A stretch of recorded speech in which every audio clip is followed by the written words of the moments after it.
12 Rules for Life by Jordan Peterson. Foreword. Rules? More rules, really? Isn't life complicated enough, restricting enough without abstract rules that don't take our unique, individual situations into account? And given that our brains are plastic and all develop differently based on our life experiences, why even expect that a few rules might be helpful to us all? People don't clamor for rules, even in the Bible. As when Moses comes down the mountain after a long absence, bearing the tablets inscribed with 10 commandments, and finds the children of Israel in revelry. They'd been Pharaoh's slaves and subject to his tyrannical regulations for 400 years. And after that, Moses subjected them to the harsh desert wilderness for another 40 years to purify them of their slavishness. Now, free at last, they're unbridled and have lost all control as they dance wildly around an idol, a golden calf, displaying all manner of corporeal corruption. "I've got some good news. I've got some bad news," the lawgiver yells to them. "Which do you want first?" The good news, the hedonists reply. "I got him from 15 commandments down to 10. Hallelujah! Cried the unruly crowd. And the bad? Well, adultery is still in. So, rules there will be, but please, not too many. We are ambivalent about rules, even when we know they're good for us. If we are spirited souls, if we have character, rules seem restrictive, an affront to our sense of agency and our pride in working out our own lives. Why should we be judged according to another's rule? And judged we are. After all, God didn't give Moses the 10 suggestions. He gave commandments. And if I'm a free agent, my first reaction to a command might just be that nobody, not even God, tells me what to do, even if it's good for me. But the story of the golden calf also reminds us that without rules, we quickly become slaves to our passions. And there's nothing freeing about that. And the story suggests something more. Unchaperoned and left to our own untutored judgment, we're quick to aim low and worship qualities that are beneath us. In this case, an artificial animal that brings out our own animal instincts in a completely unregulated way. The old Hebrew story makes it clear how the ancients felt about our prospects for civilized behavior in the absence of rules that seek to elevate our gaze and raise our standards. One neat thing about the Bible story is that it doesn't simply list its rules as lawyers or legislators or administrators might. It embeds them in a dramatic tale that illustrates why we need them, thereby making them easier to understand. Similarly, in this book, Professor Peterson doesn't just propose his 12 rules, he tells stories too, bringing to bear his knowledge of many fields as he illustrates and explains why the best rules do not ultimately restrict us, but instead facilitate our goals and make for fuller, freer lives. The first time I met Jordan Peterson was on September 12, 2004, at the home of two mutual friends, TV producer Wojtek Zemberg and the medical internist Esther Abekier. It was Wojtek's birthday party. Wojtek and Esther are Polish emigre who grew up within the Soviet Empire, where it was understood that many topics were off limits, and that casually questioning certain social arrangements and philosophical ideas, not to mention the regime itself, could mean big trouble. But now, host and hostess luxuriated in easygoing, honest talk by having elegant parties devoted to the pleasure of saying what you really thought and hearing others do the same, in an uninhibited give and take. Here the rule was, speak your mind. If the conversation turned to politics, people of different political persuasions spoke to each other, indeed looked forward to it, in a manner that is increasingly rare. Sometimes Wojtek's own opinions or truths exploded out of him, as did his laugh. Then we'd hug whoever had made him laugh or provoked him to speak his mind with greater intensity than even he might have intended. This was the best part of the parties, and his frankness and his warm embraces made it worth provoking him. Meanwhile, Esther's voice lilted across the room on a very precise path towards its intended listener. Truth explosions didn't make the atmosphere any less easygoing for the company. They made for more truth explosions, liberating us and more laughs and making the whole evening more pleasant. Because with de-repressing Eastern Europeans like the Zemberg Bekiers, you always knew with what and with whom you were dealing, and that frankness was enlivening. Honoré de Balzac, the novelist, once described the balls and parties in his native France, observing that what appeared to be a single party was always really two. In the first hours, the gathering was suffused with bored people posing and posturing, and attendees who came to meet perhaps one special person who would confirm them in their beauty and status.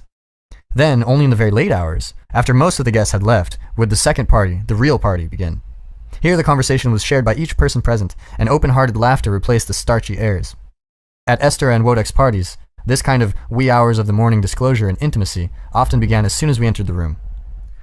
Wojtek is a silver-haired, lion-maned hunter, always on the lookout for potential public intellectuals who know how to spot people who can really talk in front of a TV camera and who look authentic, because they are. The camera picks up on that. He often invites such people to these salons. That day, Wojtek brought a psychology professor from my own University of Toronto who fit the bill. Intellect and emotion in tandem. Wojtek was the first to put Jordan Peterson in front of a camera and thought of him as a teacher in search of students, because he was always ready to explain, and it helped that he liked the camera, and that the camera liked him back. That afternoon, there was a large table set outside in the Zemberg Becker's garden. Around it was gathered the usual collection of lips and ears and loquacious virtuosos. We seemed, however, to be plagued by a buzzing paparazzi of bees, and here was this new fellow at the table, with an Albertan accent and cowboy boots, who was ignoring them and kept on talking. He kept talking while the rest of us were playing musical chairs to keep away from the pests, yet also trying to remain at the table because this new addition to our gatherings was so interesting. He had this odd habit of speaking about the deepest questions to whoever was at this table, most of them new acquaintances, as though he were just making small talk. Or if he did do small talk, the interval between, how do you know Wodek and Estera? Or, I was a beekeeper once, so I'm used to them. And more serious topics would be nanoseconds. One might hear such questions discussed at parties where professors and professionals gather, but usually the conversation would remain between two specialists in the topic, often a corner, or if shared with the whole group, it was often not without someone preening.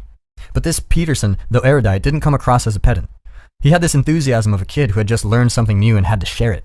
He seemed to be assuming, as a child would, before learning how dull adults can become, that if he thought something was interesting, then so might others.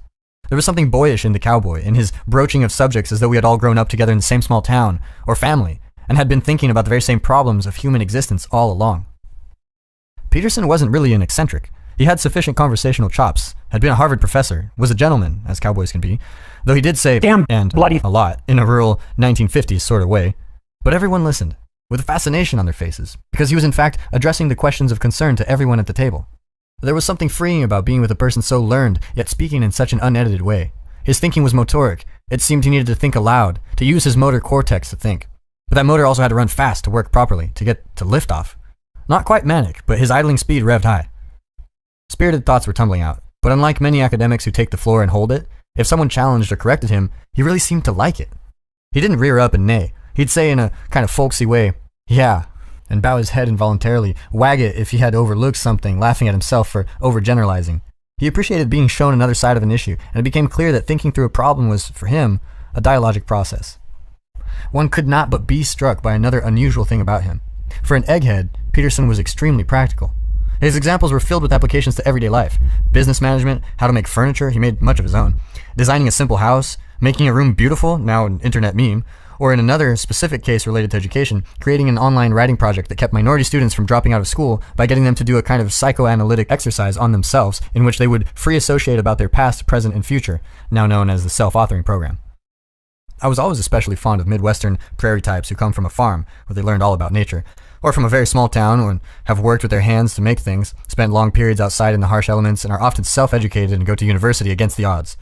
I found them quite unlike their sophisticated but somewhat denatured urban counterparts, for whom higher education was preordained, and for that reason sometimes taken for granted, or thought of not as an end in itself, but simply as a life stage in the service of career advancement. These Westerners were different, self-made, unentitled, hands-on, neighborly, and less precious than many of their big city peers, who increasingly spent their lives indoors manipulating symbols on computers. This cowboy psychologist seemed to care about a thought only if it might, in some way, be helpful to someone. We became friends. As a psychiatrist and psychoanalyst who loves literature, I was drawn to him because here was a clinician who also had given himself a great books education, and who not only loved soulful Russian novels, philosophy, and ancient mythology, but who also seemed to treat them as his most treasured inheritance. But he also did illuminating statistical research on personality and temperament, and had studied neuroscience. Though trained as a behaviorist, he was powerfully drawn to psychoanalysis, with its focus on dreams, archetypes, the persistence of childhood conflicts in the adult, and the role of defenses and rationalization in everyday life. He was also an outlier in being the only member of the research-oriented Department of Psychology at the University of Toronto who also kept a clinical practice. On my visits, our conversations began with banter and laughter. That was the small-town Peterson from the Alberta hinterland. His teenage years right out of the movie Fubar, welcoming you into his home. The house had been gutted by Tammy, his wife, and himself, and turned into perhaps the most fascinating and shocking middle-class home I had seen.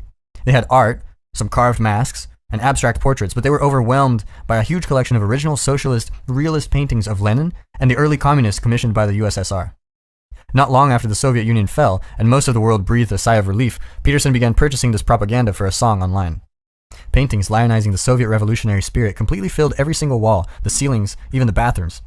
The paintings were not there because Jordan had any totalitarian sympathies, but because he wanted to remind himself of something he knew he and everyone would rather forget. That over 100 million people were murdered in the name of utopia. It took getting used to. This semi-haunted house decorated by a delusion that had practically destroyed mankind. But it was eased by his wonderful and unique spouse, Tammy, who was all in, who embraced and encouraged this unusual need for expression.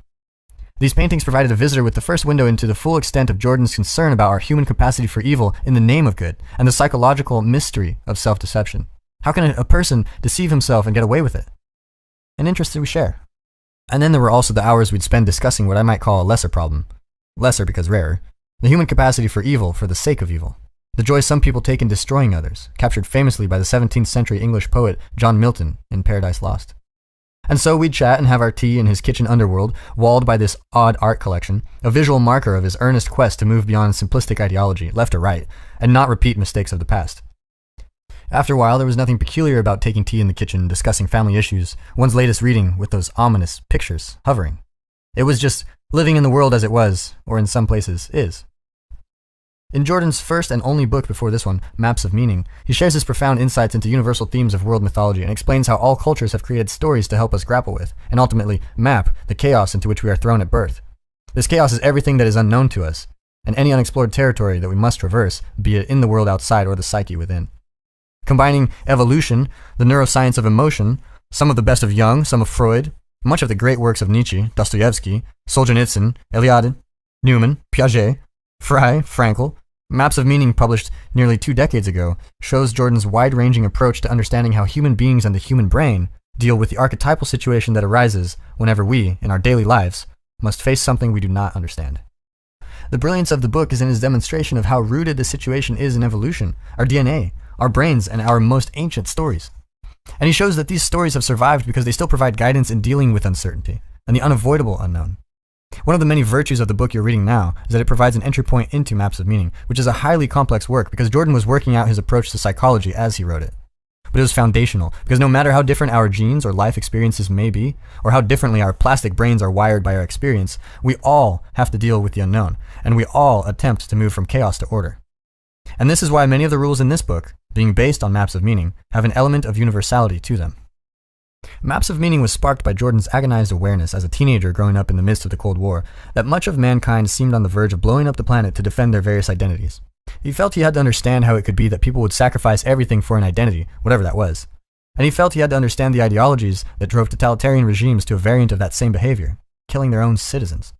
In Maps of Meaning, and again in this book, one of the matters he cautions readers to be most wary of is ideology, no matter who is peddling it or to what end. Ideologies are simple ideas, disguised as science or philosophy, that purport to explain the complexity of the world and offer remedies that will perfect it. Ideologues are people who pretend they know how to make the world a better place before they've taken care of their own chaos within. The warrior identity that their ideology gives them covers over that chaos. That's hubris, of course, and one of the most important themes of this book is set your house in order first, and Jordan provides practical advice on how to do this.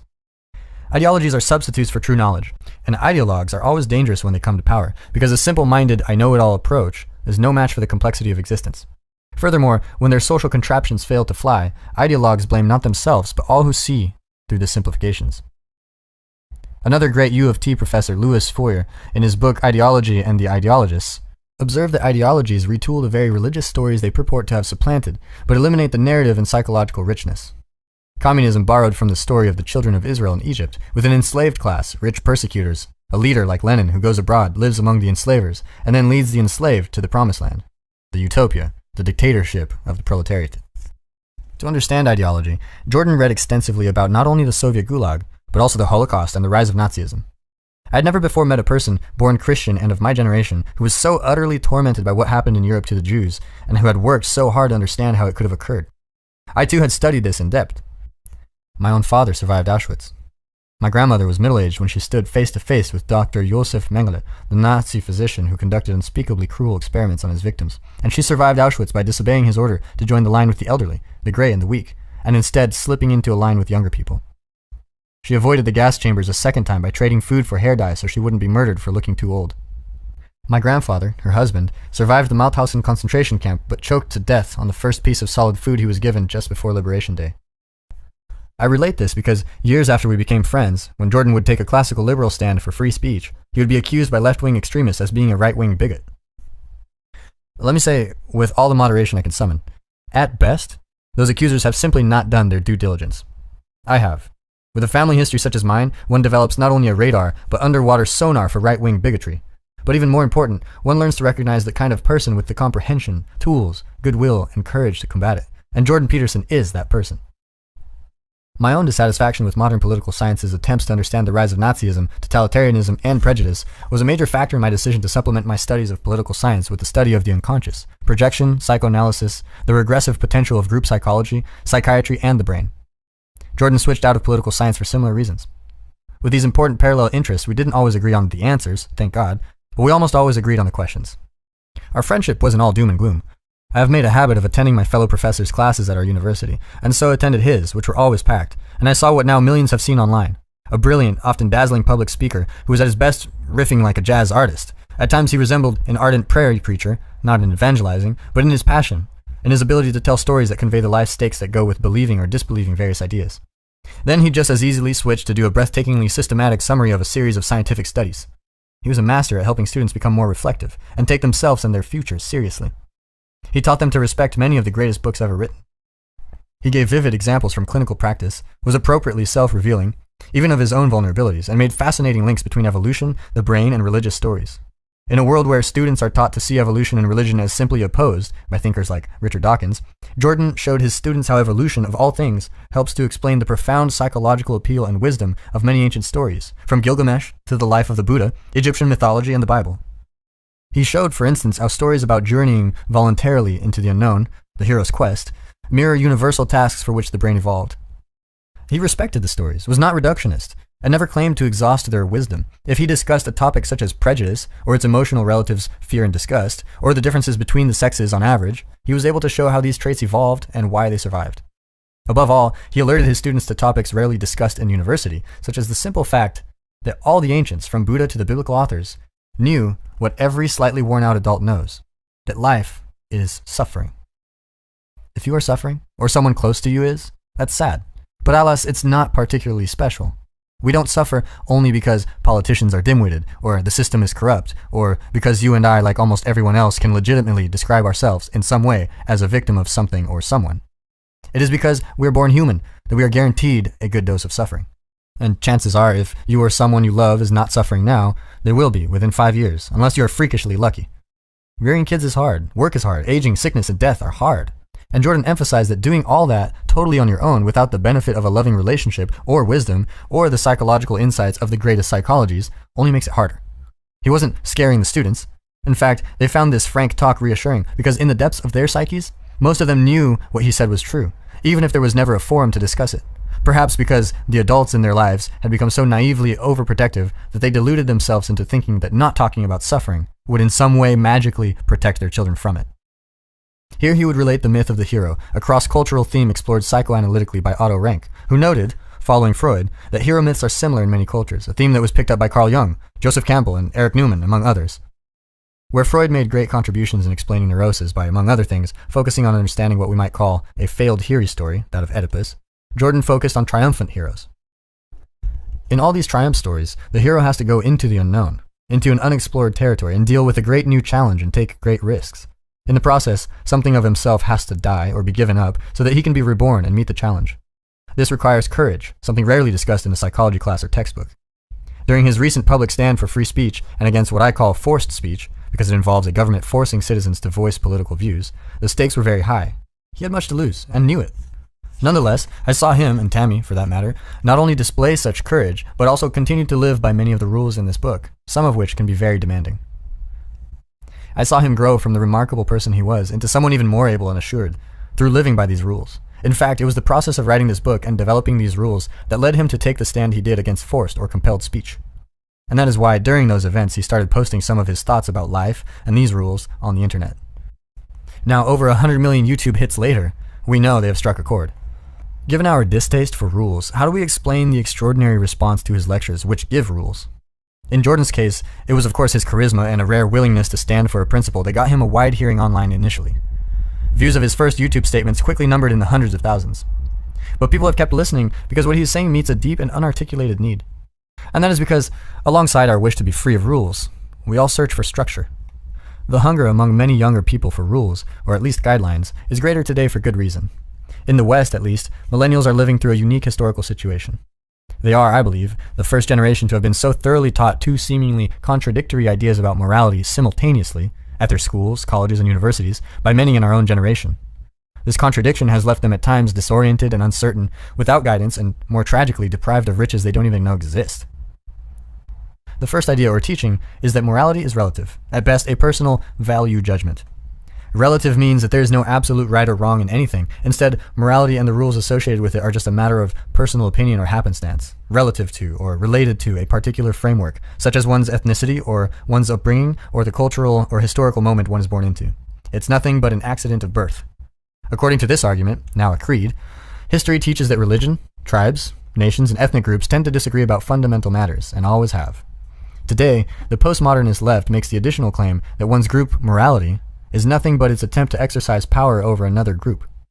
So the decent thing to do, once it becomes apparent how arbitrary your and your society's moral values are, is to show tolerance for people who think differently and who come from different, diverse backgrounds. That emphasis on tolerant is so paramount that for many people one of the worst character flaws a person can have is to be, quote-unquote, judgmental. And since we don't know right from wrong, or what is good, just about the most inappropriate thing an adult can do is give a young person advice about how to live. And so, a generation has been raised untutored in what was once called aptly practical wisdom, which guided previous generations. Millennials, often told they have received the finest education available anywhere, have actually suffered a form of serious intellectual and moral neglect. The relativists of my generation and Jordan's, many of whom became their professors, chose to devalue thousands of years of human knowledge about how to acquire virtue, dismissing it as passé, not relevant, or even oppressive. They were so successful at it that the very word virtue sounds out of date, and someone using it appears anachronistically moralistic and self-righteous. Starred note on the word judgmental. Some argue, mistakenly, that Freud, often mentioned in these pages, contributed to our current longing for a culture, schools, and institutions that are quote-unquote non-judgmental. It is true that he recommended that when psychoanalysts listen to their patients in therapy, they be tolerant, empathetic, and not voice critical, moralistic judgments. But this was for the express purposes of helping patients feel comfortable in being totally honest, and not diminish their problems. This encouraged self-reflection, and allowed them to explore warded-off feelings, wishes, even shameful antisocial urges. It also, and this was the masterstroke, allowed them to discover their own unconscious conscience, and its judgments, and their own harsh self-criticism of their own lapses, and their own unconscious guilt, which they had often hidden from themselves, but which they often formed the basis of their low self-esteem, depression, anxiety. If anything, Freud showed that we are both immoral and more moral than we are aware of. This kind of quote-unquote non-judgmentalism in therapy is a powerful and liberating technique or tactic, an ideal attitude when you want to better understand yourself. But Freud never argued, as do some who want all culture to become one huge group therapy session, that one can live one's entire life without ever making judgments or without morality. In fact, his point in Civilization and its Discontents is that civilization only arises when some restraining rules and morality are in place. Continuation. The study of virtue is not quite the same as the study of morals, right and wrong, good and evil. Aristotle defined the virtues simply as the ways of behaving that are most conducive to happiness in life. Vice was defined as the ways of behaving least conducive to happiness. He observed that the virtues always aim for balance and avoid the extremes of the vices. Aristotle studied the virtues and the vices in his Nicomachean Ethics. It was a book based on experience and observation, not conjecture, about the kind of happiness that was possible for human beings. Cultivating judgment about the difference between virtue and vice is the beginning of wisdom, something that can never be out of date. By contrast, our modern relativism begins by asserting that making judgments about how to live is impossible, because there is no real good and no true virtue, as these two are relative. Thus, relativism's closest approximation to virtue is tolerance. Only tolerance will provide social cohesion between different groups and save us from harming each other. On Facebook and other forms of social media, therefore, you signal your so-called virtue, telling everyone how tolerant, open, and compassionate you are, and wait for likes to accumulate. Leave aside that telling people you're virtuous isn't a virtue, it's self-promotion. Virtue signaling is not virtue. Virtue signaling is, quite possibly, our commonest vice. Intolerance of others' views, no matter how ignorant or incoherent they may be, is not simply wrong. In a world where there is no right or wrong, it is worse. It is a sign you are embarrassingly unsophisticated or possibly dangerous. But it turns out that many people cannot tolerate the vacuum, the chaos, which is inherent in life, but made worse by this moral relativism. They cannot live without a moral compass, without an ideal at which to aim in their lives. For relativists, ideals are values too, and like all values, they are merely relative and hardly worth sacrificing for. So, right alongside relativism, we find the spread of nihilism and despair, and also the opposite of moral relativism, the blind certainty offered by ideologies that claim to have an answer for everything. And so we arrive at the second teaching that millennials have been bombarded with, They sign up for a humanities course to study the greatest books ever written, but they're not assigned the books. Instead, they are given ideological attacks on them, based on some appalling simplification. Where the relativist is filled with uncertainty, the ideologue is the very opposite. He or she is hyperjudgmental and censorious, always knows what's wrong about others and what to do about it. Sometimes it seems the only people willing to give advice in a relativistic society are those with the least to offer. Modern moral relativism has many sources. As we in the West learned more history, we understood that different epochs had different moral codes. As we traveled the seas and explored the globe, we learned of far-flung tribes on different continents whose different moral codes made sense relative to or within the framework of their societies. Science played a role too by attacking the religious view of the world and thus undermining the religious grounds for ethics and rules. Materialist social science implied that we could divide the world into facts, which we all could observe and were objective and real, and values, which were subjective and personal. Then we could first agree on the facts and maybe one day develop a scientific code of ethics, which has yet to arrive. Moreover, by implying that values had a lesser reality than facts, science contributed in yet another way to moral relativism, for it treated value as secondary. But the idea that we can easily separate facts and values was and remains naive. To some extent, one's values determine what one will pay attention to and what will count as fact. The idea that different societies had different rules and morals was known to the ancient world too, and it is interesting to compare its response to this realization with the modern response, relativism, nihilism, and ideology. When the ancient Greeks sailed to India and elsewhere, they too discovered that rules, morals, and customs differed from place to place, and saw that the explanation for what was right and wrong was often rooted in some ancestral authority. The Greek response was not despair, but a new invention, philosophy. Socrates, reacting to the uncertainty bred by awareness of these conflicting moral codes, decided that instead of becoming a nihilist, a relativist, or an ideologue, he would devote his life to the search for wisdom that could reason about these differences, i.e., he helped invent philosophy. He spent his life asking perplexing, foundational questions such as, what is virtue? And how can one live the good life? And what is justice? And he looked at different approaches, asking which seemed most coherent and most in accord with human nature. These are the kinds of questions that I believe animate this book. For the ancients, the discovery that different people have different ideas about how, practically, to live did not paralyze them, it deepened their understanding of humanity, and led to some of the most satisfying conversations human beings have ever had about how life might be lived. Likewise, Aristotle. Instead of despairing about these differences in moral codes, Aristotle argued that though specific rules, laws, and customs differed from place to place, what does not differ is that in all places human beings, by their nature, have a proclivity to make rules, laws, and customs. To put this in modern terms, it seems that all human beings are, by some kind of biological endowment, so ineradicably concerned with morality that we create a structure of laws and rules wherever we are. The idea that human life can be free of moral concerns is a fantasy. We are rule generators, and given that we are moral animals, what must be the effect of our simplistic modern relativism upon us? It means we are hobbling ourselves by pretending to be something that we are not. It is a mask, but a strange one, for it mostly deceives the one who wears it. Scratch the most clever postmodern relativist professor's Mercedes with a key, and you will see how fast the mask of relativism, with its pretense that there can be neither right or wrong, and the cloak of radical tolerance come off. Because we do not yet have an ethics based on modern science, Jordan is not trying to develop his rules by wiping the slate clean, by dismissing thousands of years of wisdom as mere superstition and ignoring our greatest moral achievements. Far better to integrate the best of what we are now, learning with the books human beings saw fit to preserve over millennia, and with the stories that have survived, against all odds, time's tendency to obliterate. He is doing what reasonable guides have always done. He makes no claim that human wisdom begins with himself, but rather turns first to his own guides. And although the topics in this book are serious, Jordan often has a great fun addressing them with a light touch, as the chapter headings convey. He makes no claim to be exhaustive, and sometimes the chapters consist of wide-ranging discussions of our psychology as he understands it. So why not call this book of guidelines a far more relaxed, user-friendly, and less rigid-sounding term than rules? Because these really are rules. And the foremost rule is that you must take responsibility for your own life, period. One might think that a generation that has heard endlessly from their more ideological teachers about the rights that belong to them would object to being told that they would do better to focus instead on taking responsibility. Yet, this generation, many of whom were raised in small families by hyper-protective parents on soft surface playgrounds and then taught in universities with safe spaces where they don't have to hear things they don't want to, school to be risk-averse, has among it now millions who feel stultified by this underestimation of their potential resilience and who have embraced Jordan's message that each individual has ultimate responsibility to bear. That if one wants to live a full life, one first sets one's own house in order, and only then can one sensibly aim to take on bigger responsibilities. The extent of this reaction has often moved both of us to the brink of tears. Sometimes these rules are demanding. They require you to undertake an incremental process that over time will stretch you to a new limit. That requires, as I've said, venturing into the unknown. Stretching yourself beyond the boundaries of your current self requires carefully choosing and then pursuing ideals.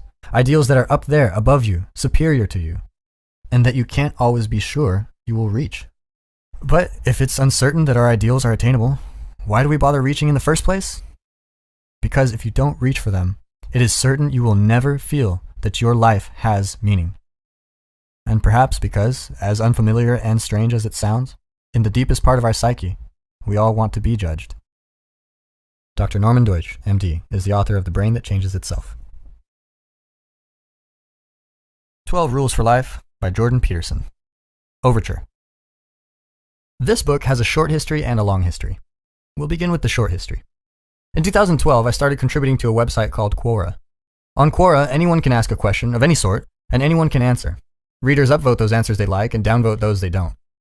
In this manner, the most useful answers rise to the top, while the others sink into oblivion. I was curious about the site. I liked its free-for-all nature. The discussion was often compelling, and it was interesting to see the diverse range of opinions generated by the same question. When I was taking a break, or avoiding work, I often turned to Quora looking for questions to engage with.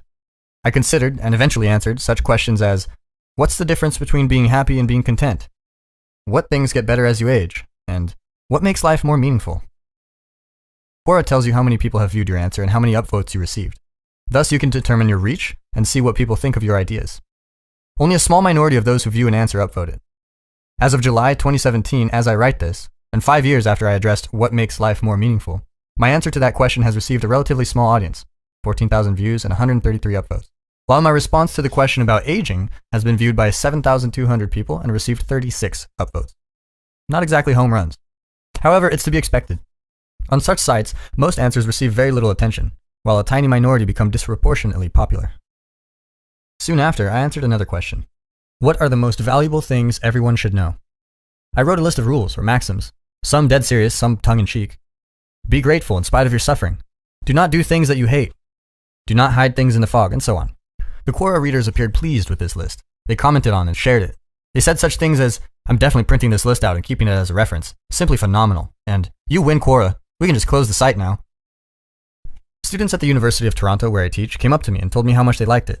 To date, my answer to what are the most valuable things has been viewed by 120,000 people and been upvoted 2,300 times. Only a few hundred of the roughly 600,000 questions on Quora have cracked the 2,000 upvote barrier. My procrastination-induced musings hit a nerve. I had written a 99.9 percentile answer. It was not obvious to me when I wrote the list of rules for living that it was going to perform so well. I had put a fair bit of care into all the 60 or so answers I submitted in the few months surrounding that post. Nonetheless, Quora provides market research at its finest. The respondents are anonymous. They're disinterested in the best sense. Their opinions are spontaneous and unbiased. So I paid attention to the results and thought about the reasons for that answer's disproportionate success. Perhaps I struck the right balance between the familiar and the unfamiliar while formulating the rules. Perhaps people were drawn to the structure that such rules imply. Perhaps people just like lists. A few months earlier, in March of 2012, I had received an email from a literary agent. She had heard me speak on CBC radio during a show entitled Just Say No to Happiness, where I had criticized the idea that happiness was the proper goal for life. Over the previous decades, I had read more than my share of dark books about the 20th century, focusing particularly on Nazi Germany and the Soviet Union. Alexander Solzhenitsyn, the great documenter of the slave labor camp horrors of the latter, once wrote that the pitiful ideology holding that human beings are created for happiness was an ideology done in by the first blow of the work's assigner's cudgel. In a crisis, the inevitable suffering that life entails can rapidly make a mockery of the idea that happiness is the proper pursuit of the individual. On the radio show, I suggested, instead, that a deeper meaning was required. I noted that the nature of such meaning was constantly represented in the great stories of the past, and that it had more to do with developing character in the face of suffering than with happiness. This is part of the long history of the present work. From 1985 until 1999, I worked for about 3 hours a day on the only other book I have ever published, Maps of Meaning, The Architecture of Belief. During that time, and in the years since, I also taught a course on the material in that book, first at Harvard, and now at the University of Toronto. In 2013, observing the rise of YouTube, and because of the popularity of some work I had done with TVO, a Canadian public TV station, I decided to film my university and public lectures and place them online. They attracted an increasingly large audience, more than 1 million views by April 2016. The number of views has risen very dramatically since then, up to 18 million as I write this. but that is in part because I became embroiled in a political controversy that drew an inordinate amount of attention. That's another story, maybe even another book. I proposed in Maps of Meaning that the great myths and religious stories of the past, particularly those derived from an earlier oral tradition, were moral in their intent rather than descriptive. Thus, they did not concern themselves with what the world was as a scientist might have it, but with how a human being should act. I suggested that our ancestors portrayed the world as a stage, a drama, instead of a place of objects. I described how I had come to believe that the constituent elements of the world as a drama were order and chaos, not material things. Order is where the people around you act according to well-understood social norms and remain predictable and cooperative. It's the world of social structure, explored territory, and familiarity. The state of order is typically portrayed, symbolically, imaginatively, as masculine. It's the wise king and the tyrant, forever bound together, as society is simultaneously structure and oppression. Chaos, by contrast, is where, or when, something unexpected happens. Chaos emerges in trivial form when you tell a joke at a party with people you think you know and a silent and embarrassing chill falls over the gathering. Chaos is what emerges more catastrophically when you suddenly find yourself without employment or betrayed by a lover. As the antithesis of symbolically masculine order, it's presented imaginatively as feminine. It's the new and unpredictable, suddenly emerging in the midst of the commonplace familiar. It's creation and destruction, the source of new things and the destination of the dead, as nature, opposed to culture, is simultaneously birth and demise. Order and chaos are the yang and yin of the famous Taoist symbol, two serpents, head to tail. Starred note: the yin-yang symbol is the second part of the more comprehensive five-part Tajitu, a diagram representing both the original absolute unity and its division into the multiplicity of the observed world. This is discussed in more detail in Rule 2, below, as well as elsewhere in the book. Continuation. Order is the white, masculine serpent. Chaos, its black, feminine counterpart. The black dot in the white and the white in the black indicate the possibility of transformation. Just when things seem secure, the unknown can loom, unexpectedly and large. Conversely, just when everything seems lost, new order can emerge from catastrophe and chaos.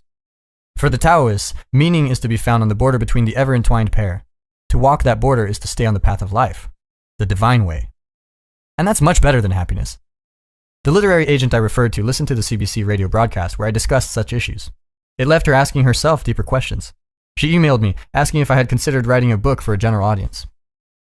I had previously attempted to produce a more accessible version of Maps of Meaning, which is a very dense book, but I found that the spirit was neither in me during that attempt nor in the resultant manuscript.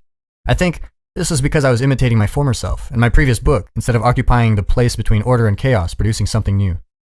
I suggested that she watch 4 of the lectures I had done for a TVO program called Big Ideas on my YouTube channel.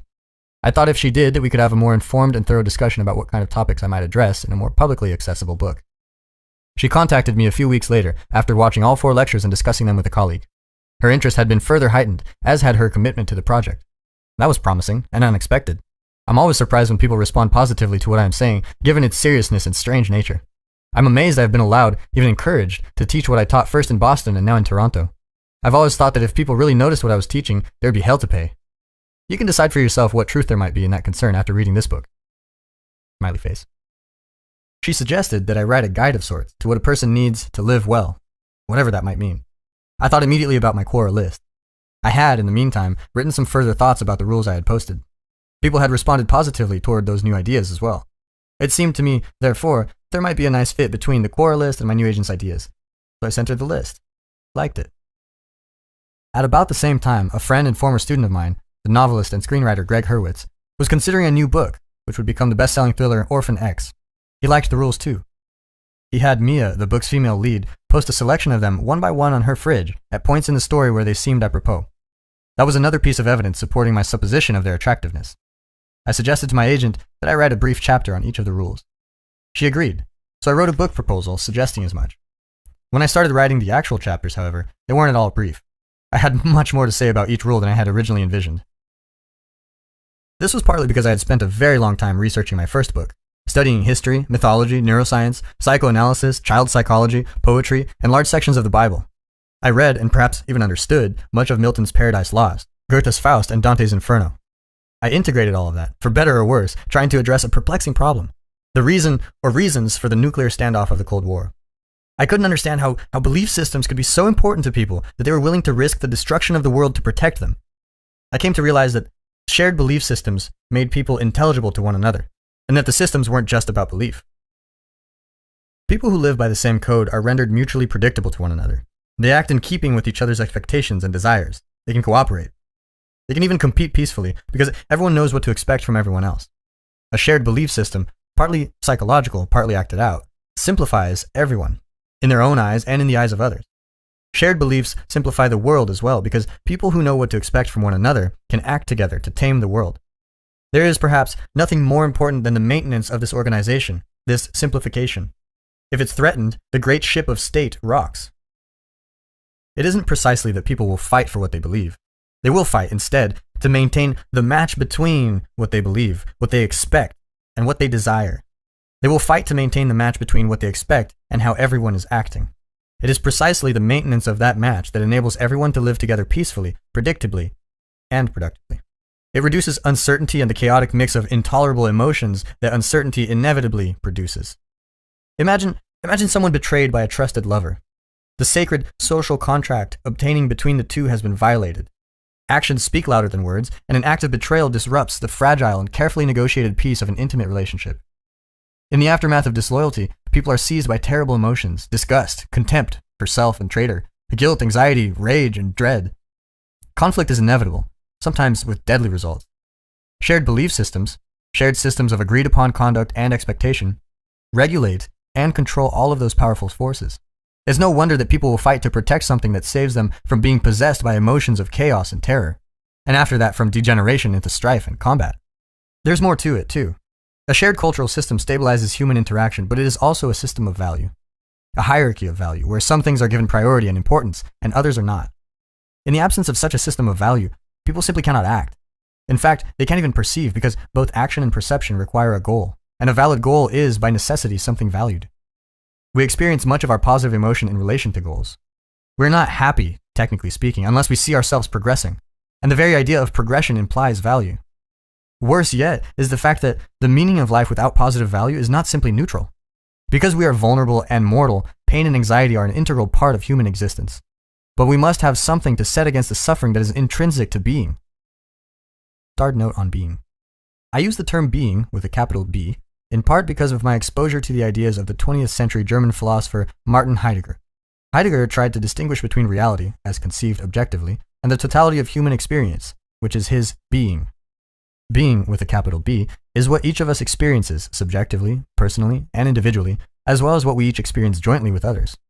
As such, it includes emotions, drives, dreams, visions, and revelations, as well as our private thoughts and perceptions. Being is also, finally, something that is brought into existence by action, so its nature is to an indeterminate degree a consequence of our decisions and choices, something shaped by our, hypothetically, free will. Construed in this manner, being is, 1, not something easily and directly reducible to the material and objective, and 2, something that most definitely requires its own terms, as Heidegger labored for decades to indicate. Continuation. We must have the meaning inherent in a profound system of value, or the horror of existence rapidly becomes paramount. Then, nihilism beckons with its hopelessness and despair. So, no value, no meaning. Between value systems, however, there's the possibility of conflict. We are thus eternally caught between the most diamantine rock and the hardest of places. Loss of group-centered belief renders life chaotic, miserable, intolerable. Presence of group-centered beliefs make conflict with other groups inevitable. In the West, we have been withdrawing from our tradition, religion, and even nation-centered cultures, partly to decrease the danger of group conflict. But we are increasingly falling prey to the desperation of meaninglessness, and that is no improvement at all. While writing Maps of Meaning, I was also driven by the realization that we can no longer afford conflict, certainly not on the scale of the world conflagrations of the 20th century. Our technologies of destruction have become too powerful. The potential consequences of war are literally apocalyptic. But we cannot simply abandon our systems of value, our beliefs, our cultures either. I agonized over this, apparently intractable problem for months. Was there a third way, invisible to me? I dreamt one night during this period that I was suspended in mid-air, clinging to a chandelier many stories above the ground, directly under the dome of a massive cathedral. The people on the floor below were distant and tiny. There was a great expanse between me and any wall, and even the peak of the dome itself. I've learned to pay attention to dreams, not least because of my training as a clinical psychologist. Dreams shed light on the dim places where reason itself has yet to voyage. I have studied Christianity a fair bit too, more than other religious traditions, although I'm always trying to redress this lack. Like others, therefore, I must and do draw more from what I do know than from what I do not. I knew that cathedrals were constructed in the shape of a cross and that the point under the dome was the center of the cross. I knew that the cross was simultaneously the point of greatest suffering, the point of death and transformation, and the symbolic center of the world. That was not somewhere I wanted to be. I managed to get down out of the heights, out of the symbolic sky, back to safe, familiar, anonymous ground. I don't know how. Then, still in my dream, I returned to my bedroom and my bed and tried to return to sleep and the peace of unconsciousness. As I relaxed, however, I could feel my body transported. A great wind was dissolving me, preparing to propel me back to the cathedral, to place me once again at that central point. There was no escape. It was a true nightmare. I forced myself awake. The curtains behind me were blowing in over my pillows. Half asleep, I looked at the foot of the bed. I saw the great cathedral doors. I shook myself completely awake and they disappeared. My dream placed me at the center of being itself, and there was no escape. It took me months to understand what this meant. During this time, I came to a more complete personal realization of what the great stories of the past continually insist upon us. The center is occupied by the individual. The center is marked by the cross, as X marks the spot. Existence at that cross is suffering and transformation, and that fact, above all, needs to be voluntarily accepted. It is possible to transcend slavish adherence to the group and its doctrines, and simultaneously to avoid the pitfalls of its opposite extreme, nihilism. It is possible, instead, to find sufficient meaning in individual consciousness and experience. How could the world be freed from the terrible dilemma of conflict on the one hand and psychological and social disillusion on the other? The answer was this. Through the elevation and development of the individual, and through the willingness of everyone to shoulder the burden of being and to take the heroic path. We must each adopt as much responsibility as possible for individual life, society, and the world. We must each tell the truth, and repair what is in disrepair, and break down and recreate what is old and outdated. It is in this manner that we can and must reduce the suffering that poisons the world. It's asking a lot. It's asking for everything. But the alternative? The horror of authoritarian belief? The chaos of the collapsed state? The tragic catastrophe of the unbridled natural world? The existential angst and weakness of the purposeless individual? Is clearly worse. I've been thinking and lecturing about such ideas for decades. I've built up a large corpus of stories and concepts pertaining to them. I'm not for a moment claiming, however, that I am entirely correct or complete in my thinking. Being is far more complicated than one person can know, and I don't have the whole story. I'm simply offering the best I can manage. In any case, the consequence of all that previous research and thinking was the new essays which eventually became this book. My initial idea was to write a short essay on all 40 of the answers I had provided to Quora. That proposal was accepted by Penguin Random House Canada. While writing, however, I cut the essay number to 25, and then to 16, and finally to the current 12. I've been editing that remainder with the help and care of my official editor, and with the vicious and horribly accurate criticism of Hurwitz mentioned previously, for the past 3 years. It took a long time to settle on a title. 12 Rules for Life, Antidote to Chaos. Why did that one rise up above all others? First and foremost, because of its simplicity. It indicates clearly that people need ordering principles and that chaos otherwise beckons. We require rules, standards, values, alone and together. We're pack animals, beasts of burden. We must bear a load to justify our miserable existence. We require routine and tradition. That's order. Order can become excessive, and that's not good. But chaos can swamp us, so we drown. And that's also not good. We need to stay on the straight and narrow path. Each of the 12 rules of this book, and their accompanying essays, therefore provide a guide to being there. There is the dividing line between order and chaos. That's where we are simultaneously stable enough, exploring enough, transforming enough, repairing enough, and cooperating enough. It's there we find the meaning that justifies life and its inevitable suffering. Perhaps, if we lived properly, we would be able to tolerate the weight of our own self-consciousness. Perhaps, if we lived properly, we could withstand the knowledge of our own fragility and mortality, without the sense of aggrieved victimhood that produces first resentment, then envy, and then the desire for vengeance and destruction. Perhaps, if we lived properly, we wouldn't have to turn to totalitarian certainty to shield ourselves from the knowledge of our own insufficiency and ignorance. Perhaps, we'd come to avoid those pathways to hell. And we have seen in the terrible 20th century just how real hell can be. I hope that these rules and their accompanying essays will help people understand what they already know, that the soul of the individual eternally hungers for the heroism of genuine being, and that the willingness to take on that responsibility is identical to the decision to live a meaningful life. If we each live properly, we will collectively flourish. Best wishes to you all as you proceed through these pages. Dr. Jordan B. Peterson, clinical psychologist and professor of psychology. 12 Rules for Life by Jordan Peterson. Rule 1. Stand up straight with your shoulders back. Lobsters and territory. If you're like most people, you don't often think about lobsters, unless you're eating one. However, these interesting and delicious crustaceans are very much worth considering. Their nervous systems are comparatively simple, with large, easily observable neurons, the magic cells of the brain. Because of this, scientists have been able to map the neural circuitry of lobsters very accurately. This has helped us understand the structure and function of the brain and behavior of more complex animals, including human beings. Lobsters have more in common with you than you might think, particularly when you're feeling crabby. Lobsters live on the ocean floor. They need a home base down there, a range within which they hunt for prey and scavenge around for stray edible bits and pieces of whatever rains down from the continual chaos of carnage and death far above. They want somewhere secure, where the hunting and the gathering is good. They want a home. This can present a problem, since there are many lobsters. What if two of them occupy the same territory at the bottom of the ocean at the same time and both want to live there? What if there are hundreds of lobsters, all trying to make a living and raise a family in the same crowded patch of sand and refuse? Other creatures have this problem too. When songbirds come north in the spring, for example, they engage in ferocious territorial disputes. The songs they sing, so peaceful and beautiful to human ears, are siren calls and cries of domination. A brilliantly musical bird is a small warrior proclaiming his sovereignty. Take the wren, for example, a small, feisty, insect-eating songbird common in North America. A newly arrived wren wants a sheltered place to build a nest, away from the wind and rain. He wants it close to food and attractive to potential mates. He also wants to convince competitors for that space to keep their distance. Birds and territory. My dad and I designed a house for a wren family when I was 10 years old. It looked like a Conestoga wagon and had a front entrance about the size of a quarter. This made it a good house for wrens who are tiny and not so good for other larger birds who couldn't get in. My elderly neighbor had a birdhouse too, which we built for her at the same time from an old rubber boot. It had an opening large enough for the bird the size of a robin. She was looking forward to the day it was occupied. A wren soon discovered our birdhouse and made himself at home there. We could hear his lengthy, trilling song repeated over and over during the early spring. Once he'd built his nest in the covered wagon, however, our new avian tenant started carrying small sticks to our neighbor's nearby boot.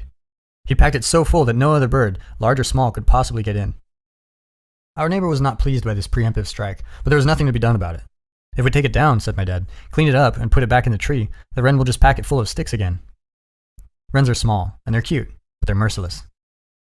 I had broken my leg skiing the previous winter, first time down the hill, and had received some money from a school insurance policy designed to reward unfortunate, clumsy children. I purchased a cassette recorder, a high-tech novelty at the time, with the proceeds. My dad suggested that I sit on the back lawn, record the wren's song, play it back, and watch what happened. So I went out into the bright spring sunlight and taped a few minutes of the wren laying furious claim to his territory with song. Then I let him hear his own voice. That little bird, 1/3 the size of a sparrow, began to dive-bomb me and my cassette recorder, swooping back and forth inches from the speaker. We saw a lot of that sort of behavior, even in the absence of the tape recorder.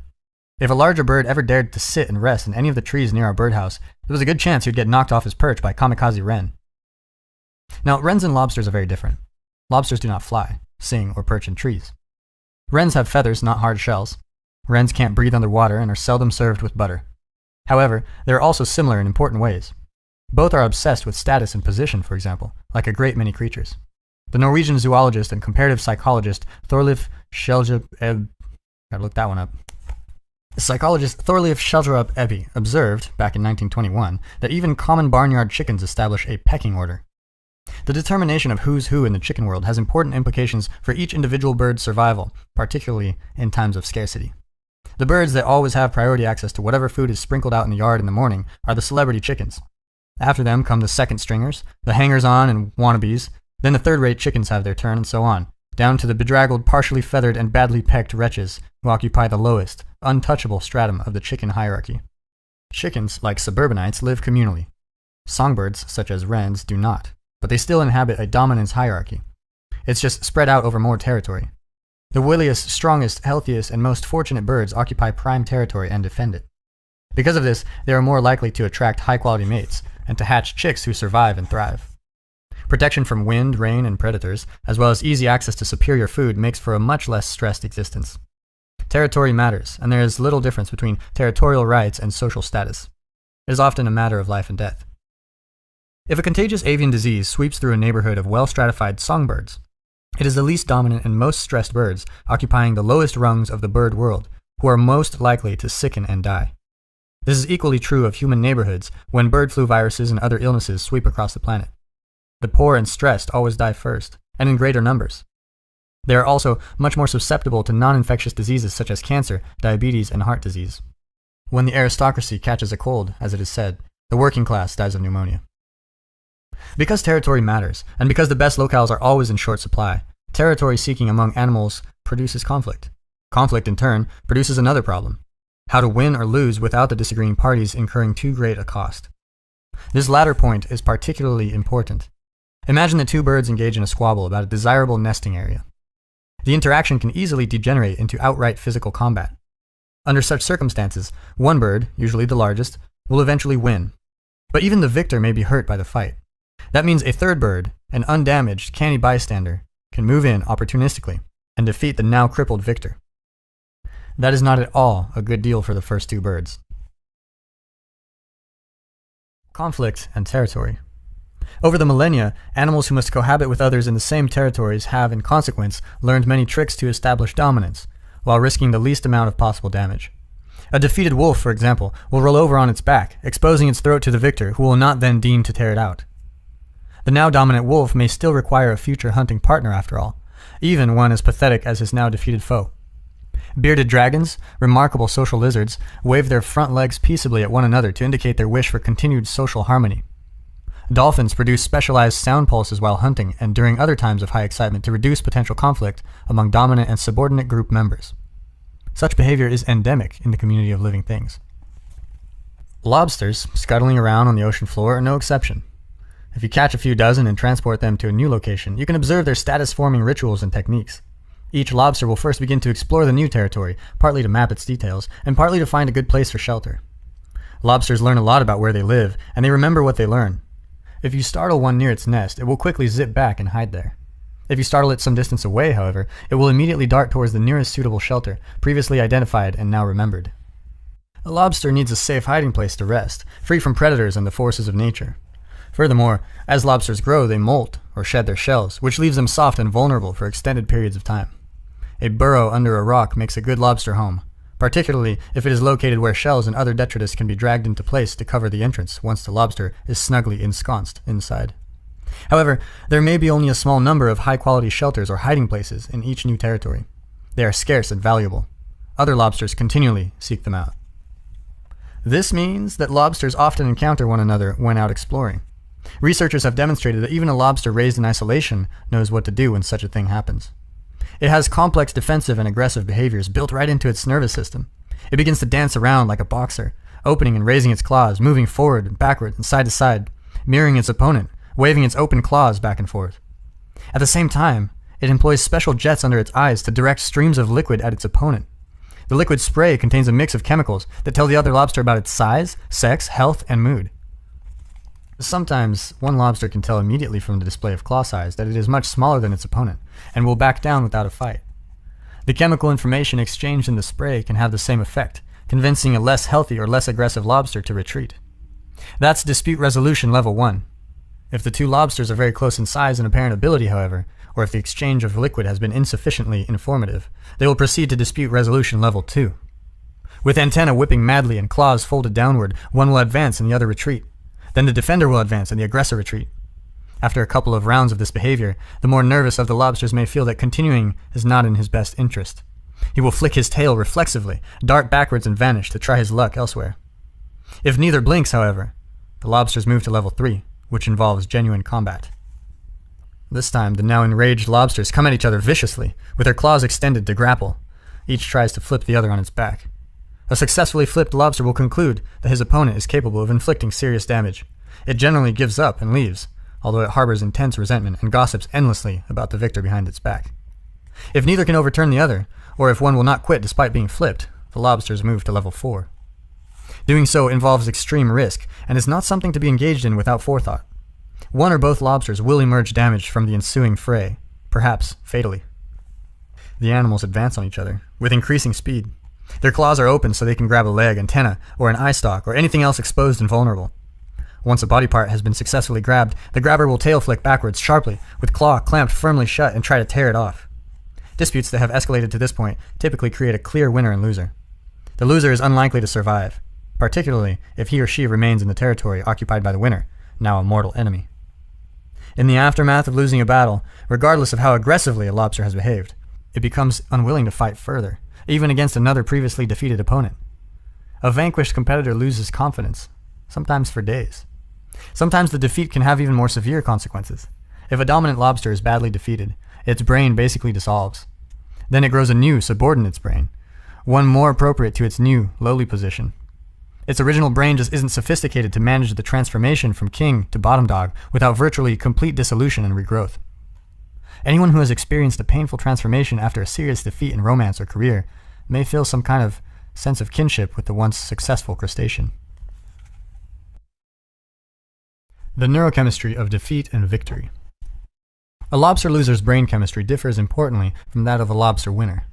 This is reflected in their relative postures. Whether a lobster is confident or cringing depends on the ratio of two chemicals that modulate communication between lobster neurons, serotonin and octopamine. Winning increases the ratio of the former to the latter. A lobster with high levels of serotonin and low levels of octopamine is a cocky, strutting sort of shellfish, much less likely to back down when challenged. This is because serotonin helps regulate postural flexion. A flexed lobster extends its appendages so that it can look tall and dangerous, like Clint Eastwood in a spaghetti western. When a lobster that has just lost a battle is exposed to serotonin, it will stretch itself out, advance even on former victors, and fight longer and harder. The drugs prescribed to depressed human beings, which are selective serotonin reuptake inhibitors, have much the same chemical and behavioral effect. In one of the more staggering demonstrations of the evolutionary continuity of life on Earth, Prozac even cheers up lobsters. High serotonin/low octopamine characterizes the victor. The opposite neurochemical configuration, a high ratio of octopamine to serotonin, produces a defeated-looking, scrunched-up, inhibited, drooping, skulking sort of lobster, very likely to hang around street corners and to vanish at the first hint of trouble. Serotonin and octopamine also regulate the tail flick reflex, which serves to propel a lobster rapidly backwards when it needs to escape. Less provocation is necessary to trigger that reflex in a defeated lobster. You can see an echo of that in the heightened startle reflex characteristic of the soldier or battered child with post-traumatic stress disorder. The principle of unequal distribution. When a defeated lobster regains its courage and dares to fight again, it is more likely to lose again than you'd predict, statistically, from a tally of its previous fights. Its victorious opponent, on the other hand, is more likely to win. It's a winner-take-all in the lobster world, just as it is in human societies, where the top 1% have as much loot as the bottom 50%, and where the richest 85 people have as much as the bottom 3.5 billion. That same brutal principle of unequal distribution applies outside of the financial domain. Indeed, anywhere that creative production is required. The majority of scientific papers are published by a very small group of scientists. A tiny proportion of musicians produce almost all the recorded commercial music. Just a handful of authors sell all the books. 1.5 million separately titled books sell each year in the US. However, only 500 of these sell more than 100,000 copies. Similarly, just 4 classical composers, Bach, Beethoven, Mozart, and Tchaikovsky, wrote almost all the music played by modern orchestras. Bach, for his part, composed so prolifically that it would take decades of work merely to hand copy his scores, yet only a small fraction of his prodigious output is commonly performed. The same thing applies to the output of the other 3 members of this group of hyper-dominant composers. Only a small fraction of their work is still widely played. Thus, a small fraction of the music composed by a small fraction of all the classical composers who have ever composed makes up almost all the classical music that the world knows and loves. This principle is sometimes known as Price's Law, after Derek J. de Sola Price, the researcher who discovered its application in science in 1963. It can be modeled using an approximately L-shaped graph, with number of people on the vertical axis and productivity or resources on the horizontal. The basic principle had been discovered much earlier. Wilfredo Pareto, 1848 to 1923, an Italian polymath, noticed its applicability to wealth distribution in the early 20th century, and it appears true for every society ever studied, regardless of governmental form. It also applies to the population of cities. A very small number have almost all the people. The mass of heavenly bodies, a very small number hoard all the matter, and the frequency of words in a language. 90% of communication occurs using just 500 words. Among many other things. Sometimes it is known as the Matthew principle, from Matthew 25:29, derived from what might be the harshest statement ever attributed to Christ. To those who have everything, more will be given. From those who have nothing, everything will be taken. You truly know you're the son of God when your dicta apply even to crustaceans. Back to the fractious shellfish.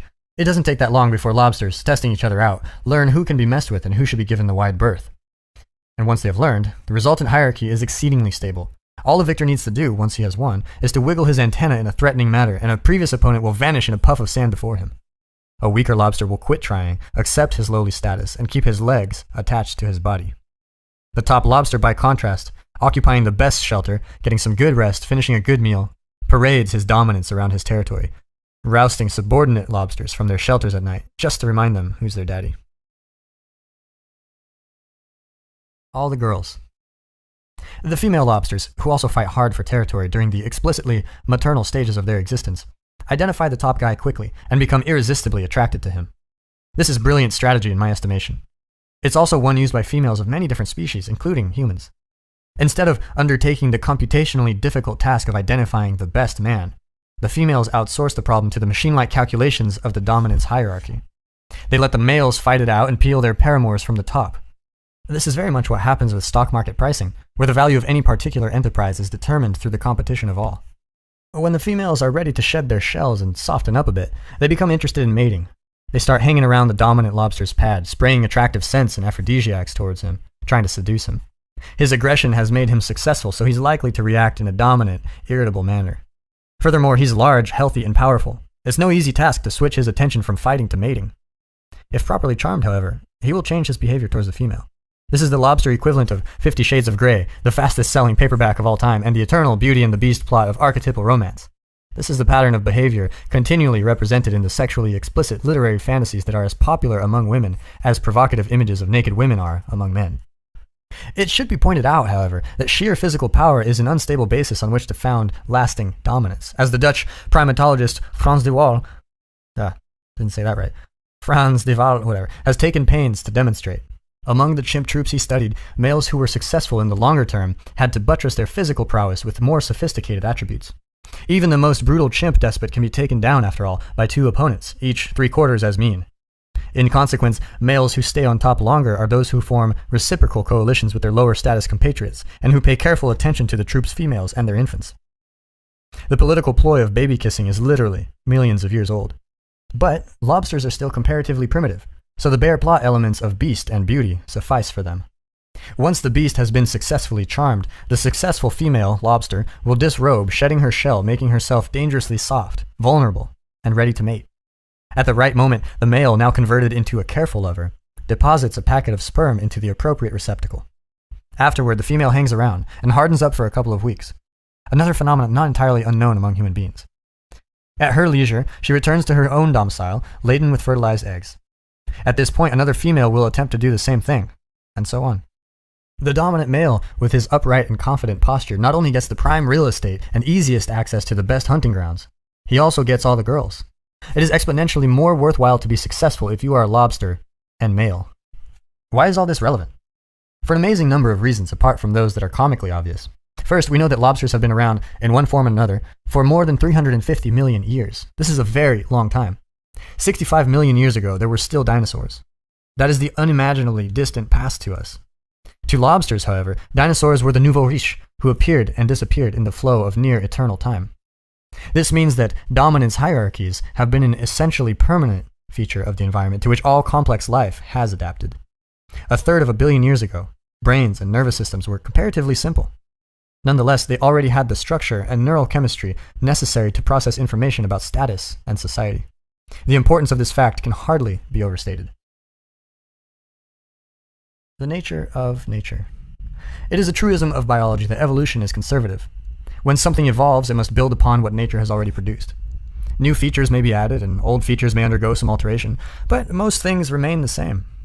It is for this reason that the wings of bats, the hands of human beings, and the fins of whales look astonishingly alike in their skeletal form. They even have the same number of bones. Evolution laid down the cornerstones for basic physiology long ago. Now, evolution works in large part through variation and natural selection. Variation exists for many reasons, including gene shuffling, to put it simply, and random mutation. Individuals vary within a species for such reasons. Nature chooses from among them across time. That theory, as stated, appears to account for the continual alteration of life forms over the eons. But there's an additional question lurking under the surface. What exactly is the nature in natural selection, quote unquote? What exactly is, quote, the environment to which animals adapt? We make many assumptions about nature, about the environment, and these have consequences. Mark Twain once said, quote, "It's not what we don't know that gets us in trouble. It's what we know for sure that just ain't so." First, it is easy to assume that nature is something with a nature, something static, but it's not. At least not in any simple sense. It's static and dynamic at the same time. The environment, the nature that selects, itself transforms. The famous yin and yang symbols of the Taoists capture this beautifully. Being, for the Taoists, reality itself, is composed of two opposing principles, often translated as feminine and masculine, or even more narrowly as female and male. However, yin and yang are more accurately understood as chaos and order.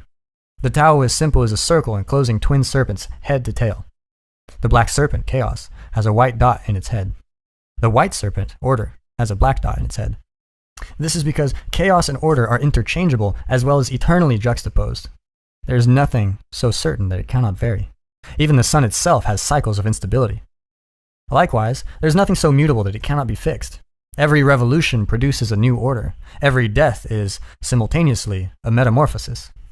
Considering nature as purely static produces serious errors of apprehension. Nature selects. The idea of selects contains implicitly nested within it the idea of fitness. It is fitness that is selected. Fitness, roughly speaking, is the probability that a given organism will leave offspring, will propagate its genes through time.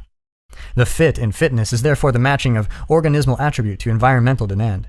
If that demand is conceptualized as static, if nature is conceptualized as eternal and unchanging, then evolution is a never-ending series of linear improvements, and fitness is something that can never be more closely approximated across time. The still powerful Victorian idea of evolutionary progress, with man at the pinnacle, is a partial consequence of this model of nature.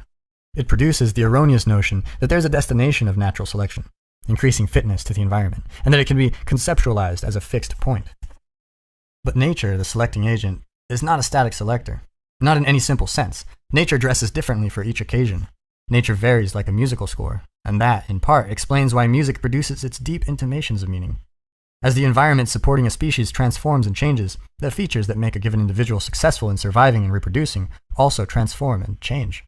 Thus, the theory of natural selection does not posit creatures matching themselves ever more precisely to a template specified by the world.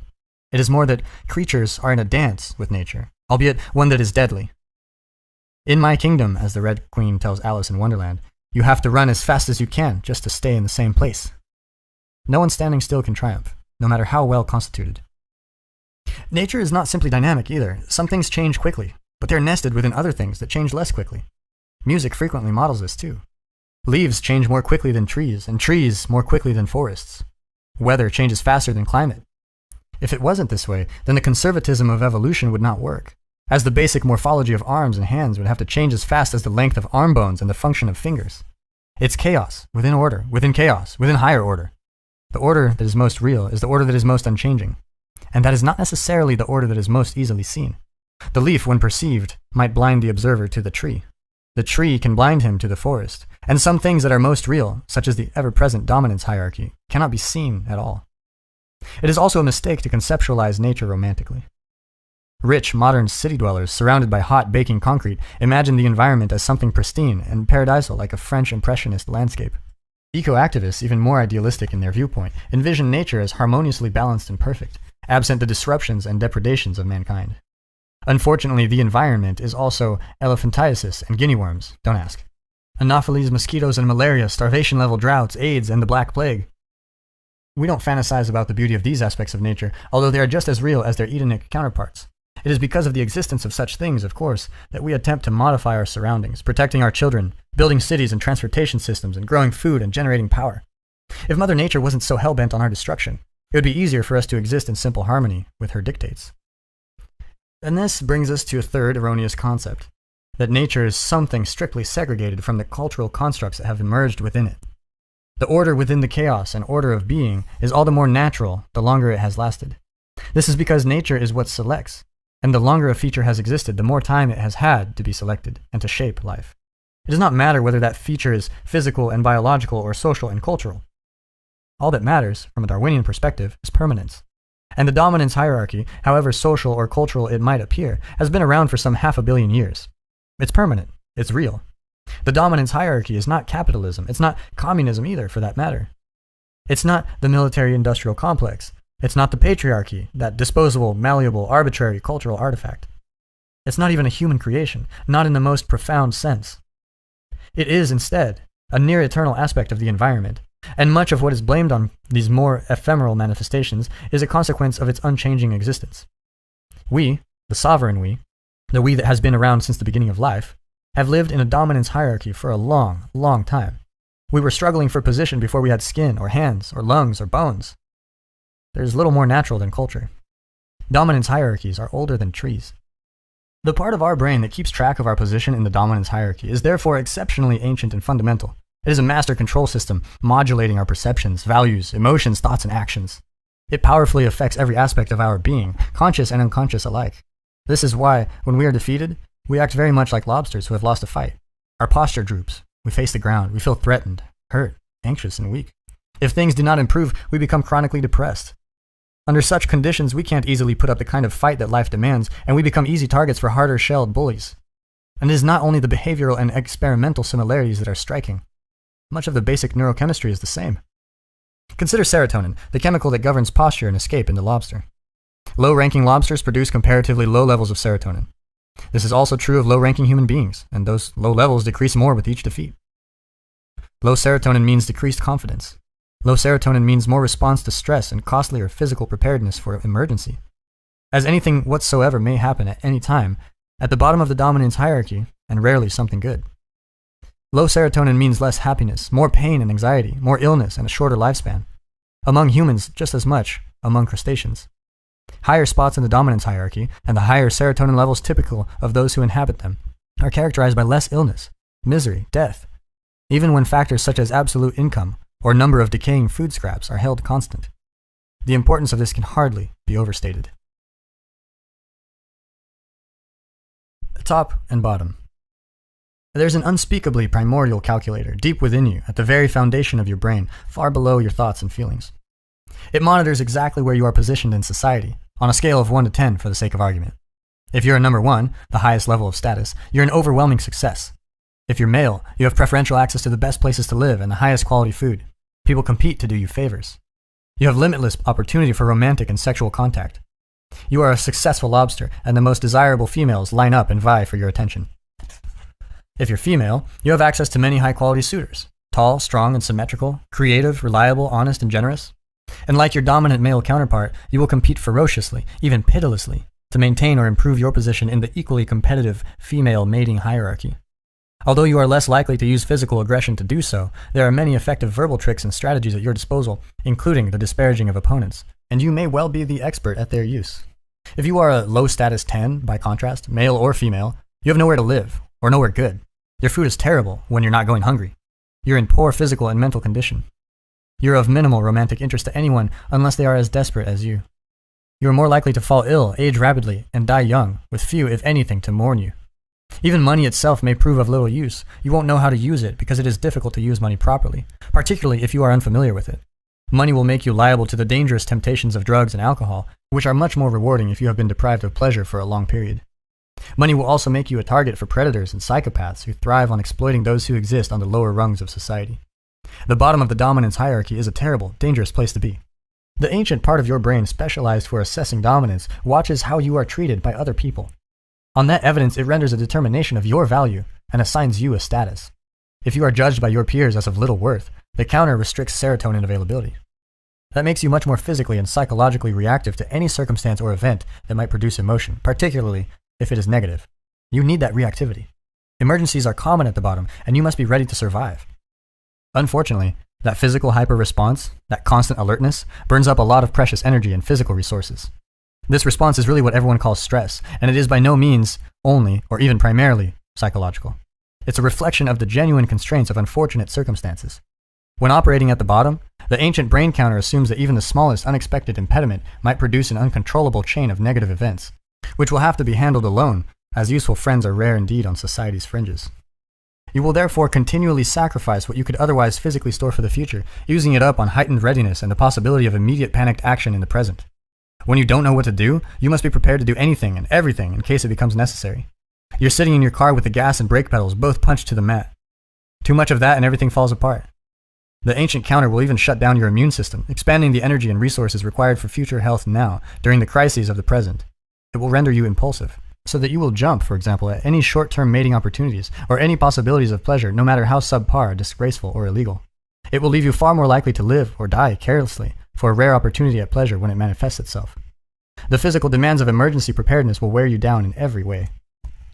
If you have a high status, on the other hand, the counter's cold, pre-reptilian mechanics assume that your niche is secure, productive, and safe, and that you are well buttressed with your social support. It thinks the chance that something will damage you is low and can be safely discounted. Change might be opportunity instead of disaster. The serotonin flows plentifully. This renders you confident and calm, standing tall and straight, and much less on constant alert. Because your position is secure, the future is likely to be good for you. It's worthwhile to think in the long term and plan for a better tomorrow. You don't need to grasp impulsively at whatever crumbs come to your way, because you can realistically expect good things to remain available. You can delay gratification without foregoing it forever. You can afford to be a reliable and thoughtful citizen. Malfunction. Sometimes, however, the counter mechanism can go wrong. Erratic habits of sleeping and eating can interfere with its function. Uncertainty can throw it for a loop.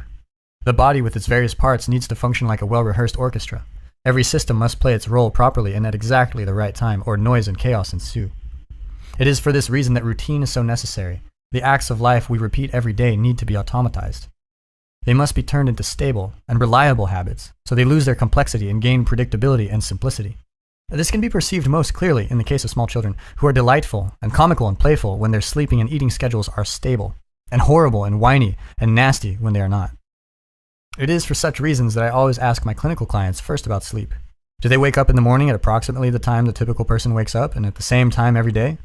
If the answer is no, fixing that is the first thing I recommend. It doesn't matter so much if they go to bed at the same time each evening, but waking up at a consistent hour is a necessity. Anxiety and depression cannot be easily treated if the sufferer has unpredictable daily routines. The systems that mediate negative emotion are tightly tied to the properly cyclical circadian rhythms. The next thing I ask about is breakfast. I counsel my clients to eat a fat and protein-heavy breakfast as soon as possible after they awaken. No simple carbohydrates, no sugars, as they are digested too rapidly and produce a blood sugar spike and a rapid dip. This is because anxious and depressed people are already stressed, particularly if their lives have not been under control for a good while. Their bodies are therefore primed to hypersecrete insulin if they engage in any complex or demanding activity. If they do so after fasting all night and before eating, the excess insulin in their bloodstream will mop up all their blood sugar. Then they become hypoglycemic and psychophysiologically unstable. All day. Their systems cannot be reset until after more sleep. I have had many clients whose anxiety was reduced to subclinical levels merely because they started to sleep on a predictable schedule and eat breakfast. Other bad habits can also interfere with the counter's accuracy. Sometimes this happens directly for poorly understood biological reasons, and sometimes it happens because those habits initiate a complex positive feedback loop. A positive feedback loop requires an input detector, an amplifier, and some form of output. Imagine a signal picked up by the input detector, amplified, and then emitted in amplified form. So far, so good. The trouble starts when the input detector detects that output and runs it through the system again, amplifying and emitting it again. A few rounds of intensification and things get dangerously out of control. Most people have been subject to the deafening howling of feedback at a concert when the sound system squeals painfully. The microphone sends a signal to the speakers. The speakers emit the signal. The signal can be picked up by the microphone and sent through the system again if it's too loud or too close to the speakers. The sound rapidly amplifies to unbearable levels sufficient to destroy the speakers if it continues. The same destructive loop happens within people's lives. Much of the time when it happens, we label it mental illness, even though it's not only or even at all occurring inside people's psyches. Addiction to alcohol or another mood-altering drug is a common positive feedback process. Imagine a person who enjoys alcohol, perhaps a bit too much. He has a quick 3 or 4 drinks. His blood alcohol level spikes sharply. This can be extremely exhilarating, particularly for someone who has a genetic predisposition to alcoholism. But it only occurs while blood alcohol levels are actively rising, and that only contributes if the drinker keeps drinking. When he stops, not only does his blood alcohol level plateau and then start to sink, but his body begins to produce a variety of toxins as it metabolizes the ethanol already consumed. He also starts to experience alcohol withdrawal, as the anxiety systems that were suppressed during intoxication start to hyper-respond. A hangover is alcohol withdrawal, which quite frequently kills withdrawing alcoholics. And it starts all too soon after drinking ceases. To continue the warm glow and stave off the unpleasant aftermath, the drinker may just continue to drink until all the liquor in his house is consumed, the bars are closed, and his money is spent. The next day, the drinker wakes up badly hungover. So far, this is just unfortunate. The real trouble starts when he discovers that his hangover can be cured with a few more drinks the morning after. Such a cure is, of course, temporary. It merely pushes the withdrawal symptoms a bit further into the future. But that might be what is required in the short term if the misery is sufficiently acute. So now he has learned to drink to cure his hangover. When the medication causes the disease, a positive feedback loop has been established. Alcoholism can quickly emerge under such conditions. Something similar often happens to people who develop anxiety disorders, such as agoraphobia. People with agoraphobia can become so overwhelmed with fear that they will no longer leave their homes. Agoraphobia is the consequence of a positive feedback loop. The first event that precipitates the disorder is often a panic attack. The sufferer is typically a middle-aged woman who has been too dependent on other people. Perhaps she went immediately from over-reliance on her father to a relationship with an older and comparatively dominant boyfriend or husband, with little or no break for independent existence. In the weeks leading up to the emergence of her agoraphobia, such a woman typically experiences something unexpected and anomalous. It might be something physiological, such as heart palpitations, which are common in any case, and whose likelihood is increased during menopause, when the hormonal processes regulating a woman's psychological experience fluctuate unpredictably. Any perceptible alteration in heart rate can trigger thoughts both of heart attack and an all too public and embarrassing display of post-heart attack, distress, and suffering. Death and social humiliation constituting the two most basic fears. The unexpected occurrence might instead be conflict in the sufferer's marriage, or in the illness or death of a spouse. It might be a close friend's divorce or hospitalization. Some real event typically precipitates the initial increase in fear of mortality and social judgment. After the shock, perhaps, the pre-agoraphobic woman leaves her house and makes her way to the shopping mall. It's busy and difficult to park. This makes her even more stressed. The thoughts of vulnerability occupying her mind since her recent unpleasant experience rise close to the surface. They trigger anxiety. Her heart rate rises. She begins to breathe shallowly and quickly. She feels her heart racing and begins to wonder if she is suffering a heart attack. This thought triggers more anxiety. She breathes even more shallowly, increasing the levels of carbon dioxide in her blood. Her heart rate increases again because of her additional fear. She detects that and her heart rate rises again. And poof, positive feedback loop. Soon the anxiety transforms into panic, regulated by a different brain system, designed for the severest of threats which can be triggered by too much fear. She is overwhelmed by her symptoms and heads for the emergency room, where after an anxious wait, her heart function is checked. There's nothing wrong, but she's not reassured. It takes an additional feedback loop to transform even that unpleasant experience into full-blown agoraphobia. The next time she needs to go to the mall, the pre-agoraphobic becomes anxious, remembering what happened last time. But she goes anyway. On the way, she can feel her heart pounding. That triggers another cycle of anxiety and concern. To forestall panic, she avoids the stress of the mall and returns home. But now the anxiety systems in her brain note that she ran away from the mall and conclude that the journey there was truly dangerous. Our anxiety systems are very practical. They assume that anything you run away from is dangerous. The proof of that is, of course, the fact that you ran away. So now the mall is tagged too dangerous to approach, or the budding agoraphobic has labeled herself too fragile to approach the mall. Perhaps that is not yet taking things far enough to cause her real trouble. There are other places to shop. But maybe the nearby supermarket is mall-like enough to trigger a similar response. When she visits it instead and then retreats, now the supermarket occupies the same category. Then it's the corner store. Then it's buses and taxis and subways. Soon it's everywhere. The agoraphobic will eventually become afraid of her house and would run away from that if she could, but she can't. Soon she's stuck in her home. Anxiety-induced retreat makes everything retreated from more anxiety-inducing. Anxiety-induced retreat makes the self smaller and the ever more dangerous world larger. There are many systems of interaction between brain, body, and social world that can get caught in positive feedback loops. Depressed people, for example, can start feeling useless and burdensome, as well as grief-stricken and pained. This makes them withdraw from contact with friends and family. Then the withdrawal makes them more lonesome and isolated, and more likely to feel useless and burdensome. Then they withdraw more. In this manner, depression spirals and amplifies. If someone is badly hurt at some point in life, traumatized, the dominance counter can transform in a manner that makes additional hurt more rather than less likely. This often happens in the case of people, now adults, who were viciously bullied during childhood or adolescence. They become anxious and easily upset. They shield themselves with a defensive crouch and avoid the direct eye contact interpretable as a dominance challenge. This means that the damage caused by the bullying, the lowering of status and confidence, can continue, even after the bullying has ended. In the simplest of cases, the former lowly persons have matured and moved to new and more successful places in their lives. But they don't fully notice. Their now counterproductive physiological adaptations to earlier reality remain, and they are more stressed and uncertain than is necessary. In more complex cases, a habitual assumption of subordination renders the person more stressed and uncertain than necessary, and their habitually submissive posturing continues to attract genuine negative attention from one or more of the fewer and generally less successful bullies still extant in the adult world.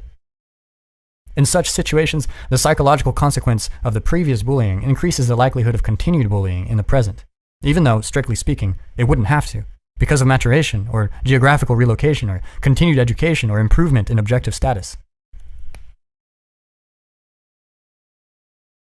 Rising up. Sometimes people are bullied because they can't fight back. This can happen to people who are weaker physically than their opponents. This is one of the most common reasons for the bullying experienced by children. Even the toughest of 6-year-olds is no match for someone who is 9. A lot of that power differential disappears in adulthood, however, with the rough stabilization and matching of physical size. With the exception of that pertaining to men and women, with the former typically larger and stronger, particularly in the upper body, as well as the increased penalties generally applied in adulthood to those who insist upon continuing with physical intimidation. But just as often, people are bullied because they won't fight back. This happens not infrequently to people who are by temperament compassionate and self-sacrificing, particularly if they are also high in negative emotion and make a lot of gratifying noises of suffering when someone sadistic confronts them.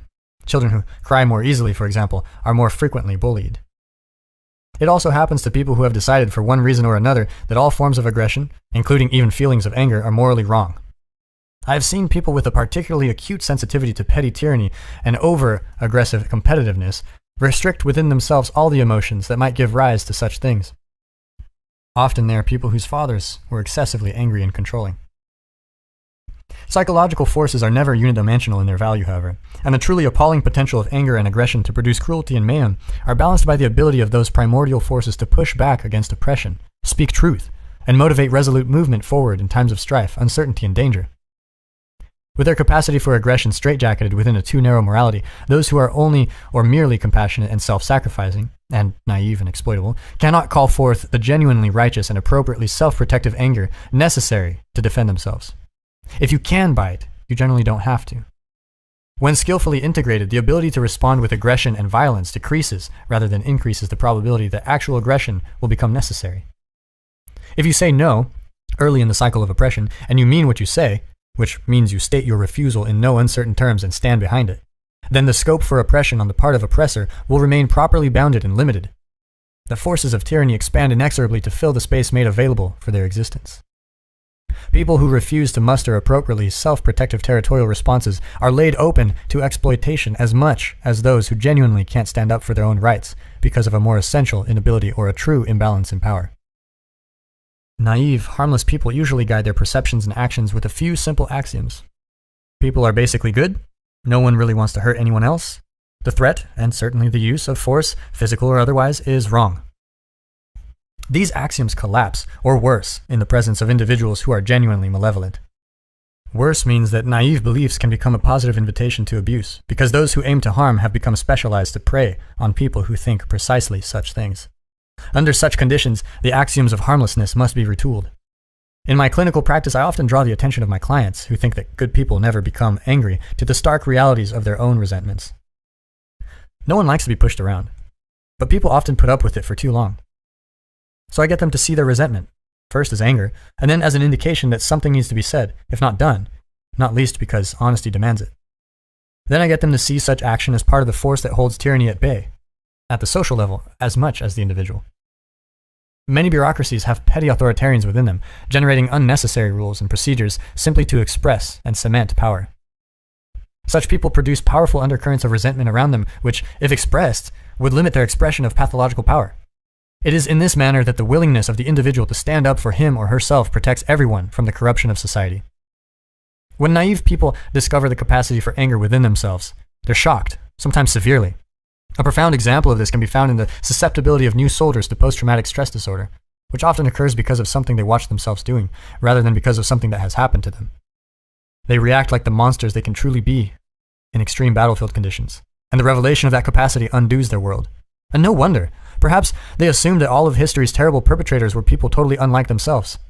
Perhaps they were never able to see within themselves the capacity for oppression and bullying, and perhaps not their capacity for assertion and success as well. I have had clients who were terrified into literally years of daily hysterical convulsions by the sheer look of malevolence on their attackers' faces. Such individuals typically come from hyper-sheltered families where nothing terrible is allowed to exist, and everything is fairyland wonderful. Or else.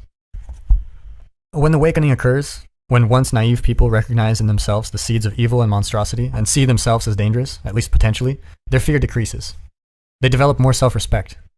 Then perhaps they begin to resist oppression.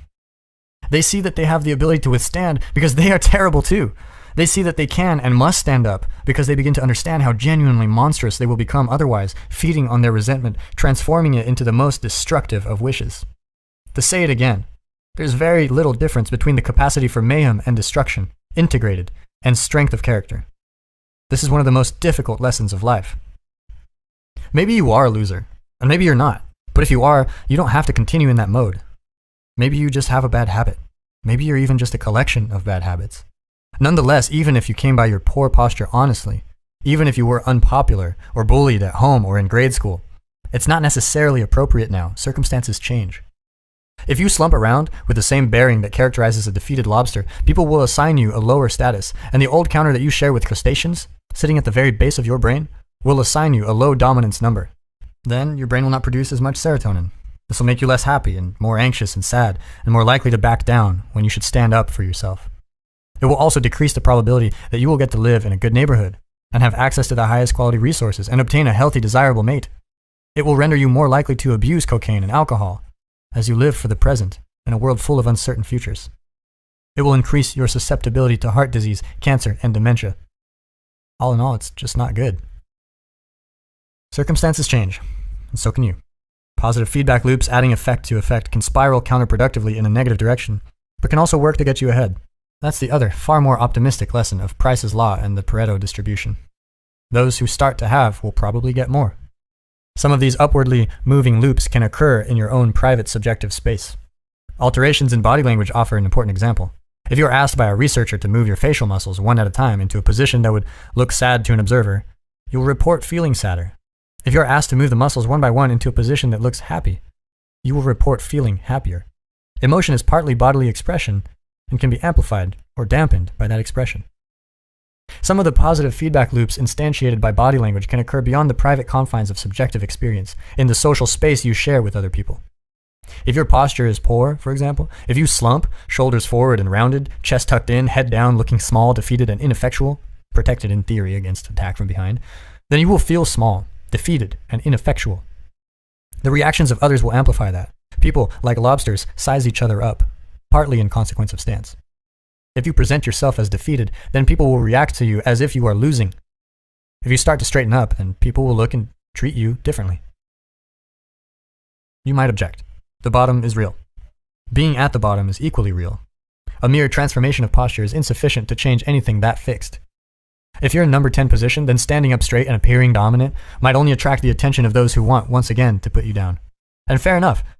But standing up straight with your shoulders back is not something that's only physical, because you're not only a body. You're a spirit, so to speak, a psyche as well. Standing up physically also implies and invokes and demands standing up metaphysically. Standing up means voluntarily accepting the burden of being. Your nervous system responds in an entirely different manner when you face the demands of life voluntarily. You respond to a challenge instead of bracing for a catastrophe. You see the gold the dragon hoards instead of shrinking in terror from the all-too-real fact of the dragon. You step forward to take your place in the dominance hierarchy and occupy your territory, manifesting your willingness to defend, expand, and transform it. That can all occur practically or symbolically, as a physical or as a conceptual restructuring. To stand up straight with your shoulders back is to accept the terrible responsibility of life with eyes wide open. It means deciding to voluntarily transform the chaos of potential into the realities of habitable order. It means adopting the burden of self-conscious vulnerability and accepting the end of the unconscious paradise of childhood, where finitude and mortality are only dimly comprehended. It means willingly undertaking the sacrifices necessary to generate a productive and meaningful reality. It means acting to please God in the ancient language. To stand up straight with your shoulders back means building the ark that protects the world from the flood, guiding your people through the desert after they have escaped tyranny, making your way away from comfortable home and country, and speaking the prophetic word to those who ignore the widows and children. It means shouldering the cross that marks the X, the place where you and being intersect so terribly. It means casting dead, rigid, and too tyrannical order back into the chaos in which it was generated. It means withstanding the ensuing uncertainty and establishing in consequence a better, more meaningful, and more productive order. So attend carefully to your posture. Quit drooping and hunching around. Speak your mind. Put your desires forward, as if you had a right to them, at least the same right as others. Walk tall and gaze forthrightly ahead. Dare to be dangerous. Encourage the serotonin to flow plentifully through the neural pathways desperate for its calming influence. People, including yourself, will start to assume that you are competent and able, or at least they will not immediately conclude the reverse. Emboldened by the positive responses you are now receiving, you will begin to be less anxious. You will then find it easier to pay attention to the subtle social cues that people exchange when they are communicating. Your conversations will flow better, with fewer awkward pauses. This will make you more likely to meet people, interact with them, and impress them. Doing so will not only genuinely increase the probability that good things will happen to you, it will also make those good things feel better when they do happen. Thus, strengthened and emboldened, you may choose to embrace being and work for its furtherance and improvement. Thus, strengthened, you may be able to stand, even during the illness of a loved one, even during the death of a parent, and allow others to find strength alongside you when they could otherwise be overwhelmed with despair. Thus emboldened, you will embark on the voyage of your life. Let your light shine, so to speak, on the heavenly hill, and pursue your rightful destiny. Then the meaning of your life may be sufficient to keep the corrupting influence of mortal despair at bay. Then you may be able to accept the terrible burden of the world and find joy. Look for your inspiration to the victorious lobster, with its 350 million years of practical wisdom. Stand up straight, with your shoulders back. 12 Rules for Life by Jordan Peterson. Rule 2. Treat yourself like someone you are responsible for helping. Why won't you just take your damn pills? Imagine that 100 people are prescribed a drug. Consider what happens next. 1/3 of them won't fill the prescription. Half of the remaining 67 will fill it, but won't take the medication correctly. They'll miss doses. They'll quit taking it early. They might not even take it at all. Physicians and pharmacists tend to blame such patients for their noncompliance, inaction, and error. You can lead a horse to water, they reason. Psychologists tend to take a dim view of such judgments. We are trained to assume that the failure of patients to follow professional advice is the fault of the practitioner, not the patient. We believe the healthcare provider has a responsibility to prefer advice that will be followed, offer interventions that will be respected, plan with the patient or client until the desired result is achieved, and follow up to ensure that everything is going correctly. This is just one of the many things that make psychologists so wonderful. Of course, we have the luxury of time with our clients, unlike other more beleaguered professionals who wonder why sick people won't take their medication. What's wrong with them? Don't they want to get better? Here's something worse. Imagine that someone receives an organ transplant. Imagine it's a kidney.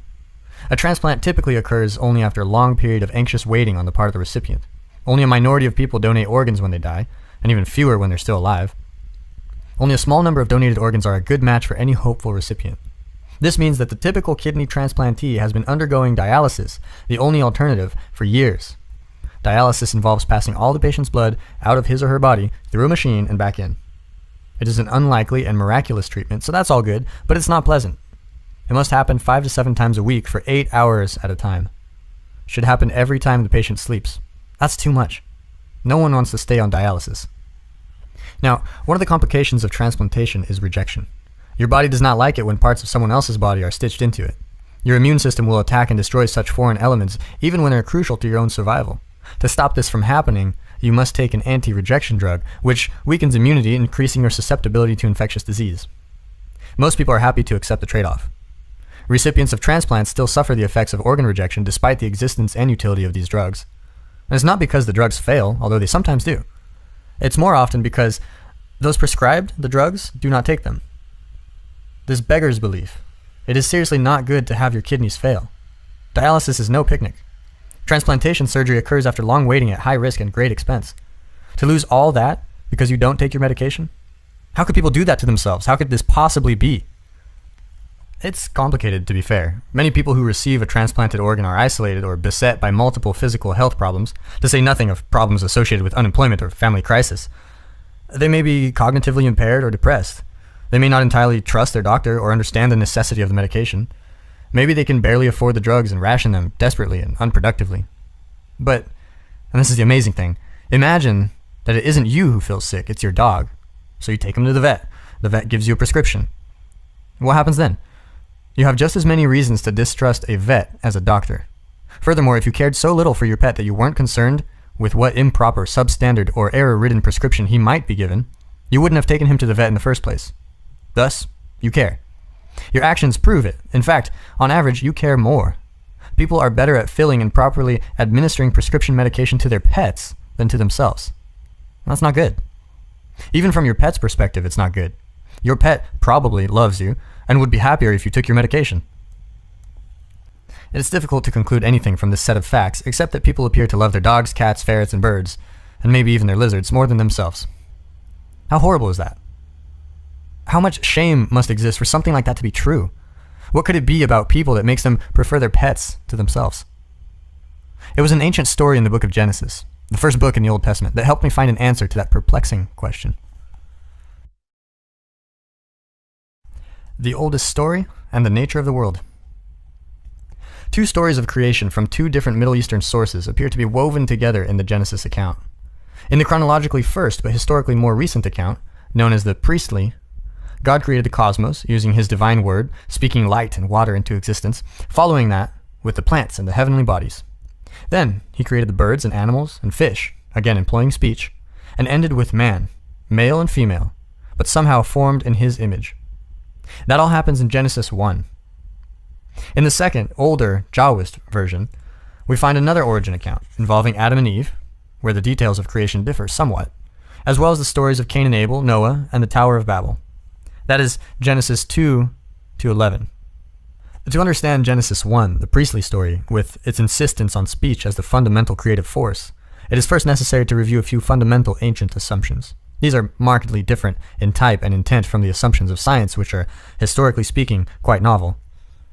Scientific truths were made explicit a mere 500 years ago with the work of Francis Bacon, René Descartes, and Isaac Newton. In whatever manner our forebears viewed the world prior to that, it was not through a scientific lens, any more than they could view the moon and the stars through the glass lenses of the equally recent telescope. Because we are so scientific now, and so determinedly materialistic, it is very difficult for us to even understand that other ways of seeing can and do exist. But those who existed during the distant time in which the foundational epics of our culture emerged were much more concerned with the actions that dictated survival, and with interpreting the world in a manner commensurate with that goal, than with anything approximating what we now understand as objective truth. Before the dawn of the scientific worldview, reality was construed differently. Being was understood as a place of action, not a place of things. It was understood as something more akin to story or drama. That story or drama was lived, subjective experience as it manifested itself moment to moment in the consciousness of every living person. It was something similar to the stories we tell each other about our lives and their personal significance, something similar to the happenings that novelists describe when they capture existence in the pages of their books. Subjective experience, that includes familiar objects such as trees and clouds, primarily objective in their existence, but also, and more importantly, such things as emotions and dreams, as well as hunger, thirst, and pain. It is such things, experienced personally, that are most fundamental elements of human life from the archaic, dramatic perspective, and they are not easily reducible to the detached and objective, even by the modern reductionist, materialist mind. Take pain, for example, subjective pain. That's something so real, no argument can stand against it. Everyone acts as if their pain is real, ultimately, finally, real. Pain matters. More than matter matters. It is for this reason, I believe, that so many of the world's traditions regard the suffering attendant upon existence as the irreducible truth of being. In any case, that which we subjectively experience can be likened much more to a novel or a movie than to a scientific description of physical reality.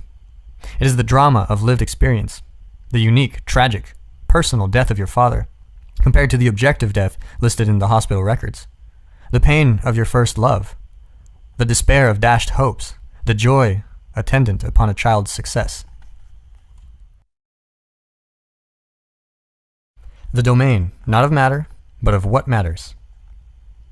The scientific world of matter can be reduced in some sense to its fundamental constituent elements, molecules, atoms, and even quarks.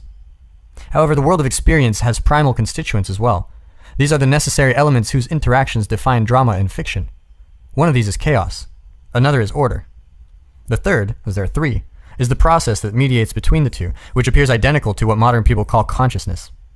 It is our eternal subjugation to the first two that makes us doubt the validity of existence, that makes us throw up our hands in despair and fail to care for ourselves properly. It is proper understanding of the third that allows us the only real way out. Chaos is the domain of ignorance itself, its unexplored territory. Chaos is what extends eternally and without limit beyond the boundaries of all states, all ideas, and all disciplines. It's the foreigner, the stranger, the member of another gang, the rustle in the bushes in the nighttime, the monster under the bed, the hidden anger of your mother, and the sickness of your child. Chaos is the despair and horror you feel when you have been profoundly betrayed. It's the place you end up when things fall apart, when your dreams die. your career collapses, or your marriage ends. It's the underworld of fairy tale and myth where the dragon and the gold it guards eternally coexist. Chaos is where we are when we don't know where we are, and what we are doing when we don't know what we are doing. It is, in short, all these things and situations we neither know nor understand. Chaos is also the formless potential from which the God of Genesis 1 called forth order using language at the beginning of time. It's the same potential from which we, made in that image, call forth the novel and ever-changing moments of our lives. And chaos is freedom. Dreadful freedom, too. Order, by contrast, is explored territory. That's the hundreds of millions of years old hierarchy of place, position, and authority. That's the structure of society. It's the structure provided by biology, too, particularly insofar as you are adapted, as you are, to the structure of society. Order is tribe, religion, hearth, home, country. It's the warm, secure living room where the fireplace glows and the children play.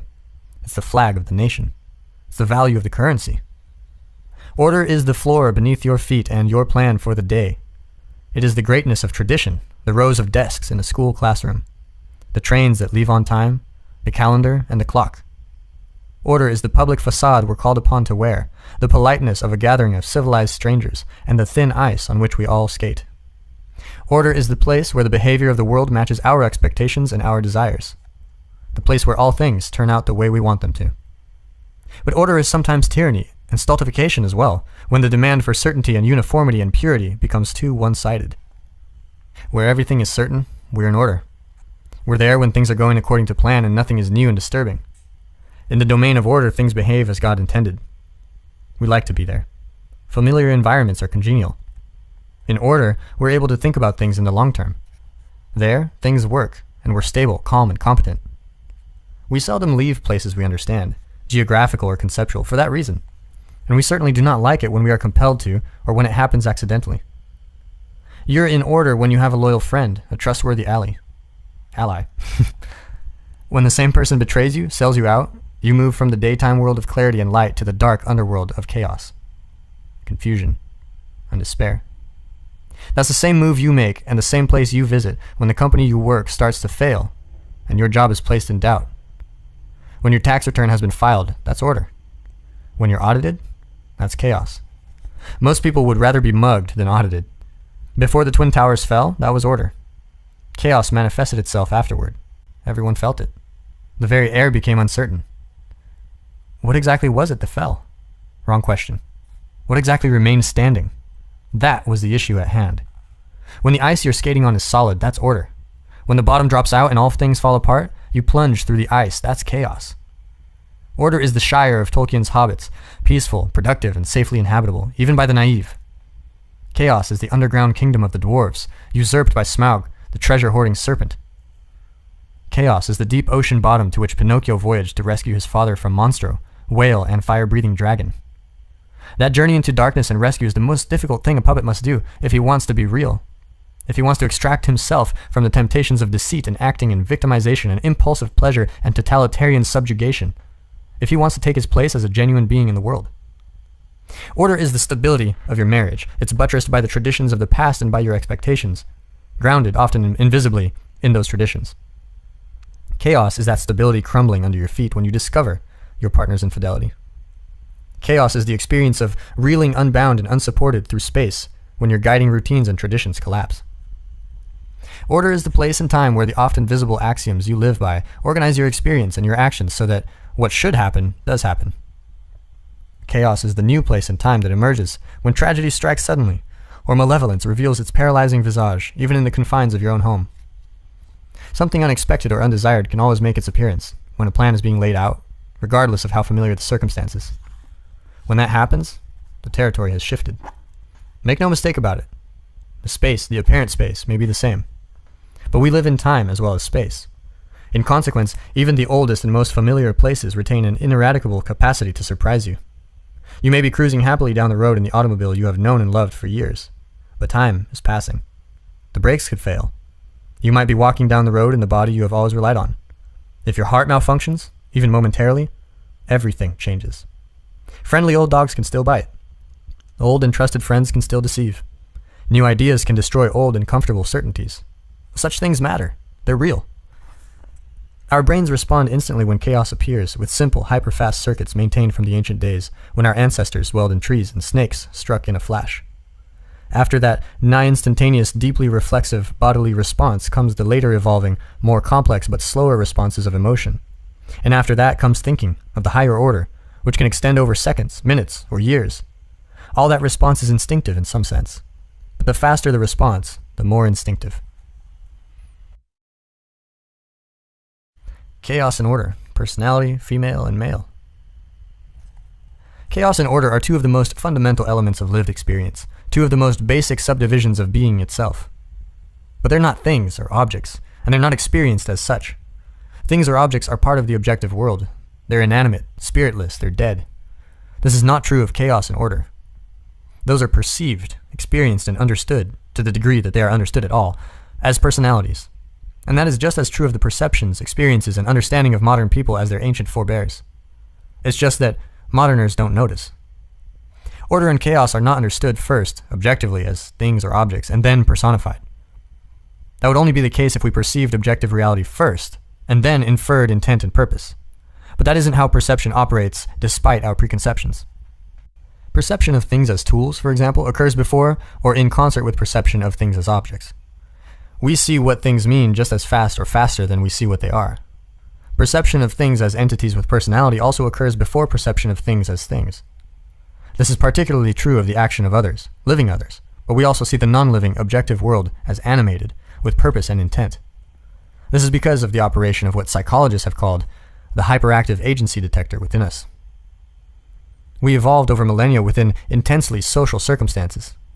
This means that the most significant elements of our environment of origin were personalities, not things, objects, or situations. The personalities we have evolved to perceive have been around in predictable form and in typical hierarchical configurations forever, for all intents and purposes. They have been male or female, for example, for 1 billion years. That's a long time. The division of life into its twin sexes occurred before the evolution of multicellular animals. It was in a still respectable 1/5 of that time that mammals, who take extensive care of their young, emerged. Thus, the category of parent and or child has been around for 200 million years. It's longer than birds have existed. That's longer than flowers have grown. It's not 1 billion years, but it's still a very long time. It's plenty long enough for male and female and parent and child to serve as vital and fundamental parts of the environment to which we have adapted. This means that male and female and parent and child are categories for us. Natural categories, deeply embedded in our perceptual, emotional, and motivational structures. Our brains are deeply social. Other creatures, particularly other humans, were crucially important to us as we lived, mated, and evolved. Those creatures were literally our natural habitat, our environment. From a Darwinian perspective, nature, reality itself, the environment itself, is what selects. The environment cannot be defined in any more fundamental manner. It is not mere inert matter. Reality itself is what we contend with when we are striving to survive and reproduce. A lot of that is other beings, their opinions of us, and their communities. And that's that. Over the millennia, as our brain capacity increased and we developed curiosity to spare, we became increasingly aware of and curious about the nature of the world, what we eventually conceptualized as the objective world, outside of the personalities of family and troop. And outside, quote unquote, is not merely unexplored physical territory. Outside is outside of what we currently understand. And understanding is dealing with and coping with and not merely representing objectively. But our brains had long been concentrating on other people. Thus, it appears that we first began to perceive the unknown, chaotic, non-human world with the innate categories of our social brain. And even this is a misstatement. When we first began to perceive the unknown, chaotic, non-animal world, we used categories that had originally evolved to represent the pre-human animal social world. Our minds are far older than mere humanity. Our categories are far older than our species. Our most basic category, as old in some sense as the sexual act itself, appears to be that of sex, male and female. We appear to have taken that primordial knowledge of structured creative opposition and begun to interpret everything through its lens. Order, the known, appears symbolically associated with masculinity, as illustrated in the aforementioned yang of the Taoist yin-yang symbol. This is perhaps because the primary hierarchical structure of human society is masculine, as it is among most animals, including the chimpanzees who are our closest genetic and arguably behavioral match. It is because men are, and throughout history have been, the builders of towns and cities, the engineers, stonemasons, bricklayers, and lumberjacks, the operators of heavy machinery. Order is God the Father, the eternal judge, ledger keeper and dispenser of rewards and punishments. Order is the peacetime army of policemen and soldiers. It's the political culture, the corporate environment and the system. It's the they in you know what they say.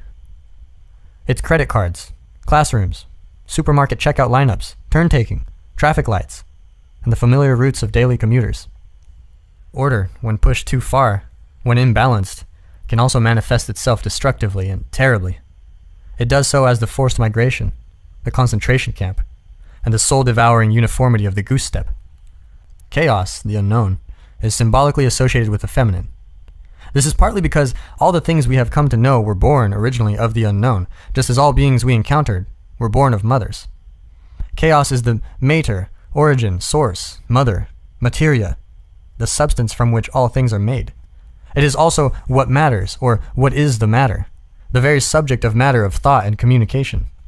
In its positive guise, chaos is possibility itself, the source of ideas, the mysterious realm of gestation and birth. As a negative force, it's the impenetrable darkness of a cave, and the accident by the side of the road. It's the mother grizzly, all compassion to her cubs, who marks you as a potential predator and tears you to pieces. Chaos, the eternal feminine, is also the crushing force of sexual selection. Women are choosy maters. Unlike female chimps, their closest animal counterparts, most men do not meet female human standards. It is for this reason that women on dating sites rate 85% of men as below average in attractiveness. It is for this reason that we all have twice as many female ancestors as male. Imagine that all the women who have ever lived have averaged one child. Now imagine that half the men who have ever lived have fathered 2 children, if they had any, while the other half fathered none. It is woman as nature who looks at half of all men and says, no. For the men, that's a direct encounter with chaos, and it occurs with devastating force every time they are turned down for a date. Human female choosiness is also why we are very different from the common ancestor we shared with our chimpanzee cousins, while the latter are very much the same. Women's proclivity to say no, more than any other force, has shaped our evolution into the creative, industrious, upright, large-brained, competitive, aggressive, domineering creatures that we are. It is nature as woman who says, well, bucko, you're good enough for a friend, but my experience of you so far has not indicated the suitability of your genetic material for continued propagation. Quote, end quote. The most profound religious symbols rely for their power in large part on this underlying fundamentally bipartisan conceptual subdivision. The Star of David is, for example, the downward-pointing triangle of femininity and the upward-pointing triangle of the male. Footnote on the triangle. It is of great interest in this regard that the 5-part Taiji 2, referred to in Chapter 1 and the source of the simpler yin-yang symbol, expresses the origin of the cosmos as, first, originating in the undifferentiated absolute, then dividing into yin and yang, chaos and order, feminine and masculine, and then into the 5 agents, wood, fire, earth, metal, water, and then, simply put, the 10,000 things, quote unquote. The Star of David, chaos/order, feminine/masculine, gives rise in the same way to the 4 basic elements, fire, air, water, and earth, out of which everything is built. A similar hexagram is used by the Hindus. The downward triangle symbolizes Shakti, the feminine, the upward triangle Shiva, the masculine. The 2 components are known as Om and Hrim in Sanskrit. Remarkable examples of conceptual parallelism. Resuming. It's the same for the yoni and lingam of Hinduism, which come covered with snakes, our ancient adversaries and provocateurs. The Shiva Linga is depicted with snake deities called the Nagas. The ancient Egyptians represented Osiris, god of the state, and Isis, goddess of the underworld, as twin cobras with their tails knotted together. The same symbol was used in China to portray Fuxi and Nua, the creators of humanity and of writing. The representations in Christianity are less abstract, more like personalities, but the familiar Western images of the Virgin Mary with the Christ child and the Pietà both express the female/male dual unity, as does the traditional insistence on the androgyny of Christ. It should also be noted, finally, that the structure of the brain itself, at a gross morphological level, appears to reflect this duality. This, to me, indicates the fundamental, beyond the metaphorical reality of this symbolically feminine/masculine divide, since the brain is adapted by definition to reality itself. That is, reality conceptualized in this quasi-Darwinian manner. Elkanon Goldberg, student of the great Russian neuropsychologist Alexander Luria, has proposed quite lucidly and directly that the very hemispheric structure of the cortex reflects the fundamental division between novelty, the unknown or chaos, and routinization, the known, order. He doesn't make reference to the symbols representing the structure of the world in reference to this theory, but that's all the better. An idea is more credible when it emerges as a consequence of investigations in different realms. We already know all this, but we don't know we know it. But we immediately comprehend it when it's articulated in a manner such as this. Everyone understands order and chaos, world and underworld, when it's explained using these terms. We all have a palpable sense of the chaos lurking under everything familiar. That's why we understand the strange, surreal stories of Pinocchio and Sleeping Beauty and The Lion King and The Little Mermaid and Beauty and the Beast, with their eternal landscapes of known and unknown, world and underworld. We've all been in both places many times, sometimes by happenstance, sometimes by choice. Many things begin to fall into place when you begin to consciously understand the world in this manner. It's as if the knowledge of your body and soul falls into alignment with the knowledge of your intellect. And there's more. Such knowledge is prescriptive, as well as descriptive. This is the kind of knowing what that helps you know how. This is the kind of is from which you can derive an ought. The Taoist juxtaposition of yin and yang, for example, doesn't simply portray chaos and order as the fundamental elements of being. It also tells you how to act. The way, the Taoist path of life, is represented by, or exists on, the border between the twin serpents. The way is the path of proper being. It's the same way as that referred to by Christ in John chapter 14, verse 6. I am the way, and the truth, and the life. The same idea is expressed in Matthew chapter 7, verse 14.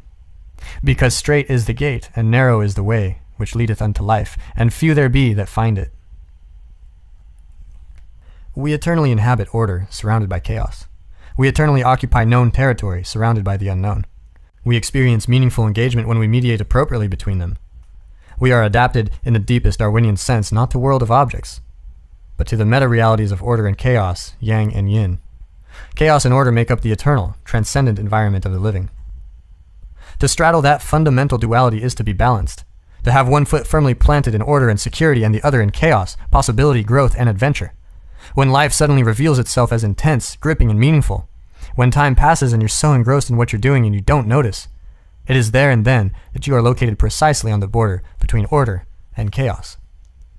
The subjective meaning that we encounter there is the reaction of our deepest being, our neurologically and evolutionarily grounded instinctive self, indicating that we are ensuring the stability but also the expansion of habitable, productive territory of space that is personal, social, and natural.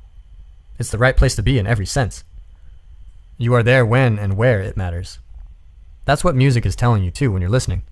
Even more perhaps when you're dancing, when its harmonious layered patterns of predictability and unpredictability make meaning itself well up from the most profound depths of your being. Chaos and order are fundamental elements because every lived situation, even every conceivable lived situation, is made up of both. No matter where we are, there are some things we can identify, make use of, and predict, and some things we neither know nor understand. No matter who we are, Kalahari desert dweller or Wall Street banker, some things are under our control, and some things are not. That's why both can understand the same stories and dwell within the confines of the same eternal truths.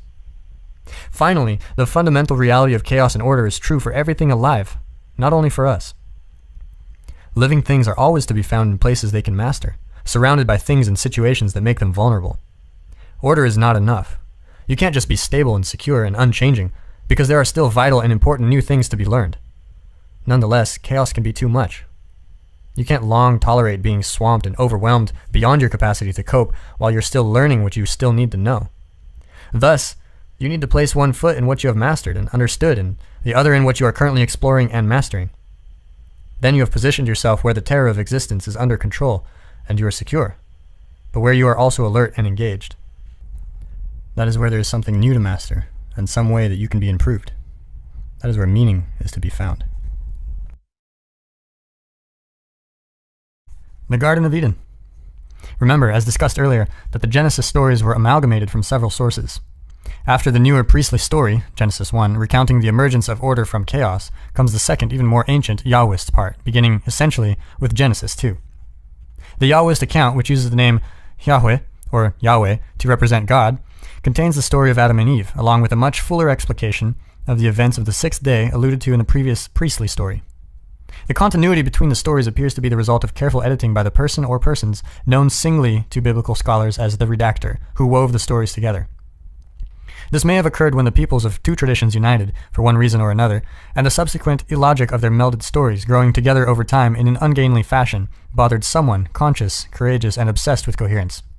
According to the Yahwist creation story, God first created a bounded space known as Eden, which, in Aramaic, Jesus' putative language, means well-watered place, or paradise, Baidaesa in Old Iranian or Avestan, which means walled or protected enclosure or garden.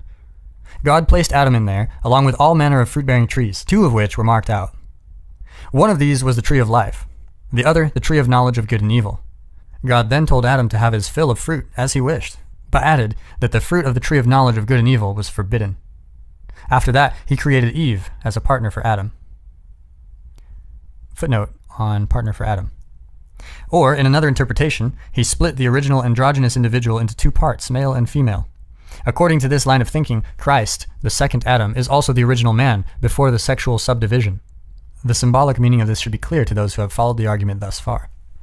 Resuming. Adam and Eve don't seem very conscious at the beginning when they are first placed in paradise, and they were certainly not self-conscious. As the story insists, the original parents were naked, but not ashamed. Such phrasing implies first that it's perfectly natural and normal for people to be ashamed of their nakedness, otherwise nothing would have been said about its absence, and second, that there was something amiss, for better or worse, with our first parents. Although there are exceptions, the only people around now who would be unashamed if suddenly dropped naked into a public place, excepting the odd exhibitionist, are those younger than 3 years of age. In fact, a common nightmare involves the sudden appearance of the dreamer, naked on a stage in front of a packed house. In the 3rd verse of Genesis, a serpent appears, first apparently in legged form. God only knows why he allowed or placed such a creature in the garden. I have long puzzled over the meaning of this. It seems to be a reflection in part of the order/chaos dichotomy characterizing all of experience, with paradise serving as habitable order and the serpent playing the role of chaos. The serpent in Eden, therefore, means the same thing as the black dot in the yin side of the Taoist yin-yang symbol of totality. That is, the possibility of the unknown and revolutionary suddenly manifesting itself where everything appears calm. It just does not appear possible even for God himself to make a bounded space completely protected from the outside, not in the real world with its necessary limitations, surrounded by the transcendent. The outside, chaos, always sneaks into the inside because nothing can be completely walled off from the rest of reality. So even the ultimate in safe spaces inevitably harbors a snake. There were, forever, genuine, quotidian reptilian snakes in the grass and in the trees of our original African paradise. Even had all of these been banished, however, in some inconceivable manner by some primordial Saint George, snakes still would have remained in the form of our primordial human rivals, at least when they were acting like enemies from our limited in-group kin-bonded perspectives. There was, after all, no shortage of conflict and warfare among our ancestors, tribal and otherwise. And even if we had defeated all the snakes that beset us from without, reptilian and human alike, we would still not have been safe. Nor are we now. We have seen the enemy after all, and he is us. The snake inhabits each of our souls. This is the reason, as far as I can tell, for the strange Christian insistence, made most explicit by John Milton, that the snake in the Garden of Eden was also Satan, the spirit of evil itself. The importance of this symbolic identification, its staggering brilliance, can hardly be overstated. It is through such millennia-long exercise of the imagination that the idea of abstracted moral concepts themselves, with all they entail, developed.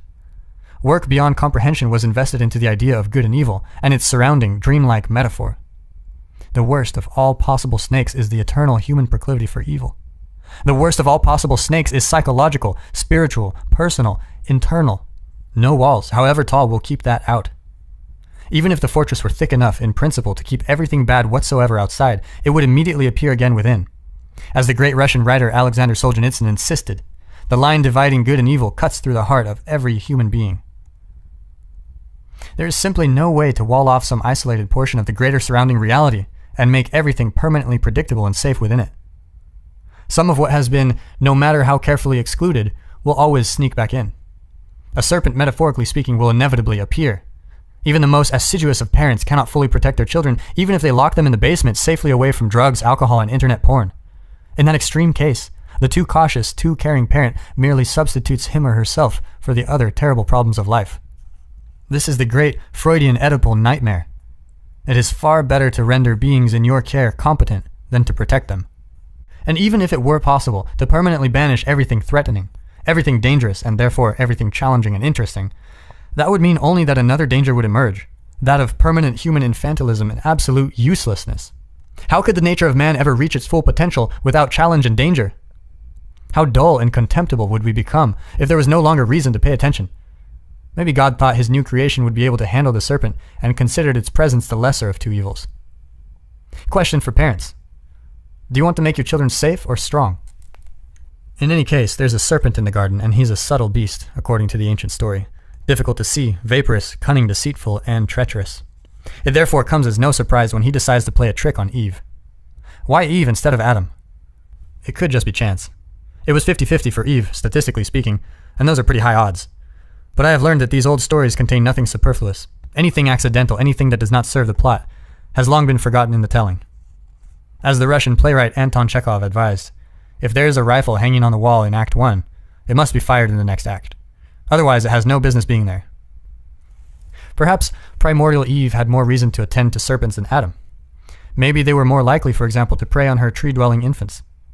Perhaps it is for this reason that Eve's daughters are more protective, self-conscious, fearful, and nervous to this day, even and especially in the most egalitarian of modern human societies.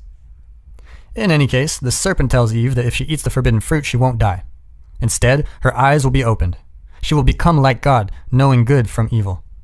Of course, the serpent doesn't let her know that she will be like God in only that one way. But he is a serpent after all. Being human and wanting to know more, Eve decides to eat the fruit. Poof! She wakes up. She's conscious, or perhaps self-conscious, for the first time. Now, no clear-seeing, conscious woman is going to tolerate an unawakened man. So, Eve immediately shares the fruit with Adam. That makes him self-conscious. Little has changed. Women have been making men self-conscious since the beginning of time. They do this primarily by rejecting them, but they also do it by shaming them, if men do not take responsibility. Since women bear the primary burden of reproduction, it's no wonder. It is very hard to see how it could be otherwise.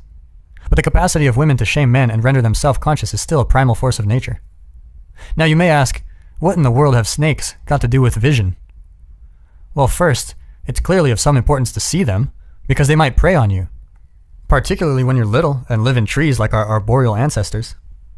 Dr. Lynn Isbell, professor of anthropology and animal behavior at the University of California, has suggested that the stunningly acute vision almost uniquely possessed by human beings was an adaptation forced on us tens of millions of years ago by the necessity of detecting and avoiding the terrible danger of snakes, with whom our ancestors co-evolved. This is perhaps one of the reasons the snake features in the Garden of Paradise as the creature who gave us the vision of God, in addition to serving as the primordial and eternal enemy of mankind. This is perhaps one of the reasons why Mary, the eternal archetypal mother, Eve perfected, is so commonly shown in medieval and Renaissance iconography, holding the Christ child in the air as far away as possible from a predatory reptile, which she has firmly pinned under her foot. And there's more. It's fruit that the snake offers. And fruit is also associated with a transformation of vision, in that our ability to see color is an adaptation that allows us to rapidly detect the ripe, and therefore edible bounty of trees. Our primordial parents hearkened to the snake. They ate the fruit. Their eyes opened. They both awoke. You might think, as Eve did initially, that this would be a good thing. Sometimes, however, half a gift is worse than none. Adam and Eve wake up all right, but only enough to discover some terrible things. First, they notice that they're naked. The naked ape. My son figured out that he was naked well before he was 3. He wanted to dress himself. He kept the washroom door firmly shut. He didn't appear in public without his clothes. I couldn't, for the life of me, see how this had anything to do with his upbringing. It was his own discovery, his own realization, and his own choice of reactions. It looked built into me. What does it mean to know yourself naked? Or, potentially worse, to know yourself and your partner naked? All manner of terrible things, expressed in the rather horrifying manner, for example, of the Renaissance painter Hans Baldung Grün, whose painting inspired the illustration that begins this chapter. Naked means vulnerable and easily damaged. Naked means subject to judgment for beauty and health.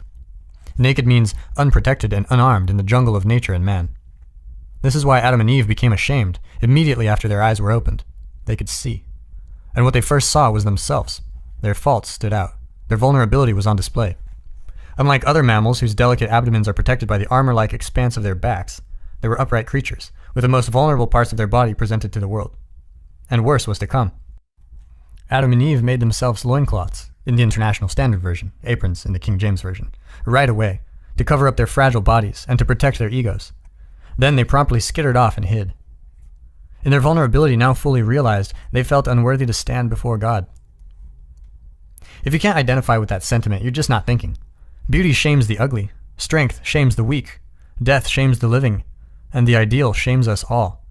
Thus we fear it, resent it, even hate it. And of course, that's the theme next examined in Genesis in the story of Cain and Abel. What are we to do about that? Abandon all ideals of beauty, health, brilliance, and strength? That's not a good solution. That would merely ensure that we would feel ashamed all the time, and that we would even more justly deserve it. I don't want women who can stun by their mere presence to disappear just so that others can feel unself-conscious. I don't want intellects, such as John von Neumann's, to vanish, just because of my barely grade 12 grasp of mathematics. By the time he was 19, he had redefined numbers. Numbers. Thank God for John von Neumann. Thank God for Grace Kelly and Anita Ekberg and Monica Bellucci. I'm proud to feel unworthy in the presence of people like that. It's the price we all pay for aim, achievement, and ambition. But it's also no wonder that Adam and Eve covered themselves up. The next part of the story is downright farcical in my opinion, although it's also tragic and terrible. That evening when Eden cools down, God goes out for his evening stroll, but Adam is absent. This puzzles God, who is accustomed to walking with him. Adam, Calls God, apparently forgetting that he can see through bushes. where are you? Adam immediately reveals himself, but badly. First as a neurotic, then as a ratfink. The creator of all the universe calls and Adam replies, "I heard you, God, but I was naked and hid." What does this mean? It means that people, unsettled by their vulnerability, eternally fear to tell the truth, to mediate between chaos and order, and to manifest their destiny. In other words, they are afraid to walk with God. That's not particularly admirable, perhaps, but it's certainly understandable. God's a judgmental father. His standards are high. He's hard to please. God says, Who told you that you were naked? Did you eat something you weren't supposed to? and Adam in his wretchedness points right at Eve, his love, his partner, his soulmate, and snitches on her. And then he blames God. He says, "The woman whom you gave to me, she gave it to me, and then I ate it." How pathetic, and how accurate. The first woman made the first man self-conscious and resentful. Then the first man blamed the woman, and then the first man blamed God. This is exactly how every spurned male feels to this day. First, he feels small in front of the potential object of his love after she denigrates his reproductive suitability. Then he curses God for making her so bitchy, himself so useless, if he has any sense, and being itself so deeply flawed. Then he turns to thoughts of revenge. How thoroughly contemptible and how utterly understandable. At least the woman had the serpent to blame, and it later turns out that snake is Satan himself, unlikely as that seems. Thus, we can understand and sympathize with Eve's error. She was deceived by the best. But Adam, no one forced his words from his mouth. Unfortunately, the worst isn't over, for man or beast. First, God curses the serpent, telling him that he will now have to slither around, legless, forever in peril of being stomped on by angry humans. Second, he tells the woman that she will now bring forth children in sorrow and desire an unworthy, sometimes resentful man, who will in consequence lord her biological fate over her permanently. What might this mean? It could just mean that God is a patriarchal tyrant, as politically motivated interpretations of the ancient story insist. I think it's merely descriptive. Merely. And here's why. As human beings evolved, the brains that eventually gave rise to self-consciousness expanded tremendously. This produced an evolutionary arms race between fetal head and female pelvis. The female graciously widened her hips almost to the point where running would no longer be possible. The baby, for his part, allowed himself to be born more than a year early compared to other mammals of his size, and evolved a semi-collapsible head. This was and is a painful adjustment for both. The essentially fetal baby is almost completely dependent on his mother for everything during that first year. The programmability of his massive brain means that he must be trained until he is 18, or 30, before being pushed out of the nest.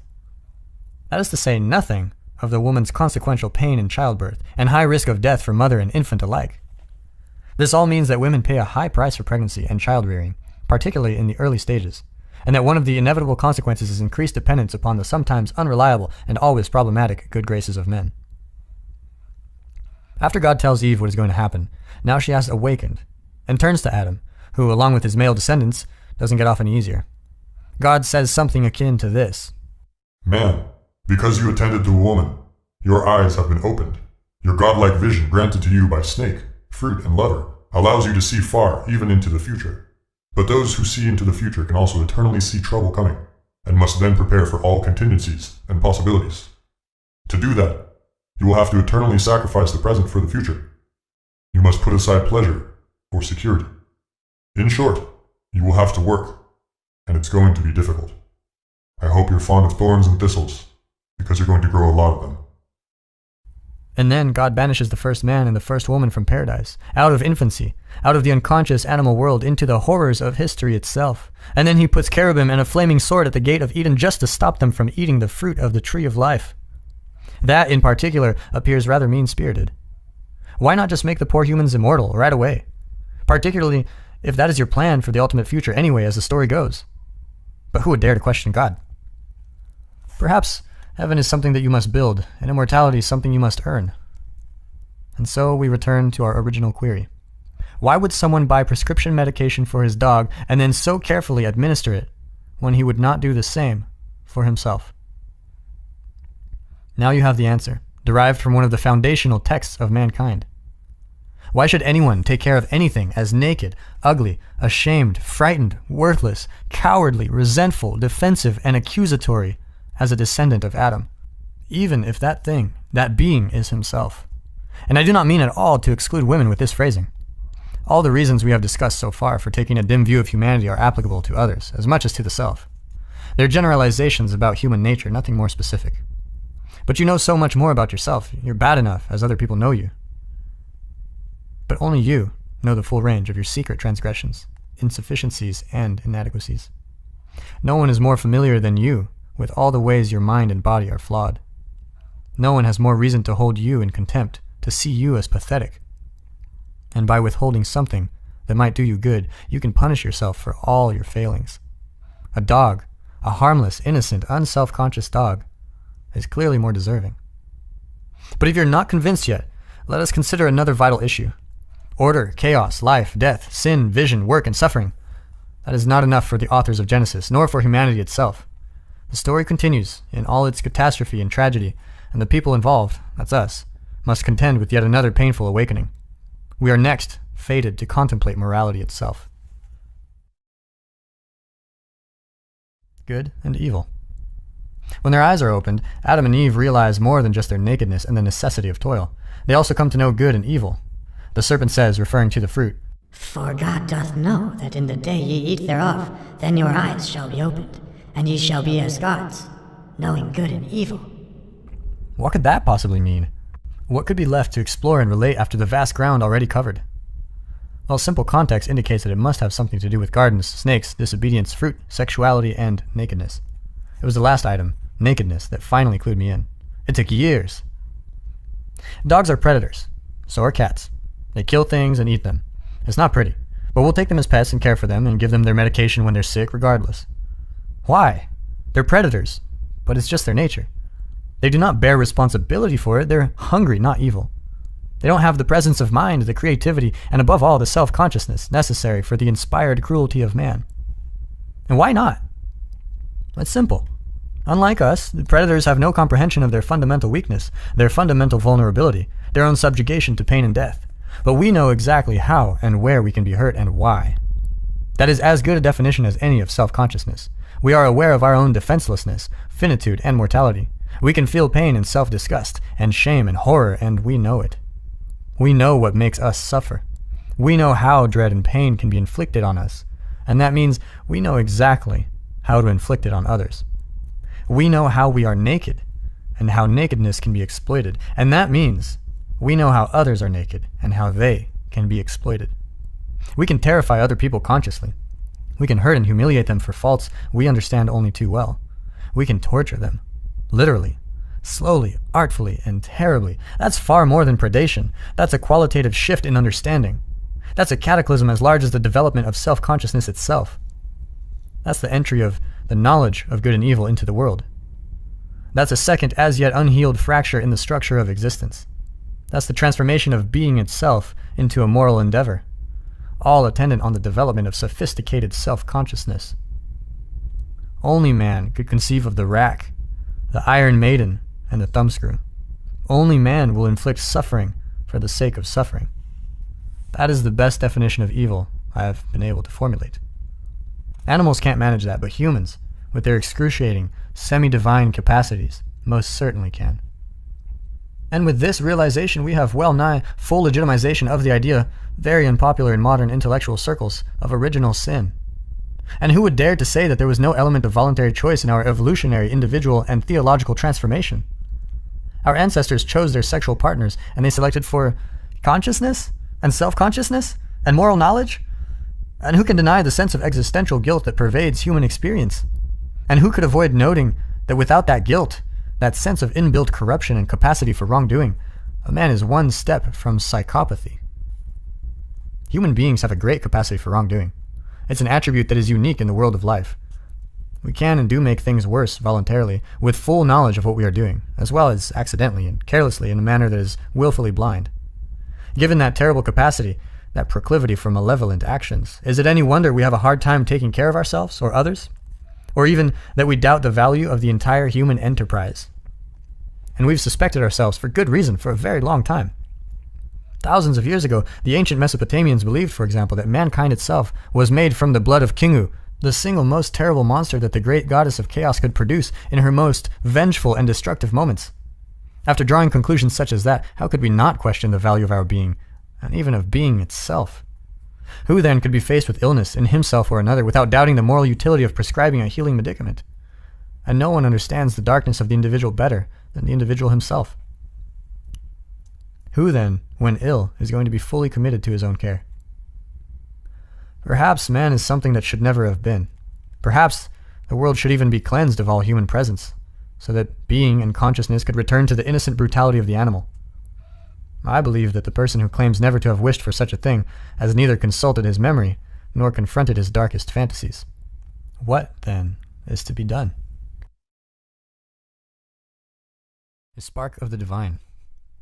In Genesis 1, God creates the world with the divine, truthful word, generating habitable, paradisal order from the pre-cosmogonic chaos. He then creates man and woman in his image, imbuing them with his capacity to do the same, to create order from chaos and continue his work. At each stage of creation, including that involving the formation of the first couple, God reflects upon what has come to be and pronounces it good. The juxtaposition of Genesis 1 with Genesis 2 and 3, the latter two chapters outlining the fall of man, describing why our lot is so tragedy-ridden and ethically torturous, produces a narrative sequence almost unbearable in its profundity. The moral of Genesis 1 is that being brought into existence through true speech is good. This is true even of man himself prior to his separation from God. This goodness is terribly disrupted by the events of the fall, and of Cain and Abel, and the flood and the Tower of Babel, but we retain an intimation of the pre-lapsarian state. We remember, so to speak. We remain eternally nostalgic for the innocence of childhood, the divine, unconscious being of the animal, and the untouched cathedral-like old-growth forest. We find respite in such things. We worship them, even if we are self-proclaimed atheistic environmentalists of the most anti-human sort. The original state of nature conceived in this manner is paradisal. But we are no longer one with God and nature, and there is no simple turning back. The original man and woman, existing in unbroken unity with their Creator, did not appear conscious, and certainly not self-conscious. Their eyes were not open. But in their perfection, they were also less, not more, than their post-fall counterparts. Their goodness was something bestowed rather than deserved or earned. They exercised no choice. God knows that's easier. But maybe it's not better than, for example, goodness genuinely earned. Maybe even in some cosmic sense, assuming that consciousness itself is a phenomena of cosmic significance, free choice matters. Who can speak with certainty about such things? I'm unwilling to take these questions off the table, however, merely because they are difficult. So here's a proposition. Perhaps it is not simply the emergence of self-consciousness and the rise of our moral knowledge of death and the fall that besets us and makes us doubt our own worth. Perhaps it is instead our unwillingness, reflected in Adam's shamed hiding, to walk with God, despite our fragility and propensity for evil. The entire Bible is structured so that everything after the fall, the history of Israel, the prophets, the coming of Christ, is presented as a remedy for that fall, a way out of evil. The beginning of conscious history, the rise of the state and all its pathologies of pride and rigidity, the emergence of great moral figures who try to set things right, culminating in the Messiah himself, that's all part of humanity's attempt, God willing, to set itself right. And what would that mean? And this is an amazing thing. The answer is already implicit in Genesis 1, to embody the image of God, to speak out of chaos the being that is good, but to do so consciously, of our own free choice. Back is the way forward, as T.S. Eliot so rightly insisted, but back as awake beings, exercising the proper choice of awake beings instead of back to sleep. We shall not cease from exploration, and the end of all our exploring will be to arrive where we started and know the place for the first time. Through the unknown remembered gate, when the last of earth left to discover is that which was the beginning, at the source of the longest river, the voice of the hidden waterfall and the children in the apple tree. Not known because not looked for, but heard, half heard in the stillness between two waves of the sea, quick now, here, now, always. A condition of complete simplicity, costing not less than everything, and all shall be well, and all manner of things shall be well, when the tongues of flames are infolded into the crown not of fire, and the fire and the rose are one. Little Gidding, 4 quartets, 1943. If we wish to take care of ourselves properly, we would have to respect ourselves, but we don't, because we are, not least in our own eyes, fallen creatures. If we lived in truth, if we spoke the truth, then we could walk with God once again and respect ourselves and others and the world. Then we might treat ourselves like people we cared for. We might strive to set the world straight. We might orient it toward heaven, where we would want people we cared for to dwell, instead of hell, where our resentment and hatred would eternally sentence everyone. In the areas where Christianity emerged 2,000 years ago, people were much more barbaric than they are today. Conflict was everywhere. Human sacrifice, including that of children, was a common occurrence even in technologically sophisticated societies such as that of ancient Carthage. In Rome, arena sports were competitions to the death, and the spilling of blood was a commonplace. The probability that a modern person in a functional democratic country will now kill or be killed is infinitesimally low compared to what it was in previous societies, and still is in the unorganized and anarchic parts of the world. Then the primary moral issue confronting society was control of violent, impulsive selfishness and the mindless greed and brutality that accompanies it. People with those aggressive tendencies still exist. At least now they know that such behavior is suboptimal and either try to control it or encounter major social obstacles if they don't. But now also another problem has arisen, which was perhaps less common in our harsher past. It is easy to believe that people are arrogant and egotistical and always looking out for themselves. The cynicism that makes that opinion a universal truism is widespread and fashionable. But such an orientation to the world is not at all characteristic of many people. They have the opposite problem. They shoulder intolerable burdens of self-disgust, self-contempt, shame, and self-consciousness. Thus, instead of narcissistically inflating their own importance, they don't value themselves at all, and they don't take care of themselves with attention and skill. It seems that people often don't really believe that they deserve the best care, personally speaking. They are excruciatingly aware of their own faults and inadequacies, real and exaggerated, and ashamed and doubtful of their own value. They believe that other people shouldn't suffer, and they will work diligently and altruistically to help them alleviate it. They extend the same courtesy even to the animals they are acquainted with, but not so easily to themselves. It is true that the idea of virtuous self-sacrifice is deeply embedded in Western culture, at least insofar as the West has been influenced by Christianity, which is based on the imitation of someone who performed the ultimate act of self-sacrifice.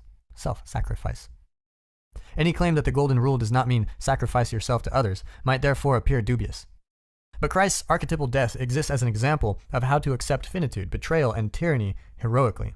How to walk with God, despite the tragedy of self-conscious knowledge, and not as a directive to victimize ourselves in the service of others. To sacrifice ourselves to God, to the highest good if you like, does not mean to suffer silently and willingly when some person or organization demands more from us consistently than is offered in return. That means we are supporting tyranny and allowing ourselves to be treated like slaves. It is not virtuous to be victimized by a bully, even if that bully is oneself. I learned 2 very important lessons from Carl Jung, the famous Swiss depth psychologist, about doing unto others as you would have them do unto you, or loving your neighbor as yourself. The first lesson was that neither of those statements has anything to do with being nice. The second was that both are equations rather than injunctions. If I am someone's friend, family member, or lover, then I am morally obliged to bargain as hard on my own behalf as they are on theirs. If I fail to do so, I will end up a slave, and the other person a tyrant. And what good is that? It is much better for any relationship when both partners are strong. Furthermore, there is little difference between standing up and speaking for yourself when you are being bullied or otherwise tormented and enslaved, and standing up and speaking for someone else. As Jung points out, this means embracing and loving the sinner who is yourself, as much as forgiving and aiding someone else who is stumbling and imperfect. As God himself claims, so goes the story, "Vengeance is mine. I will repay, saith the Lord." According to this philosophy, you do not simply belong to yourself. You are not simply your own possession to torture and mistreat. This is partly because your being is inexorably tied up with that of others, and your mistreatment of yourself can have catastrophic consequences for others. This is most clearly evident, perhaps, in the aftermath of suicide, when those left behind are often bereft and traumatized. But metaphorically speaking, there is also this. You have a spark of the divine in you, which belongs not to you but to God. We are, after all, according to Genesis, made in His image. We have the semi-divine capacity for consciousness. Our consciousness participates in the speaking forth of being. We are low-resolution, kenotic versions of God. We can make order from chaos and vice versa in our way, with our words. So we may not exactly be God, but we're not exactly nothing either. In my own periods of darkness, in the underworld of the soul, I find myself frequently overcome and amazed by the ability of people to befriend each other, to love their intimate partners and parents and children, and to do what they must do to keep the machinery of the world running. I knew a man, injured and disabled by a car accident, who was employed by a local utility. For years after the crash, he worked side by side with another man, who for his part suffered a degenerative neurological disease. They cooperated while repairing the lines, each making up for the other's inadequacy. And this sort of everyday heroism is the rule, I believe, rather than the exception. Most individuals are dealing with one or more serious health problems while going productively and uncomplainingly about their business. If anyone is fortunate enough to be in a rare period of grace and health, personally, then he or she typically has at least one close family member in crisis. Yet people prevail and continue to do difficult and effortful tasks to hold themselves and their families and society together. To me, this is miraculous. So much so that a dumbfounded gratitude is the only appropriate response. There are so many ways that things can fall apart or fail to work altogether, and it has always wounded people who are holding it together. They deserve some genuine and heartfelt admiration for that. It's an ongoing miracle of fortitude and perseverance. In my clinical practice, I encourage people to credit themselves and those around them for acting productively and with care, as well as the genuine concern and thoughtfulness they manifest towards others. People are so tortured by the limitations and constraint of being that I'm amazed they ever act properly or look beyond themselves at all. But enough do so that we have central heat and running water and infinite computational power and electricity and enough for everyone to eat, and even the capacity to contemplate the fate of broader society and nature, terrible nature itself. All that complex machinery that protects us from freezing and starving and dying from lack of water tends unceasingly toward malfunction through entropy, and it is only the constant attention of careful people that keeps it working so unbelievably well. Some people degenerate into hell of resentment and the hatred of being, but most refuse to do so, despite their suffering and disappointments and losses and inadequacies and ugliness, and again, that is a miracle for those with the eyes to see it. Humanity in toto and those who compose it as identifiable people deserve some sympathy for the appalling burden under which the human individual genuinely staggers, some sympathy for subjugation to mortal vulnerability, tyranny of the state, and the depredations of nature. It is an existential situation that no mere animal encounters or endures, and one of severity such that it would take a god to fully bear it. It is this sympathy that should be the proper medicament for self-conscious self-contempt, which has its justification, but is only half the full and proper story. Hatred for self and mankind must be balanced with gratefulness for tradition and the state and astonishment at what normal everyday people accomplish, to say nothing of the staggering achievements of the truly remarkable. We deserve some respect. You deserve some respect. You are important to other people as much as to yourself. You have some vital role to play in the unfolding destiny of the world. You are, therefore, morally obliged to take care of yourself. You should take care of, help, and be good to yourself, the same way you would take care of, help, and be good to someone you loved and valued. You may therefore have to conduct yourself habitually in a manner that allows you some respect for your own being, and fair enough. But every person is deeply flawed. Everyone falls short of the glory of God. If that stark fact meant, however, that we had no responsibility to care for ourselves as much as others, everyone would be brutally punished all the time. That would not be good. That would make the shortcomings of the world, which can make everyone who thinks honestly question the very propriety of the world, worse in every way. That simply cannot be the proper path forward. To treat yourself as if you were someone you are responsible for helping is, instead, to consider what would be truly good for you. This is not what you want. It's also not what would make you happy, quote unquote. Every time you give a child something sweet, you make that child happy. That does not mean that you should do nothing for children except feed them candy. Happy, quote unquote, is by no means synonymous with good. You must get children to brush their teeth. They must put on their snowsuits when they go outside in the cold, even though they might object strenuously. You must help a child become a virtuous, responsible, awake being, capable of full reciprocity, able to take care of himself and others, and to thrive while doing so. Why would you think it's acceptable to do anything less for yourself? You need to consider the future and think, what might my life look like if I were caring for myself properly? What career would challenge me and render me productive and helpful, so that I could shoulder my share of the load and enjoy the consequences? What should I be doing when I have some freedom to improve my health, expand my knowledge, strengthen my body. You need to know where you are, so you can start to chart your course. You need to know who you are, so that you can understand your armament and bolster yourself in respect to your limitations. You need to know where you are going, so that you can limit the extent of chaos in your life, restructure order, and bring the divine force of hope to bear on the world. You must determine where you are going so that you can bargain for yourself, so that you don't end up resentful, vengeful, and cruel. You have to articulate your own principles, so that you can defend yourself against others taking inappropriate advantage of you, and so you are secure and safe while you work and play. You must discipline yourself carefully. You must keep the promises you make to yourself and reward yourself, so that you can trust and motivate yourself. You need to determine how to act toward yourself, so that you are most likely to become and to stay a good person. It would be good to make the world a better place. Heaven, after all, will not arrive of its own accord. We will have to work to bring it about and strengthen ourselves so that we can withstand the deadly angels and flaming sword of judgment that God used to bar its entrance. Don't underestimate the power of vision and direction. These are irresistible forces able to transform what might appear to be unconquerable obstacles into traversable pathways and expanding opportunities. Strengthen the individual. Start with yourself. Take care with yourself. Define who you are, refine your personality, choose your destination, and articulate your being. As the great 19th century German philosopher Friedrich Nietzsche so brilliantly noted, "He whose life has a why can bear almost any how." You could help direct the world on its careening trajectory a bit more toward heaven and a bit more away from hell. Once having understood hell, researched it, so to speak, particularly your own individual hell, you could decide against going there or creating that. You could aim elsewhere.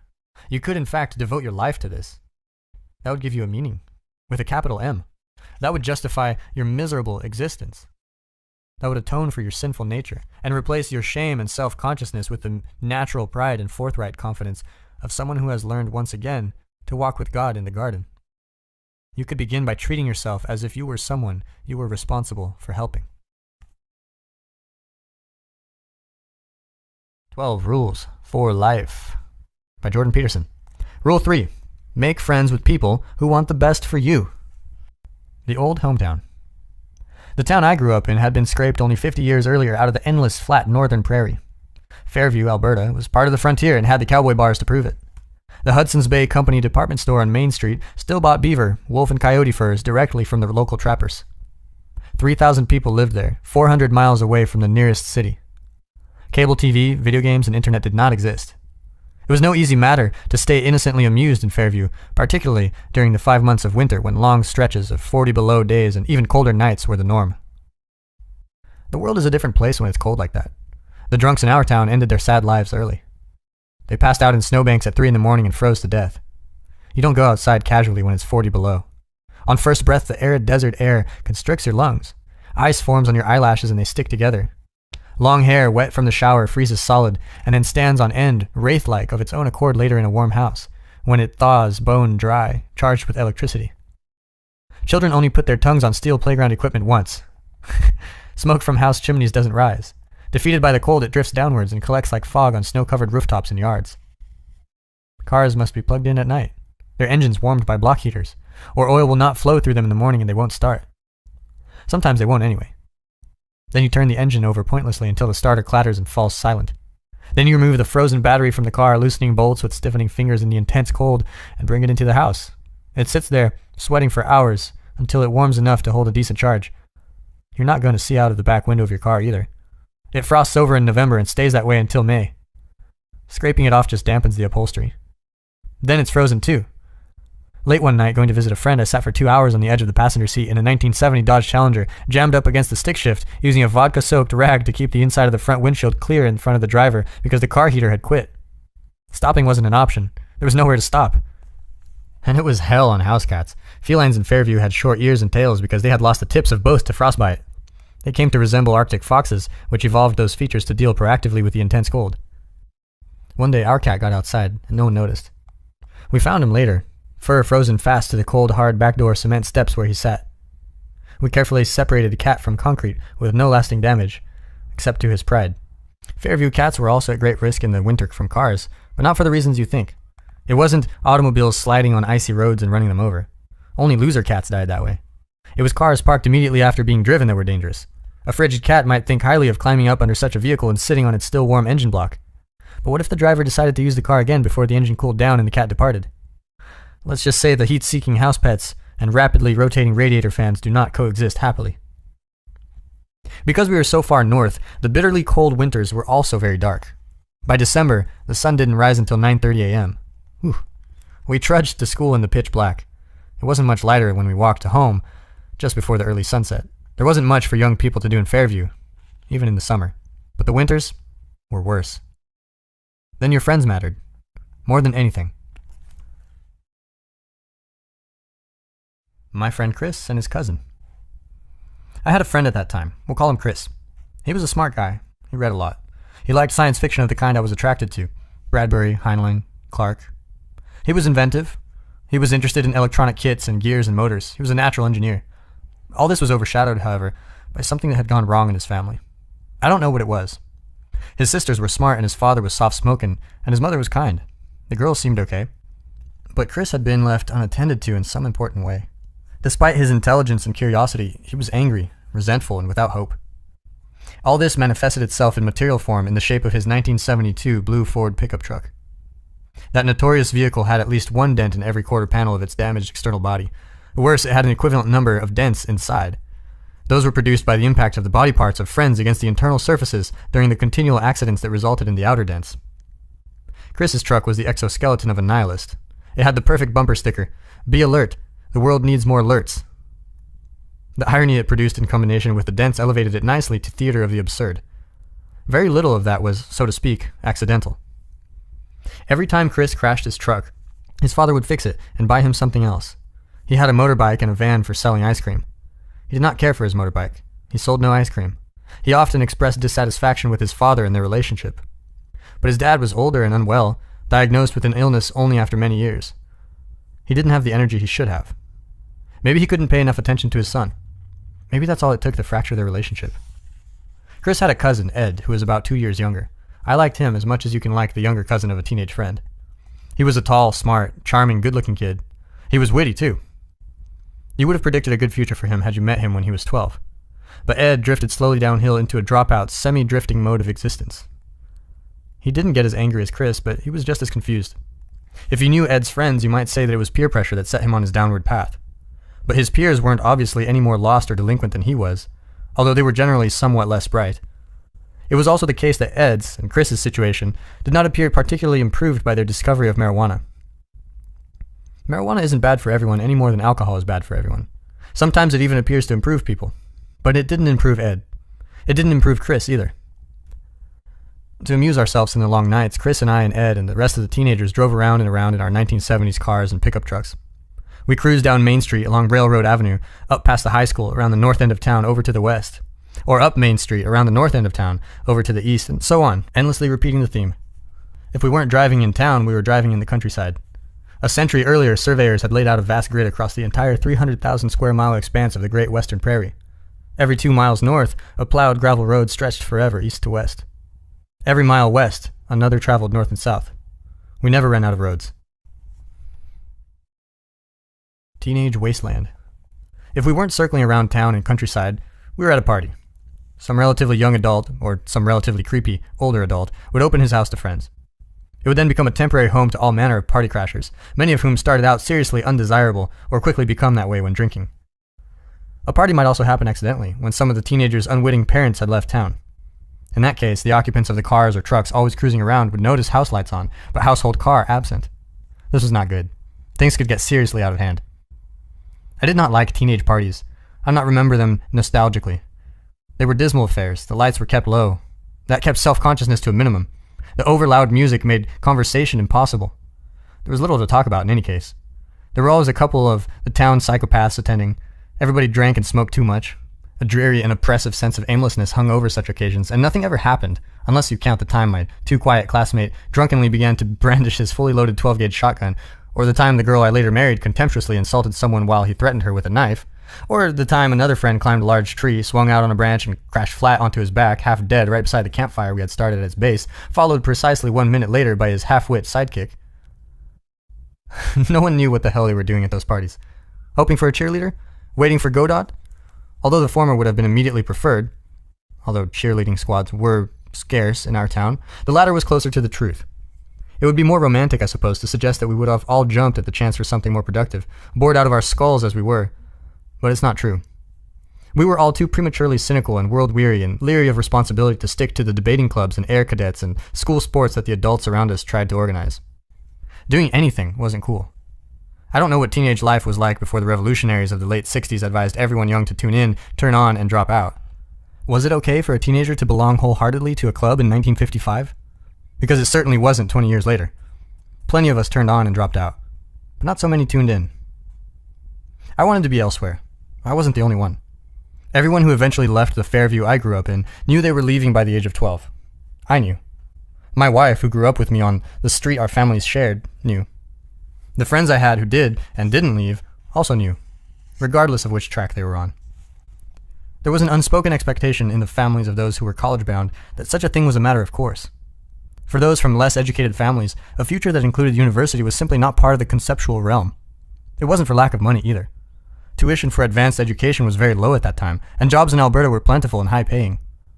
I earned more money in 1980 working at a plywood mill than I would again doing anything else for 20 years.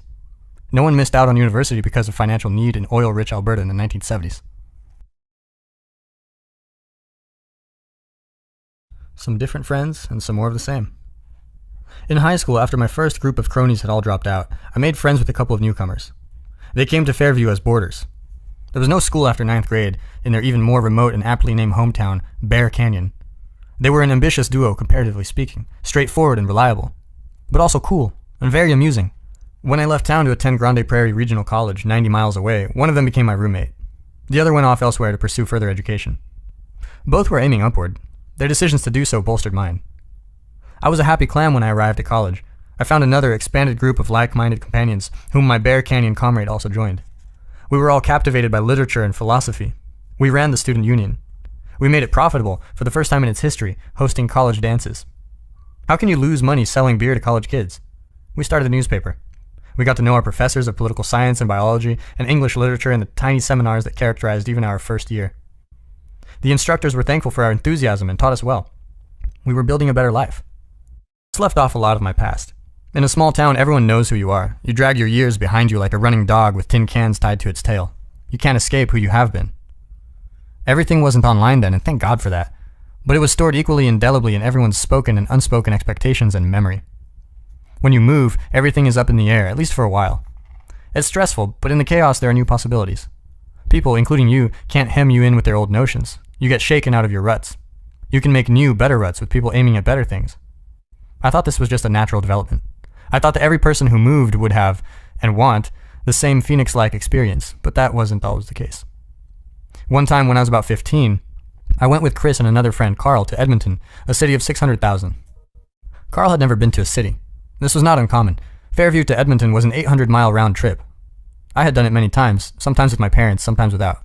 I liked the anonymity that the city provided. I liked the new beginnings. I liked the escape from the dismal, cramped, adolescent culture of my hometown. So I convinced my two friends to make the journey, but they did not have the same experience. As soon as we arrived, Chris and Carl wanted to buy some pot. We headed for the parts of Edmonton that were exactly like the worst of Fairview. We found the same furtive street-vending marijuana providers. We spent the weekend drinking in the hotel room. Although we had traveled a long distance, we had gone nowhere at all. I saw an even more egregious example of this a few years later. I had moved to Edmonton to finish my undergraduate degree. I took an apartment with my sister, who was studying to be a nurse. She was also an up-and-out-of-there person. Not too many years later, she would plant strawberries in Norway and run safaris through Africa and smuggle trucks across the Tuareg-menaced Sahara Desert and babysit orphan gorillas in the Congo. We had a nice place in a new high-rise overlooking the broad valley of the North Saskatchewan River. We had a view of the city skyline in the background. I bought a beautiful new Yamaha upright piano in a fit of enthusiasm. The place looked good. I heard through the grapevine that Ed, Chris's younger cousin, had moved to the city. I thought that was a good thing. One day he called. I invited him over. I wanted to see how he was faring. I hoped he had achieved some of the potential I once saw in him. That's not what happened. Ed showed up, older, balder, and stooped. He was a lot more not doing so well young adult, and a lot less youthful possibility. His eyes were the telltale red slits of the practiced stoner. Ed had taken some job, lawn mowing and casual landscaping, which would have been fine for a part-time university student or for someone who could not do better, but which was wretchedly low-end as a career for an intelligent person. He was accompanied by a friend. It was his friend I really remember. He was spaced. He was baked. He was stoned out of his gourd. His head in our nice, civilized apartment did not easily occupy the same universe. My sister was there. She knew Ed. She'd seen this sort of thing before. But I still wasn't happy that Ed had brought this character into our place. Ed sat down. His friend sat down too, although it wasn't clear he noticed. It was tragic comedy. Stoned as he was, Ed still had the sense to be embarrassed. We sipped our beer. Ed's friend looked upwards. "My particles are scattered all over the ceiling," he managed. Truer words were never spoken. I took Ed aside and told him politely that he had to leave. I said that he shouldn't have brought his useless bastard of a companion. He nodded. He understood. That made it even worse. His older cousin, Chris, wrote me a letter much later about such things. I included it in my first book, Maps of Meaning, The Architecture of Belief, published in 1999. "I had friends," he said, "before. Anyone with enough self-contempt that they could forgive me mine." What was it that made Chris and Carl and Ed unable, or worse perhaps unwilling, to move or to change their friendships and improve the circumstances of their lives? Was it inevitable? A consequence of their own limitations, nascent illnesses and traumas of the past? After all, people vary significantly in ways that seem both structural and deterministic. People differ in intelligence, which is in large part the ability to learn and transform. People have very different personalities as well. Some are active and some are passive. Others are anxious or calm. For every individual driven to achieve, there's another who is indolent. The degree to which these differences are immutably part and parcel of someone is greater than an optimist might presume or desire. And then there's illness, mental and physical, diagnosed or invisible, further limiting or shaping our lives. Chris had a psychotic break in his 30s after flirting with insanity for many years. Not long afterward, he committed suicide. Did his heavy marijuana use play a magnifying role, or was it understandable self-medication? Use of physician-prescribed drugs for pain has, after all, decreased in marijuana-legal states such as Colorado. Maybe the pot made things better for Chris, not worse. Maybe it eased his suffering, instead of exacerbating his instability. Was it the nihilistic philosophy he nurtured that paved the way to his eventual breakdown? Was that nihilism in turn a consequence of genuine ill health, or just an intellectual rationalization of his unwillingness to dive responsibly into life? Why did he, like his cousin, like my other friends, continually choose people who and places that were not good for him? Sometimes when people have a low opinion of their own worth, or perhaps when they refuse responsibility for their lives, they choose a new acquaintance of precisely the type who proved troublesome in the past. Some people don't believe that they deserve any better, so they don't go looking for it. Or perhaps they don't want the trouble of better. Freud called this a repetition compulsion.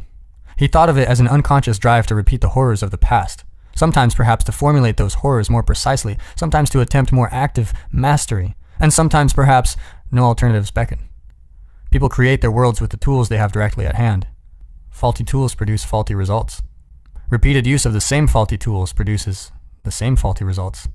It is in this manner that those who fail to learn from the past doom themselves to repeat it. It's partly fate. It's partly inability. It's partly unwillingness to learn, refusal to learn, motivated refusal to learn. Rescuing the damned. People choose friends who aren't good for them for other reasons too. Sometimes it's because they want to rescue someone. This is more typical of young people, although the impetus still exists among older folks who are too agreeable or have remained naive or who are willfully blind. Someone might object. It is only right to see the best in people. The highest virtue is the desire to help. But not everyone who is failing is a victim, and not everyone at the bottom wishes to rise, although many do and many manage it. Nonetheless, people will often accept or even amplify their own suffering, as well as that of others, if they can brandish it as evidence of the world's injustice. There's no shortage of oppressors among the downtrodden, even if, given their lowly positions, many of them are only tyrannical wannabes. It's the easiest path to choose, moment to moment, although it's nothing but hell in the long run. Imagine someone is not doing well. He needs help. He might even want it. But it is not easy to distinguish between someone truly wanting and needing help and someone who is merely exploiting a willing helper. The distinction is difficult even for the person who is wanting and needing and possibly exploiting. The person who tries and fails and is forgiven, and then tries again and fails and is forgiven, is also too often the person who wants everyone to believe in the authenticity of all that trying. When it's not just naivety, the attempt to rescue someone is often fueled by vanity and narcissism. Something like this is detailed in the incomparable Russian author Fyodor Dostoevsky's bitter classic, Notes from the Underground, which begins with these famous lines. I am a sick man. I am a spiteful man. I am an unattractive man. I believe my liver is diseased. It is the confession of a miserable, arrogant sojourner in the underworld of chaos and despair. He analyzes himself mercilessly, but only pays in this manner for 100 sins, despite committing 1,000. Then, imagining himself redeemed, the underground man commits the worst transgression of the lot. He offers aid to a genuinely unfortunate person, Lisa, a woman on the desperate 19th century road to prostitution. He invites her for a visit, promising to set her life back on the proper course. While waiting for her to appear, his fantasies spin increasingly messianic. One day passed, however, another and another. She did not come, and I began to grow calmer. I felt particularly bold and cheerful. After 9 o'clock, I even sometimes began dreaming, and rather sweetly. I, for instance, become the salvation of Lisa, simply through her coming to me and my talking to her. I develop her, educate her. Finally, I notice that she loves me passionately. I pretend not to understand. I don't know, however, why I pretend, just for effect, perhaps. At last, all confusion, transfigured, trembling, and sobbing, she flings herself at my feet and says that I am her savior, and that she loves me better than anything in the world. Nothing but the narcissism of the underground man is nourished by such fantasies. Lisa herself is demolished by them. The salvation he offers her demands far more in the way of commitment and maturity than the underground man is willing or able to offer. He simply does not have the characters to see it through. Something he quickly realizes and equally quickly rationalizes. Lisa eventually arrives at his shabby apartment, hoping desperately for a way out, staking everything she has on the visit. She tells the underground man that she wants to have her current life. His response? Why have you come to me? Tell me that, please. I began, gasping for breath and regardless of logical connection in my words. I longed to have it all out at once, at one burst. I did not even trouble how to begin. Why have you come? Answer, answer, I cried, hardly knowing what I was doing. I'll tell you, my good girl, why you have come. You've come because I talked sentimental stuff to you then. So now you are soft as butter and longing for fine sentiments again. So you may as well know that I was laughing at you then, and I am laughing at you now. Why are you shuddering? Yes, I was laughing at you. I had been insulted just before, at dinner, by the fellows who came that evening before me. I came to you, meaning to trash one of them, an officer. But I didn't succeed. I didn't find him. I had to avenge the insult on someone to get back my own again. You turned up. I vented my spleen on you and laughed at you. I had been humiliated, so I wanted to humiliate. I had been treated like a rag, so I wanted to show my power. That's what it was, and you imagined I had come here on purpose to save you. Yes? You imagined that? You imagined that? I knew that she would perhaps be muddled and not take it all in exactly, but I knew too that she would grasp the gist of it very well indeed. And so indeed she did. She turned white as a handkerchief, tried to say something, and her lips worked painfully. But she sank on a chair as though she had been felled by an axe. And all the time afterwards she listened to me with her lips parted and her eyes wide open, shuddering with awful terror. The cynicism of my words overwhelmed her. The inflated self-importance, carelessness, and sheer malevolence of the underground man dashes Lisa's last hopes. He understands this well. Worse, something in him was aiming at this all along. And he knows that too. But a villain who despairs of his villainy has not become a hero. A hero is something positive, not just the absence of evil. But Christ himself, you might object, befriended tax collectors and prostitutes. How dare I cast aspersions on the motives of those who are trying to help? But Christ was the archetypal perfect man. And you're you. How do you know that your attempts to pull someone up won't instead bring them, or you, further down?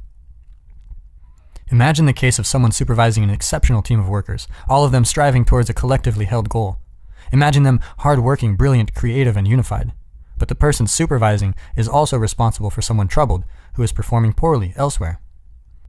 In a fit of inspiration, the well-meaning manager moves that problematic person into the midst of his stellar team, hoping to improve him by example. What happens? And the psychological literature is clear on this point. Does the errant interloper immediately straighten up and fly right? No. Instead, the entire team degenerates. The newcomer remains cynical, arrogant, and neurotic. He complains, he shirks, he misses important meetings. His low-quality work causes delays and must be redone by others. He still gets paid, however, just like his teammates. The hard workers who surround him start to feel betrayed. Why am I breaking myself into pieces striving to finish this project, each thinks, when my new team member never breaks a sweat? The same thing happens when well-meaning counselors place a delinquent teen among comparatively civilized peers. The delinquency spreads, not the stability. Down is a lot easier than up. Maybe you are saving someone because you're a strong, generous, well-put-together person who wants to do the right thing. But it's also possible, and perhaps more likely, that you just want to draw attention to your inexhaustible reserves of compassion and goodwill. Or maybe you're saving someone because you want to convince yourself that the strength of your character is more than just a side effect of your luck and birthplace. Or maybe it's because it's easier to look virtuous when standing alongside someone utterly irresponsible. Assume first that you're doing the easiest thing and not the most difficult. Your raging alcoholism makes my binge drinking appear trivial. My long serious talks with you about your badly failing marriage convince both of us that you are doing everything possible and that I am helping you to my utmost. It looks like effort. It looks like progress. But real improvement would require far more from both of you. Are you so sure the person crying out to be saved has not decided 1,000 times to accept his lot of pointless and worsening suffering simply because it is easier than shouldering any true responsibility? Are you enabling a delusion? Is it possible that your contempt would be more salutary than your pity? Or maybe you have no plan, genuine or otherwise, to rescue anybody. You're associating with people who are bad for you, not because it's better for anyone, but because it's easier. You know it. Your friends know it. You're all bound by an implicit contract, one aimed at nihilism and failure and suffering of the stupidest sort. You've all decided to sacrifice the future to the present. You don't talk about it. You don't all get together and say, let's take the easier path, let's indulge in whatever the moment might bring, and let's agree further not to call each other on it. That way we can more easily forget what we were doing. No, you don't mention any of that. But you all know what's really going on. Before you help someone, you should find out why that person is in trouble. You shouldn't merely assume that he or she is a noble victim of unjust circumstances and exploitation. It's the most unlikely explanation, if not the most probable. In my experience, clinical and otherwise, it's just never been that simple. Besides, if you buy the story that everything terrible just happened on its own with no personal responsibility on the part of the victim, you deny that person all agency in the past, and by implication, in the present and future as well. In this manner, you strip him or her of all power.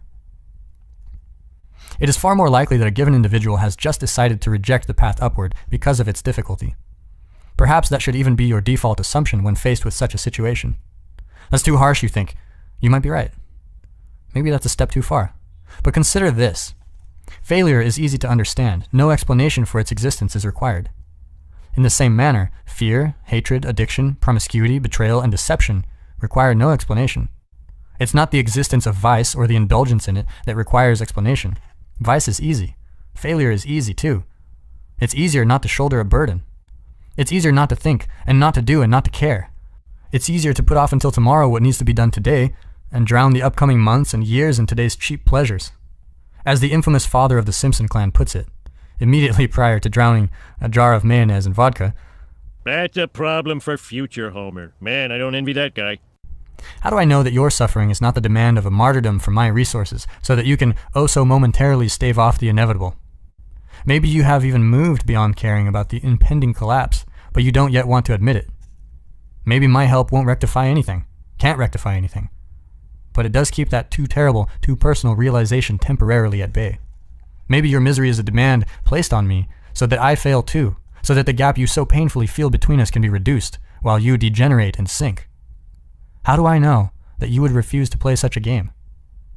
How do I know that I am not myself merely pretending to be responsible while pointlessly helping you so that I don't have to do something truly difficult and genuinely possible? Maybe your misery is the weapon you brandish in your hatred for those who rose upward while you waited and sank. Maybe your misery is your attempt to prove the world's injustice instead of the evidence of your own sin, your own missing of the mark, your conscious refusal to strive and to live. Maybe your willingness to suffer in failure is inexhaustible, given what you use that suffering to prove. Maybe it's your revenge on being. How exactly should I befriend you when you're in such a place? How exactly could I? Success, that's the mystery. Virtue, that's what's inexplicable. To fail, you merely have to cultivate a few bad habits. You just have to bide your time. And once someone has spent enough time cultivating bad habits and biding their time, they're much diminished. Much of what they could have been has dissipated, and much of the less that they have become is now real. Things fall apart of their own accord, but the sins of men speed their degeneration. And then comes the flood. I'm not saying that there's no hope of redemption, but it is much harder to extract someone from a chasm than to lift him from a ditch. And some chasms are very deep, and there's not much left of the body at the bottom. maybe I should at least wait to help you until it's clear that you want to be helped. Carl Rogers, the famous humanistic psychologist, believed it was impossible to start a therapeutic relationship if the person seeking help did not want to improve. Rogers believed it was impossible to convince someone to change for the better. The desire to improve was, instead, the precondition for progress. I've had court-mandated psychotherapy clients. They did not want my help. They were forced to seek it. It did not work. It was a travesty. If I stay in an unhealthy relationship with you, perhaps it's because I'm too weak-willed and indecisive to leave. But I don't want to know it. Thus, I continue helping you and console myself with my pointless martyrdom. Maybe I can then conclude about myself, someone that self-sacrificing, that willing to help someone, that has to be a good person. Not so. It might just be a person trying to look good pretending to solve what appears to be a difficult problem instead of actually being good and addressing something real. Maybe instead of continuing our friendship, I should just go off somewhere, get my act together, and lead by example. And none of this is a justification for abandoning those in real need to pursue your narrow, blind ambition in case it has to be said.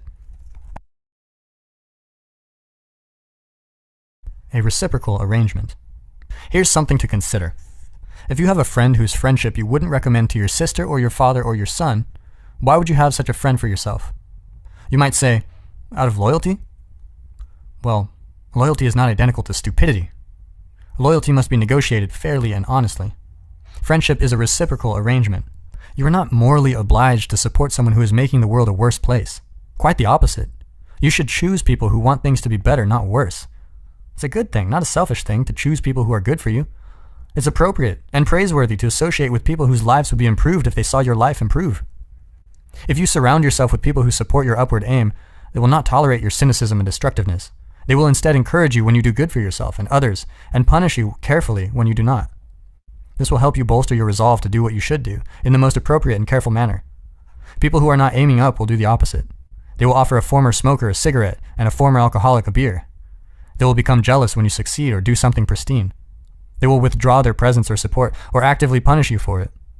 They will override your accomplishment with a past action, real or imaginary, of their own. Maybe they are trying to test you, to see if your resolve is real, to see if you are genuine. But mostly, they are dragging you down because your new improvements cast their faults in an even dimmer light. It is for this reason that every good example is a fateful challenge, and every hero a judge. Michelangelo's great perfect marble David cries out to its observer, "You could be more than you are." When you dare aspire upward, you reveal the inadequacy of the present and the promise of the future. Then you disturb others in the depths of their souls where they understand that their cynicism and immobility are unjustifiable. You play Abel to their Cain. You remind them that they ceased caring not because of life's horrors, which are undeniable, but because they do not want to lift the world up onto their shoulders where it belongs. Don't think that it is easier to surround yourself with good, healthy people than with bad, unhealthy people. It's not. A good, healthy person is an ideal. It requires strength and daring to stand up near such a person. Have some humility, have some courage. Use your judgment and protect yourself from too uncritical compassion and pity. Make friends with people who want the best for you.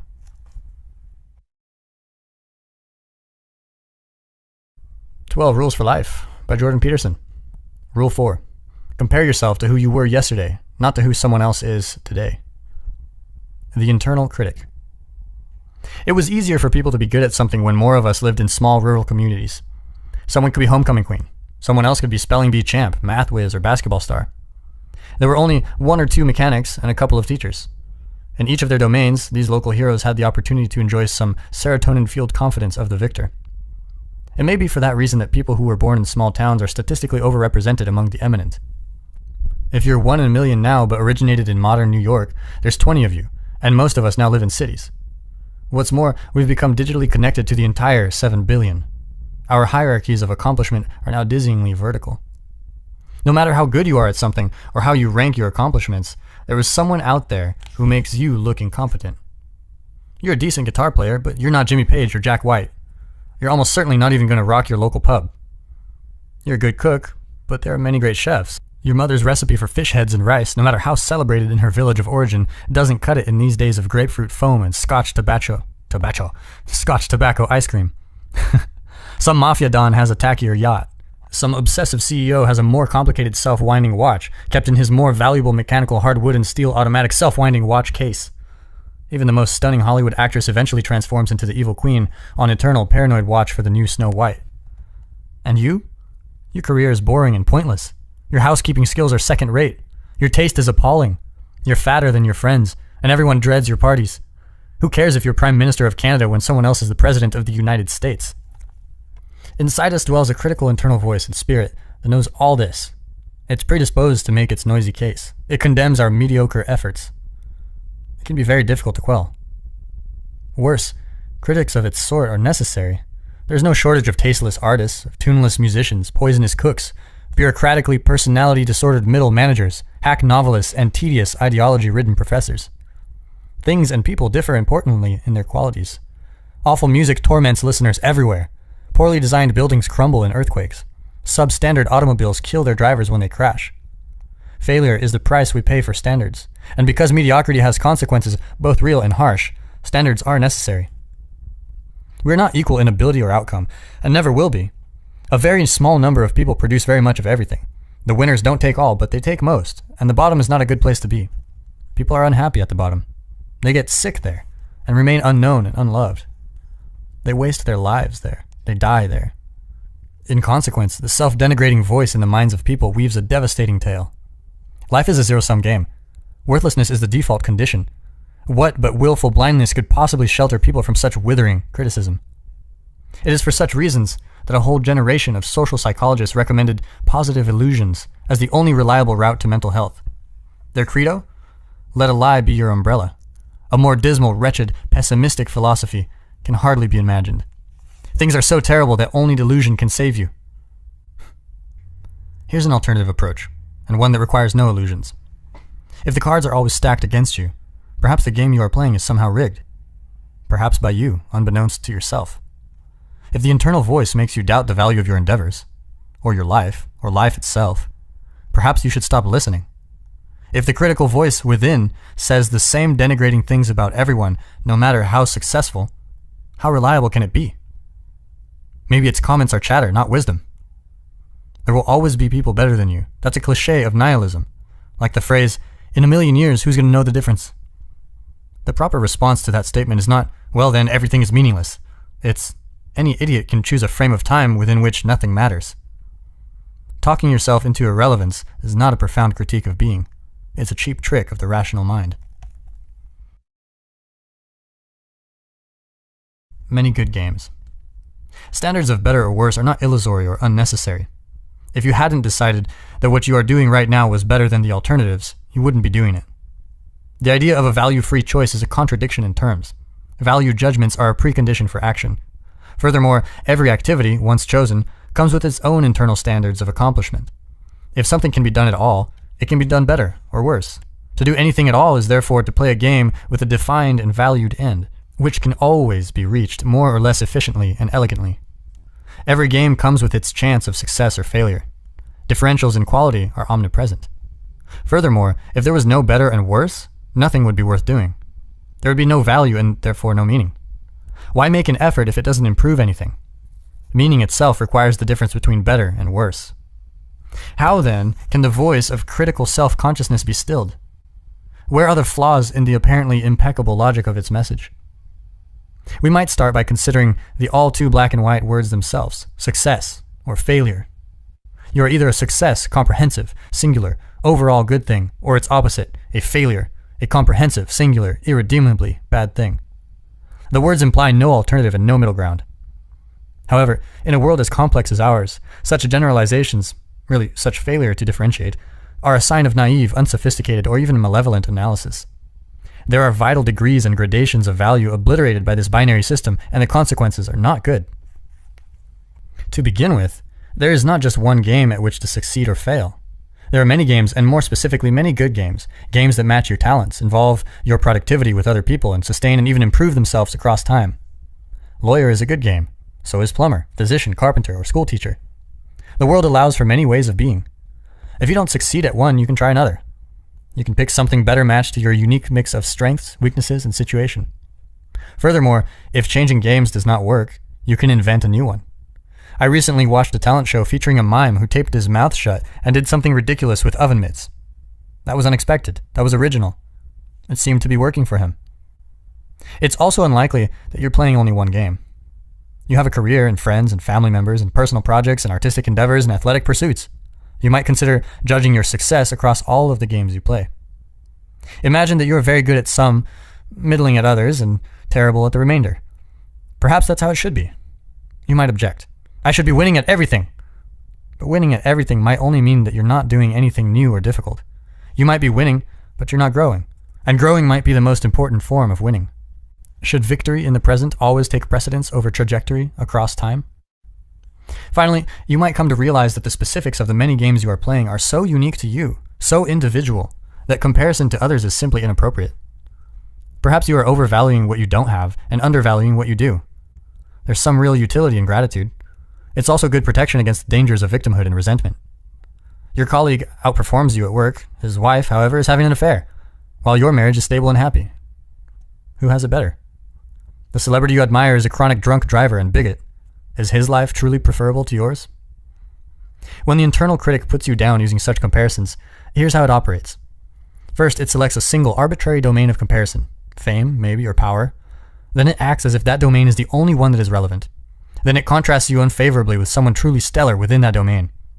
It can take that final step even further, using the unbridgeable gap between you and its target of comparison as evidence for the fundamental injustice of life.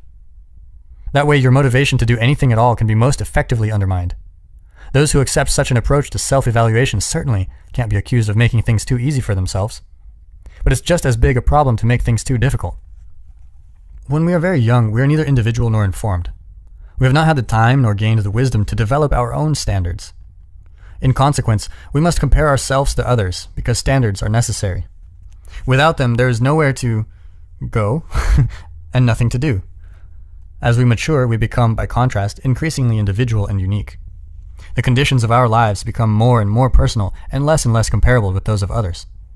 Symbolically speaking, this means we must leave the house ruled by our Father and confront the chaos of our individual being. We must take note of our disarray, without completely abandoning that Father in the process. We must then rediscover the values of our culture, veiled from us by our ignorance, hidden in the dusty treasure trove of the past, rescue them and integrate them into our own lives. This is what gives existence its full and necessary meaning. Who are you? You think you know, but maybe you don't. You are, for example, neither your own master nor your own slave. You cannot easily tell yourself what to do and compel your own obedience, any more than you can easily tell your husband, wife, son, or daughter what to do and compel theirs. You are interested in some things and not in others. You can shape that interest, but there are limits. Some activities will engage you and others simply will not. You have a nature. You can play the tyrant to it, but you will certainly rebel. How hard can you force yourself to work and sustain your desire to work? How much can you sacrifice to your partner before generosity turns to resentment? What is it that you actually love? What is it that you genuinely want? Before you can articulate your own standards of value, you must see yourself as a stranger, and then you must get to know yourself. What do you find valuable or pleasurable? How much leisure, enjoyment, and reward do you require so that you feel like more than a beast of burden? How much do you treat yourself so you won't kick over the traces and smash up your coral? You could force yourself through your daily grind and kick your dog in frustration when you come home. You could watch the precious days tick by. Or you could learn how to entice yourself into sustainable, productive activity. Do you ask yourself what you want? Do you negotiate fairly with yourself? Or are you a tyrant with yourself as a slave? When do you dislike your parents, your spouse, or your children, and why? What might be done about that? What do you need and want from your friends and your business partners? This is not a mere matter of what you should want. I'm not talking about what other people require from you or your duties to them.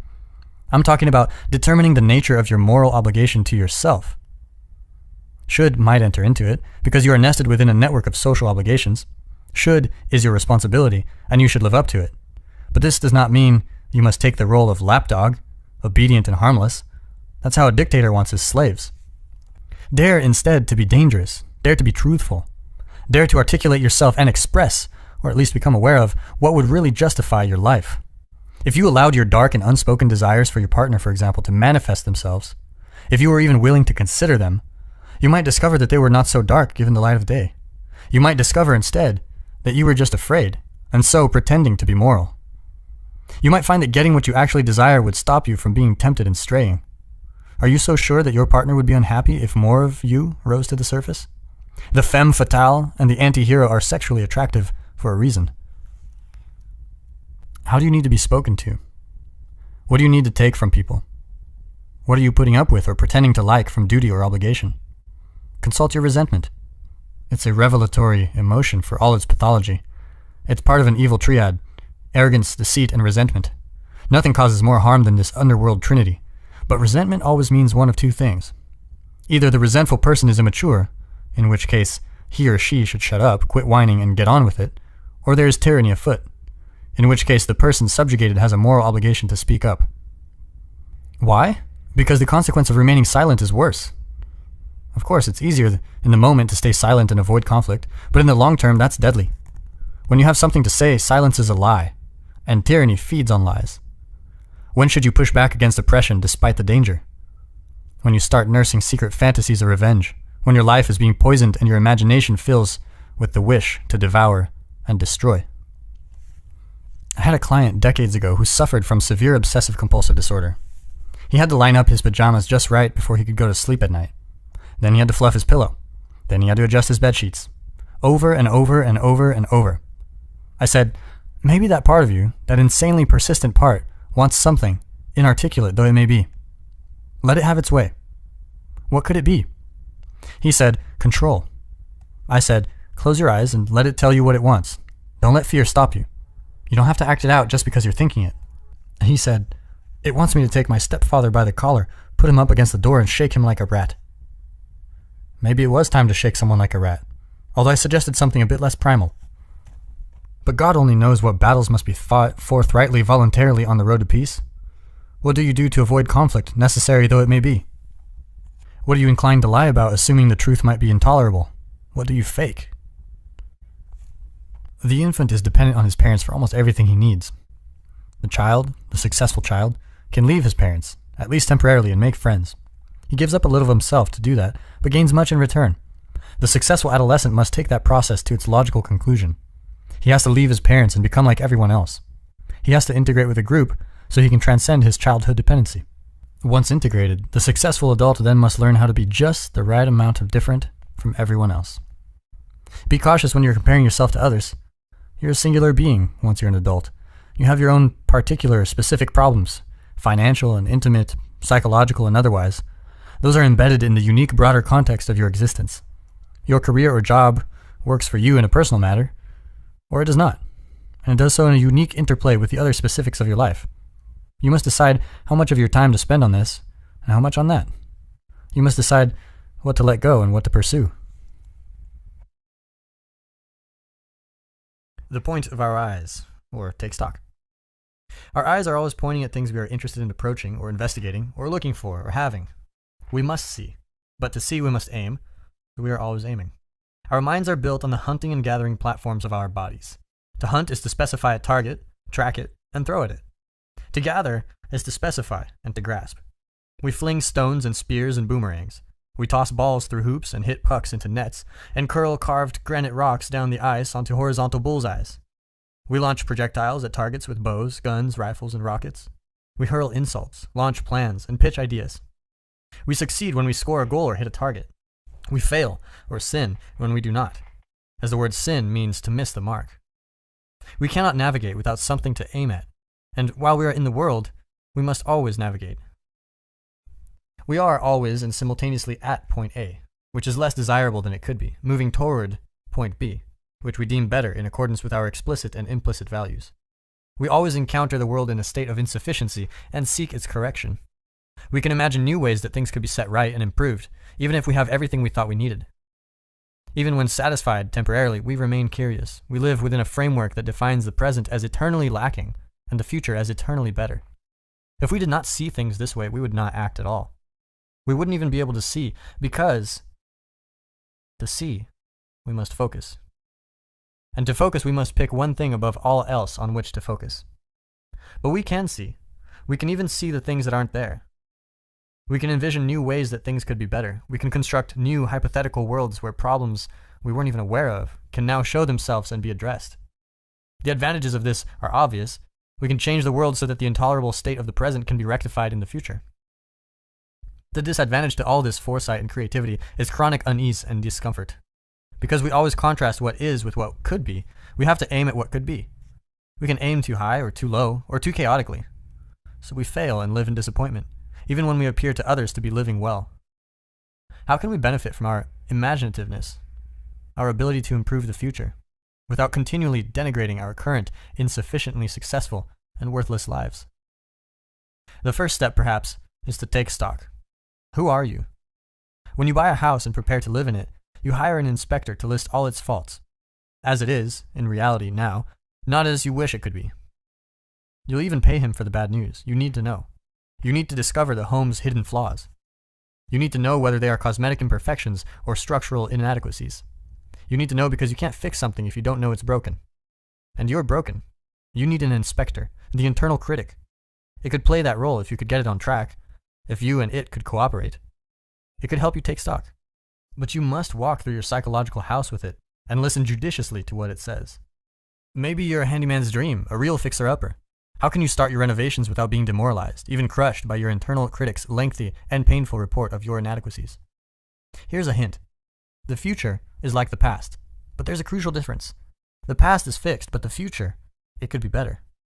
It could be better, some precise amount, the amount that can be achieved perhaps in a day with some minimal engagement. The present is eternally flawed.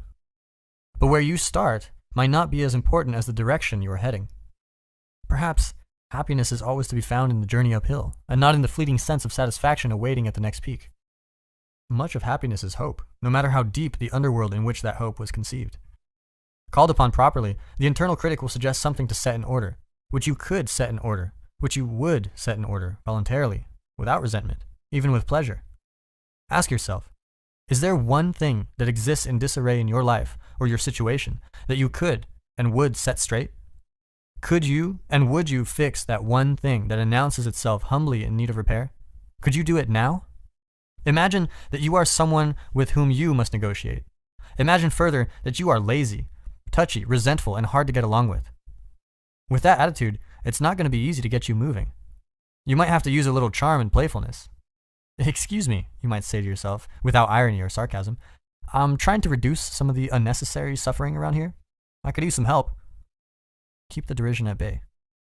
I'm wondering if there's anything that you would be willing to do. I'd be very grateful for your service. Ask honestly and with humility. That's no simple matter. You might have to negotiate further, depending on your state of mind. Maybe you don't trust yourself. You think that you'll ask yourself for one thing and, having delivered, immediately demand more. And you'll be punitive and hurtful about it. And you'll denigrate what was already offered. Who wants to work for a tyrant like that? Not you. That's why you don't do what you want yourself to do. You're a bad employee, but a worse boss. Maybe you need to say to yourself, okay, I know we haven't gotten along very well in the past. I'm sorry about that. I'm trying to improve. I'll probably make some more mistakes along the way, but I'll try to listen if you object. I'll try to learn. I noticed just now, today, that you weren't really jumping at the opportunity to help when I asked. Is there something I could offer in return for your cooperation? Maybe if you did the dishes, we could go for coffee. You like espresso? How about an espresso? Maybe a double shot, huh? Or is there something else you want? Then you can listen. Maybe you'll hear a voice inside. Maybe it's even the voice of a long-lost child. Maybe it will reply, really? You really want to do something nice for me? You'll really do it? It's not a trick? This is where you must be careful. That little voice, that's the voice of someone once burnt and twice shy. So you could say very carefully, really? I might not do it very well, and I might not be great company, but I will do something nice for you. I promise. A little careful kindness goes a long way, and judicious reward is a powerful motivator. Then you could take that small bit of yourself by the hand and do the damn dishes. And then you better not go clean the bathroom and forget about the coffee or the movie or the beer, or it will be even harder to call those forgotten parts of yourself forth from the nooks and crannies of the underworld. You might ask yourself, what could I say to someone else, my friend, my brother, my boss, my assistant, that would set things a bit more right between us tomorrow? What bit of chaos might I eradicate at home, on my desk, in my kitchen, tonight, so that the stage could be set for a better play? What snakes might I banish from my closet and my mind? 500 small decisions, 500 tiny actions compose your day. Today and every day. Could you aim one or two of these at a better result? Better in your own private opinion, by your own individual standards. Could you compare your specific personal tomorrow with your specific personal yesterday? Could you use your own judgment and ask yourself what that better tomorrow might be? Aim small. You don't want to shoulder too much to begin with, given your limited talents, tendency to deceive, burden of resentment, and ability to shirk responsibility. Thus, you set forward the following goal. By the end of the day, I want things in my life to be a tiny bit better than they were this morning. Then you ask yourself, what could I do that I would do that would accomplish that? And what small thing would I like as a reward? Then you do what you've decided to do, even if you do it badly. Then you give yourself that damn coffee in triumph. Maybe you feel a bit stupid about it, but you do it anyway. And you do the same thing tomorrow, and the next day, and the next. And with each day, your baseline of comparison gets a little higher. And that's magic. That's compound interest. Do that for 3 years, and your life will be entirely different. Now you're aiming for something higher. Now you're wishing on a star. Now the beam is disappearing from your eye, and you're learning to see. And what you aim at determines what you see. That's worth repeating. What you aim at determines what you see. What you want and what you see. The dependency of sight on aim, and therefore on value, because you aim at what you value, was demonstrated unforgettably by the cognitive psychologist Daniel Simons, more than 15 years ago. Simons was investigating something called sustained inattentional blindness. He would sit his research subjects in front of a video monitor and show them, for example, a field of wheat. Then he would transform the photo slowly, secretly, while they watched. He would slowly fade in a road cutting through the wheat. He didn't insert some little easy-to-miss footpath either. It was a major trail, occupying a good third of the image. Remarkably, the observers would frequently fail to take notice. The demonstration that made Dr. Simons famous was of the same kind, but more dramatic, even unbelievable. First, he produced a video of 2 teams of 3 people. One team was wearing white shirts, the other black. The 2 teams were not off in the distance either, or in any way difficult to see. The 6 of them filled much of the video screen, and their facial features were close enough to see clearly. Each team had its own ball, which they bounced or threw to their other team members as they moved and feinted in the small space in front of the elevators where the game was filmed. Once Dan had his video, he showed it to his study participants. He asked each of them to count the number of times the white shirts threw the ball back and forth to one another. After a few minutes, his subjects were asked to report the number of passes. Most answered 15. That was the correct answer. Most felt pretty good about that. Ha! They passed the test. But then, Dr. Simons asked, "Did you see the gorilla?" "Was this a joke? What gorilla?" So he said, "Watch the video again, but this time, don't count." Sure enough, a minute or so in, a man dressed in a gorilla suit waltzes right into the middle of the game for a few long seconds, stops, and then beats his chest in the manner of stereotyped gorillas everywhere. Right in the middle of the screen, large as life, painfully and irrefutably evident. But 1 out of every 2 of his research subjects missed it the first time they saw the video. It gets worse. Dr. Simons did another study. This time he showed his subjects a video of someone being served at a counter. The server dips behind the counter to retrieve something and pops back up. So what? Most of his participants don't detect anything amiss. But it was a different person who stood up in the original server's place. No way, you think. I'd notice. But it's yes way. There's a high probability you wouldn't even detect the change, even if the gender or race of the person is switched at the same time. You're blind too. This is partly because vision is expensive, psychophysiologically expensive, neurologically expensive. Very little of your retina is high-resolution fovea, the very central high-resolution part of the eye used to do such things as identify faces. Each of the scarce foveal cells needs 10,000 cells in the visual cortex merely to manage the first part of the multi-stage processing of seeing. Then each of those 10,000 requires 10,000 more just to get to stage 2. If all your retina was fovea, you would require the skull of a B-movie alien to house your brain. In consequence, we triage when we see. Most of our vision is peripheral and low resolution. We save the fovea for things of importance. We point our high-resolution capacities at the few specific things we are aiming at, and we let everything else, which is almost everything, fade, unnoticed, into the background. If something you're not attending to pops its ugly head up in a manner that directly interferes with your narrowly focused current activity, you will see it. Otherwise, it's just not there.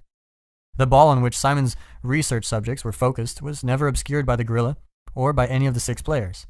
Because of that, because the gorilla did not interfere with the ongoing, narrowly defined task, it was indistinguishable from everything else the participants didn't see when they were looking at that ball. The big ape could be safely ignored. That's how you deal with the overwhelming complexity of the world. You ignore it.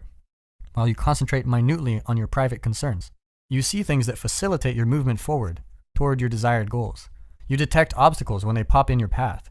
You're blind to everything else, and there's a lot of everything else, so you're very blind. And it has to be that way, because there is much more of the world than there is of you. You must shepherd your limited resources carefully. Seeing is very difficult, so you must choose what to see, and let the rest go. There's a profound idea in the ancient Vedic texts, the oldest scriptures of Hinduism and part of the bedrock of Indian culture. The world, as perceived, is Maya, appearance or illusion. This means, in part, that people are blinded by their desires, as well as merely incapable of seeing things as they truly are. This is true in a sense that transcends the metaphorical. Your eyes are tools.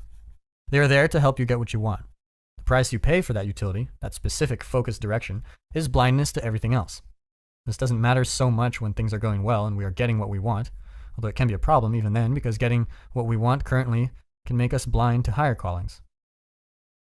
But all that ignored world presents a truly terrible problem when we're in crisis, and nothing whatsoever is turning out the way we want it to. Then, there can be far too much to deal with. Happily, however, that problem contains within it the seeds of its own solution. Since you've ignored so much, there's plenty of possibility left where you have not yet looked. Imagine that you're unhappy. You're not getting what you need. Perversely, this may be because of what you want. You're blind because of what you desire. Perhaps what you really need is right in front of your eyes, but you cannot see it because of what you are currently aiming for. And that brings us to something else.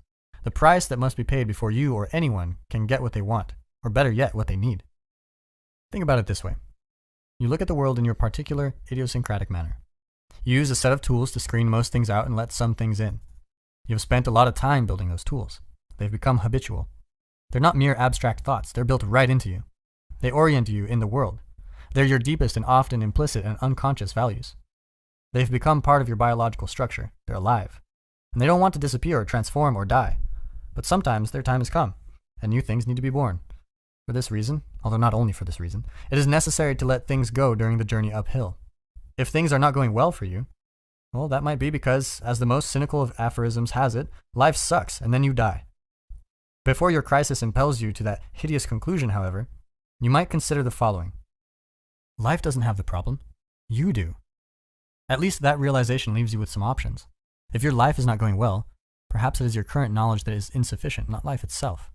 Perhaps your value structure needs some serious retooling. Perhaps what you want is blinding you to what else could be. Perhaps you are holding on to your desires in the present so tightly that you cannot see anything else, even what you truly need. Imagine that you are thinking enviously, I should have my boss's job. If your boss sticks to his post stubbornly and competently, thoughts like that will lead you into a state of irritation, unhappiness, and disgust. You might realize this. You think, I am unhappy. However, I could be cured of this unhappiness if I could just fulfill my ambition. But then you might think further. Wait, you think. Maybe I'm not unhappy because I don't have my boss's job. Maybe I'm unhappy because I can't stop wanting that job.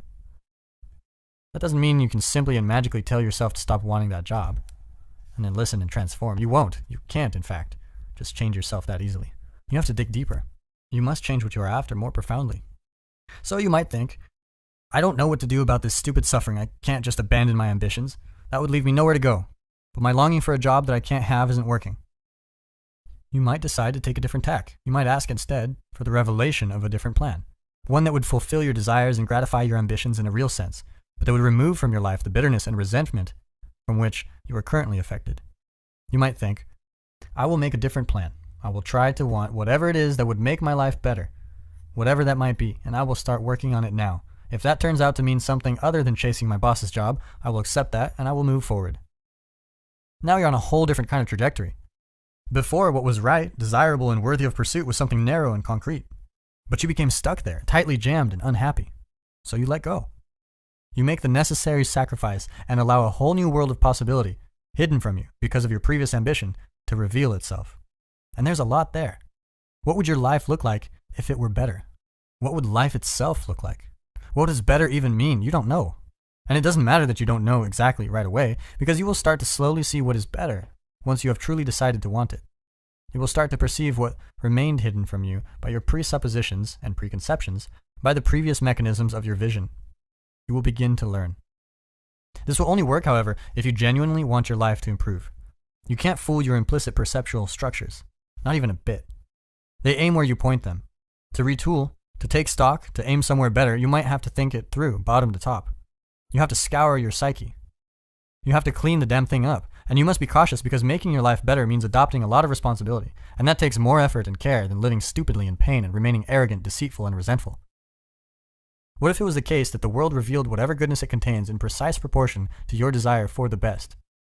What if the more your conception of the best has been elevated, expanded, and rendered sophisticated, the more possibility and benefit you could perceive? This doesn't mean that you can have what you want merely by wishing it, or that everything is interpretation, or that there is no reality. The world is still there, with its structures and limits. As you move along with it, it cooperates or objects. But you can dance with it if your aim is to dance, and maybe you can even lead if you have enough skill and enough grace. This is not theology, it's not mysticism, it's empirical knowledge. There is nothing magical here, or nothing more than the already present magic of consciousness. We only see what we aim at. The rest of the world, and that's most of it, is hidden. If we start aiming at something different, something like, I want my life to be better, our minds will start presenting us with new information derived from the previously hidden world to aid us in that pursuit. Then we can put that information to use and move and act and observe and improve. And after doing so, after improving, we might pursue something different or higher. Something like, I want whatever might be better than just my life being better. And then we enter a more elevated and more complete reality. In that place, what might we focus on? What might we see? Think about it like this. Start from the observation that we indeed desire things, even that we need them. That's human nature. We share the experience of hunger, loneliness, thirst, sexual desire, aggression, fear, and pain. Such things are elements of being, primordial, axiomatic elements of being. But we must sort and organize these primordial desires because the world is a complex and obstinately real place. We can't just get the one particular thing we especially just want now, along with everything else we usually want, because our desires can produce conflict with our other desires, as well as with other people and with the world. Thus, we must become conscious of our desires, and articulate them and prioritize them, and arrange them into hierarchies. That makes them sophisticated. That makes them work with each other, and with the desires of other people and with the world. It is in that manner that our desires elevate themselves. It is in that manner that they organize themselves into values and become moral. Our values, our morality, they're indicators of our sophistication. The philosophical study of morality, of right and wrong, is ethics. Such study can render us more sophisticated in our choices. Even older and deeper than ethics, however, is religion. Religion concerns itself not with mere right and wrong, but with good and evil themselves, with the archetypes of right and wrong.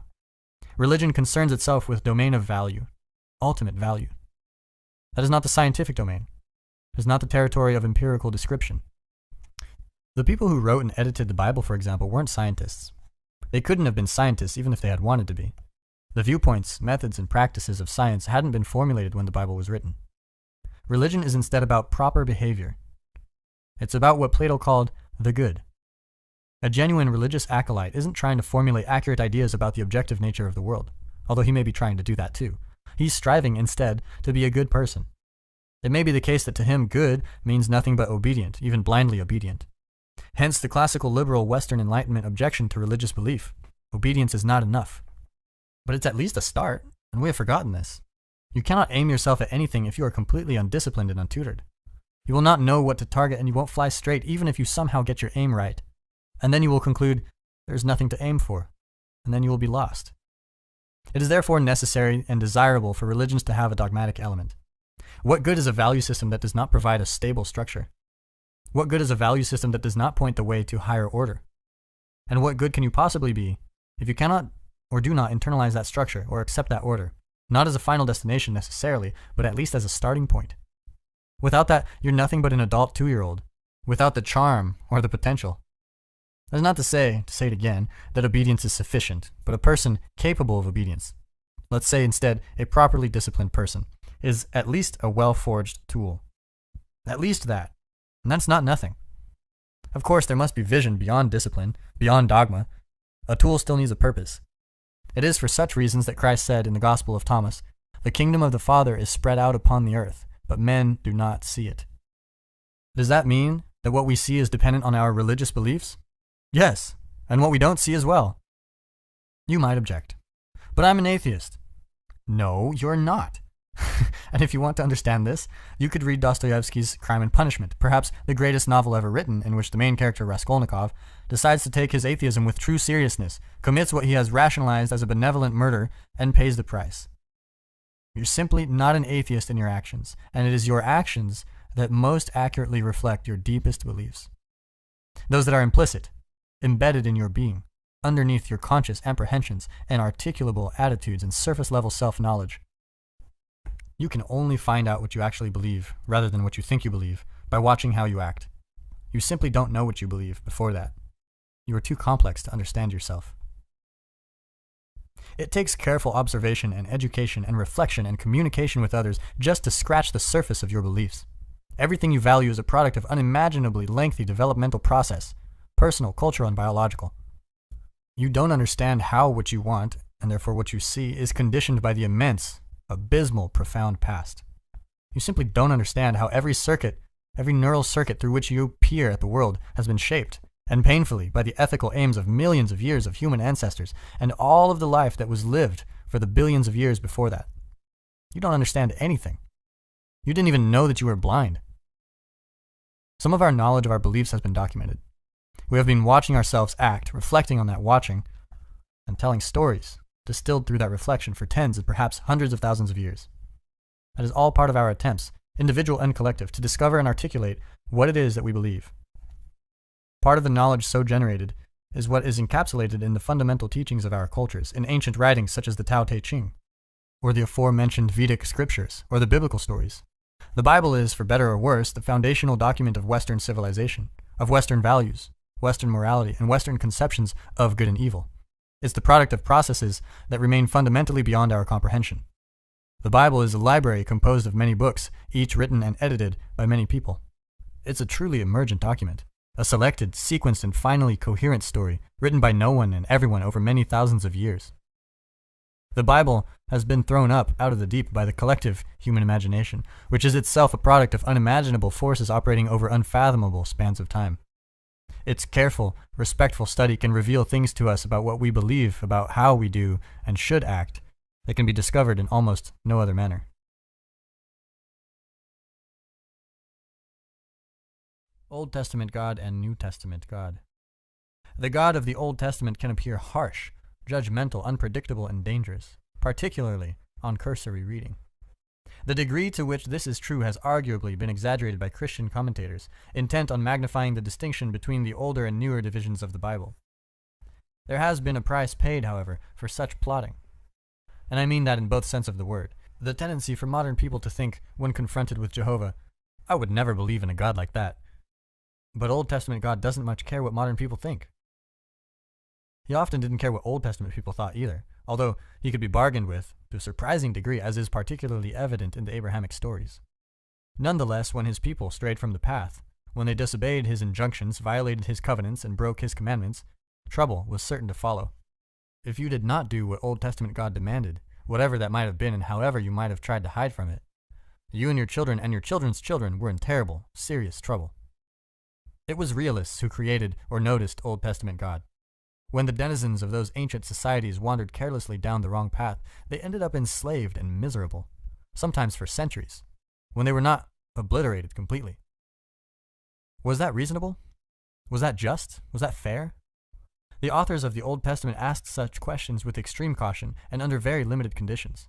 They assumed instead that the Creator of being knew what he was doing, that all power was essentially with him, and that his dictates should be carefully followed. They were wise. He was a force of nature. Is a hungry lion reasonable, fair, or just? What kind of nonsensical question is that? The Old Testament Israelites and their forebears knew that God was not to be trifled with, and that whatever hell the angry deity might allow to be engendered if he was crossed was real. Having recently passed through a century defined by the bottomless horrors of Hitler, Stalin, and Mao, we might realize the same thing. The New Testament God is often presented as a different character, although the book of Revelation with its final judgment warns against any excessively naive complacency. He is more the kindly Geppetto, master craftsman, and benevolent father. He wants nothing for us but the best. He is all-loving and all-forgiving. Sure, he'll send you to hell if you misbehave badly enough. Fundamentally, however, he's the God of love. That seems more optimistic, more naively welcoming, but in precise proportion to that, less believable. In a world such as this hothouse of doom, who could buy such a story? The all-good God in a post-Auschwitz world? It was for such reasons that the philosopher Nietzsche, perhaps the most astute critic ever to confront Christianity, considered New Testament God the worst literary crime in Western history. In Beyond Good and Evil, he wrote, "In the Jewish Old Testament, the book of divine justice, there are men, things, and speeches on such a grand style that Greek and Indian literature has nothing to compare with it. One stands with fear and reverence before those stupendous remains of what man was formerly, and has sad thoughts about old Asia and its little outpushed peninsula, Europe.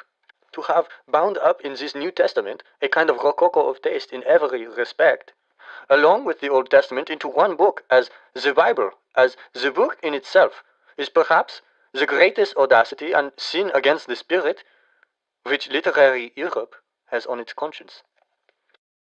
Who but the most naive among us could posit that such an all-God, merciful being ruled this so terrible world? But something that seems incomprehensible to someone unseeing might be perfectly evident to someone who has opened his eyes. Let's return to the situation where your aim is being determined by something petty, your aforementioned envy of your boss. Because of that envy, the world you inhabit reveals itself as a place of bitterness, disappointment, and spite. Imagine that you come to notice and contemplate and reconsider your unhappiness. Further, you determine to accept responsibility for it and dare to posit that it might be something at least partly under your control. You crack open one eye for a moment and look. You ask for something better. You sacrifice your pettiness, repent of your envy, and open your heart. Instead of cursing the darkness, you let in a little light. You decide to aim for a better life instead of a better office. But you don't stop there. You realize that it's a mistake to aim for a better life if it comes at the cost of worsening someone else's. So you get creative. You decide to play a more difficult game. You decide that you want a better life in a manner that will also make the life of your family better, or the life of your family and your friends, or the life of your family and your friends and the strangers who surround them. And what about your enemies? Do you want to include them too? You bloody well don't know how to manage that, but you've read some history. You know how enmity compounds. So, you start to wish even your enemies well, at least in principle, although you are by no means yet a master of such sentiments. And the direction of your sight changes. You see past the limitations that hemmed you in unknowingly. New possibilities for your life emerge and you work toward their realization. Your life indeed improves, and then you start to think further. Better, perhaps? That means better for me, and my family and my friends, even for my enemies. But that's not all that it means. It means better today, in a manner that makes everything better tomorrow, and next week, and next year, and a decade from now, and 100 years from now, and 1,000 years from now, and forever. And then better means to aim at the improvement of being with a capital I and a capital B. Thinking all of this, realizing all of this, you take a risk. You decide that you will start treating Old Testament God with all his terrible and oft arbitrary seeming power as if he could also be New Testament God, even though you understand the many ways in which that is absurd. In other words, you decide to act as if existence might be justified by its goodness, if only you behaved properly. And it is that decision, that declaration of existential faith, that allows you to overcome nihilism and resentment and arrogance. It is that declaration of faith that keeps hatred of being with all its attendant evils at bay. And, as for such faith, it is not at all the will to believe things that you know perfectly well to be false. Faith is not the childish belief in magic. That is ignorance, or even willful blindness.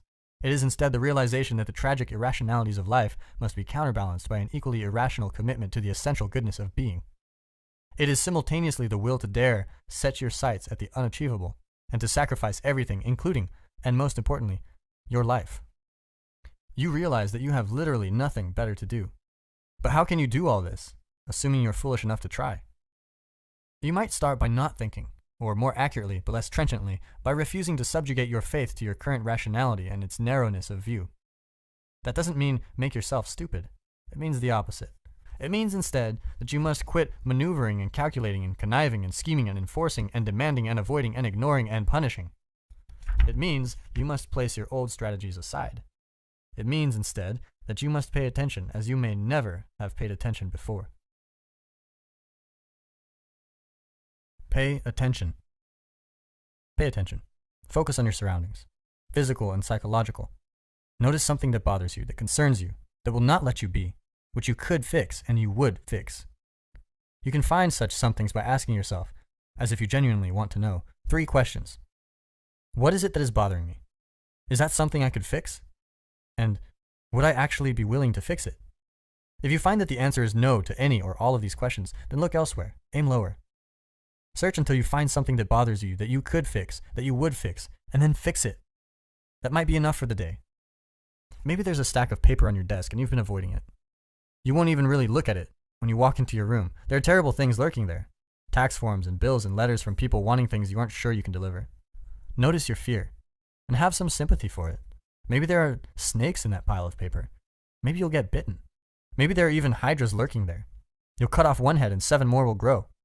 How could you possibly cope with that? You could ask yourself, is there anything at all that I might be willing to do about that pile of paper? Would I look maybe at one part of it for 20 minutes? Maybe the answer will be no, but you might look for 10 or even for 5, and if not that, for 1. Start there. You will soon find that the entire pile shrinks in significance merely because you have looked at part of it. And you'll find that the whole thing is made of parts. What if you allowed yourself a glass of wine with dinner or curled up on the sofa and read or watched a stupid movie as a reward? What if you instructed your wife or your husband to say, "Good job," after you fixed whatever you fixed? Would that motivate you? The people from whom thanks you want might not be very proficient in offering it to begin with, but that shouldn't stop you.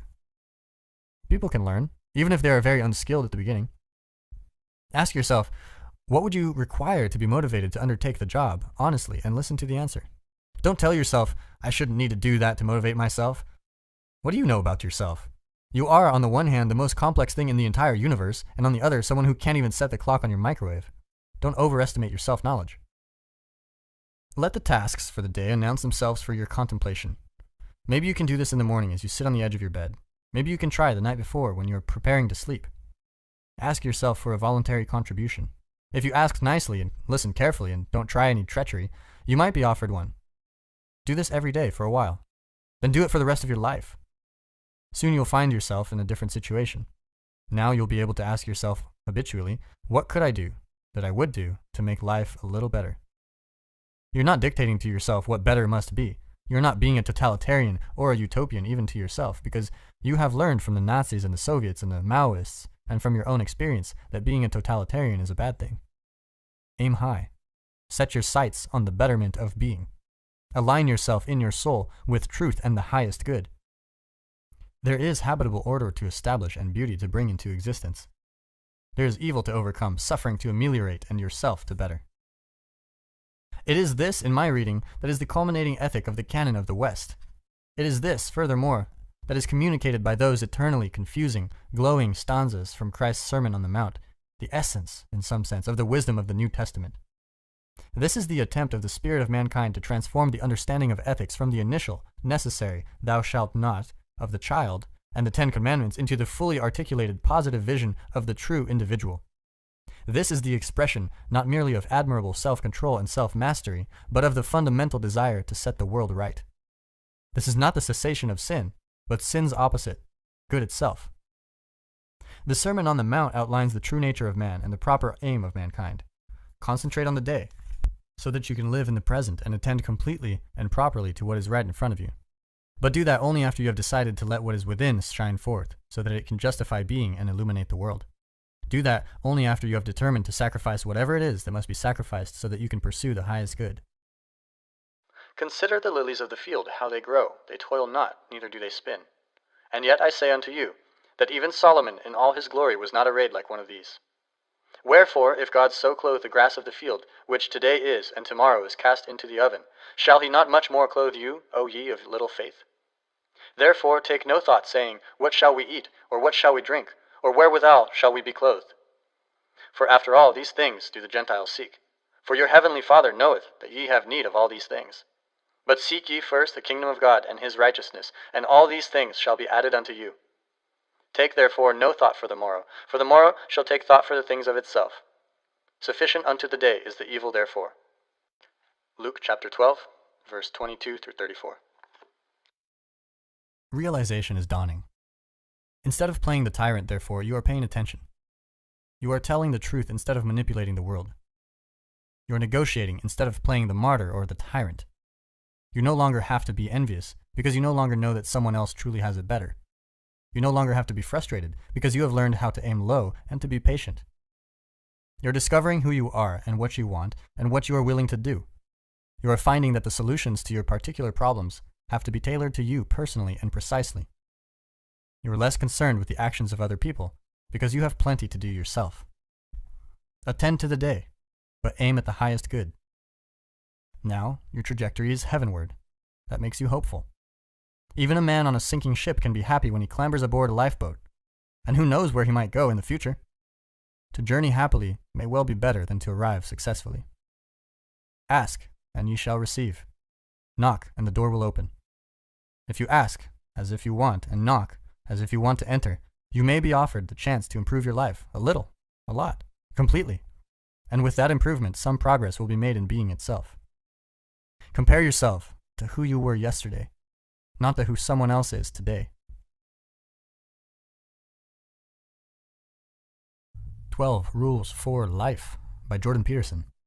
Rule number 5, do not let your children do anything that makes you dislike them. Actually, it's not okay. Recently, I watched a 3-year-old boy trail his mother and father slowly through a crowded airport. He was screaming violently at 5-second intervals, and, more important, he was doing it voluntarily. He wasn't at the end of his tether. As a parent, I could tell from the tone, he was irritating his parents and hundreds of other people to gain attention. Maybe he needed something. But that was no way to get it, and his parents should have let him know.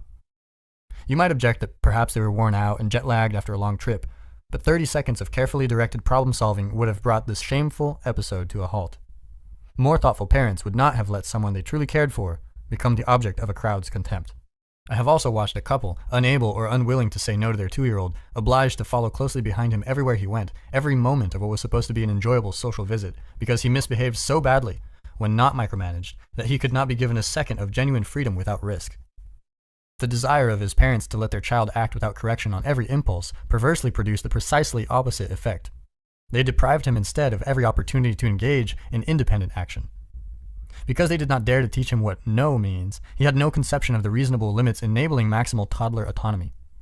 It was a classic example of too much chaos breeding too much order, and the inevitable reversal. I have, similarly, seen parents rendered unable to engage in adult conversation at a dinner party because their children, 4 and 5, dominated the social scene, eating the centers out of all the sliced bread, subjecting everyone to their juvenile tyranny, while mom and dad watched, embarrassed and bereft of the ability to intervene. When my now adult daughter was a child, another child once hit her in the head with a metal toy truck. I watched that same child 1 year later viciously push his younger sister backwards over a fragile glass-surfaced coffee table. His mother picked him up immediately afterward, but not her frightened daughter, and told him in hushed tones not to do such things while she patted him comfortingly in a manner clearly indicative of approval. She was out to produce a little god emperor of the universe.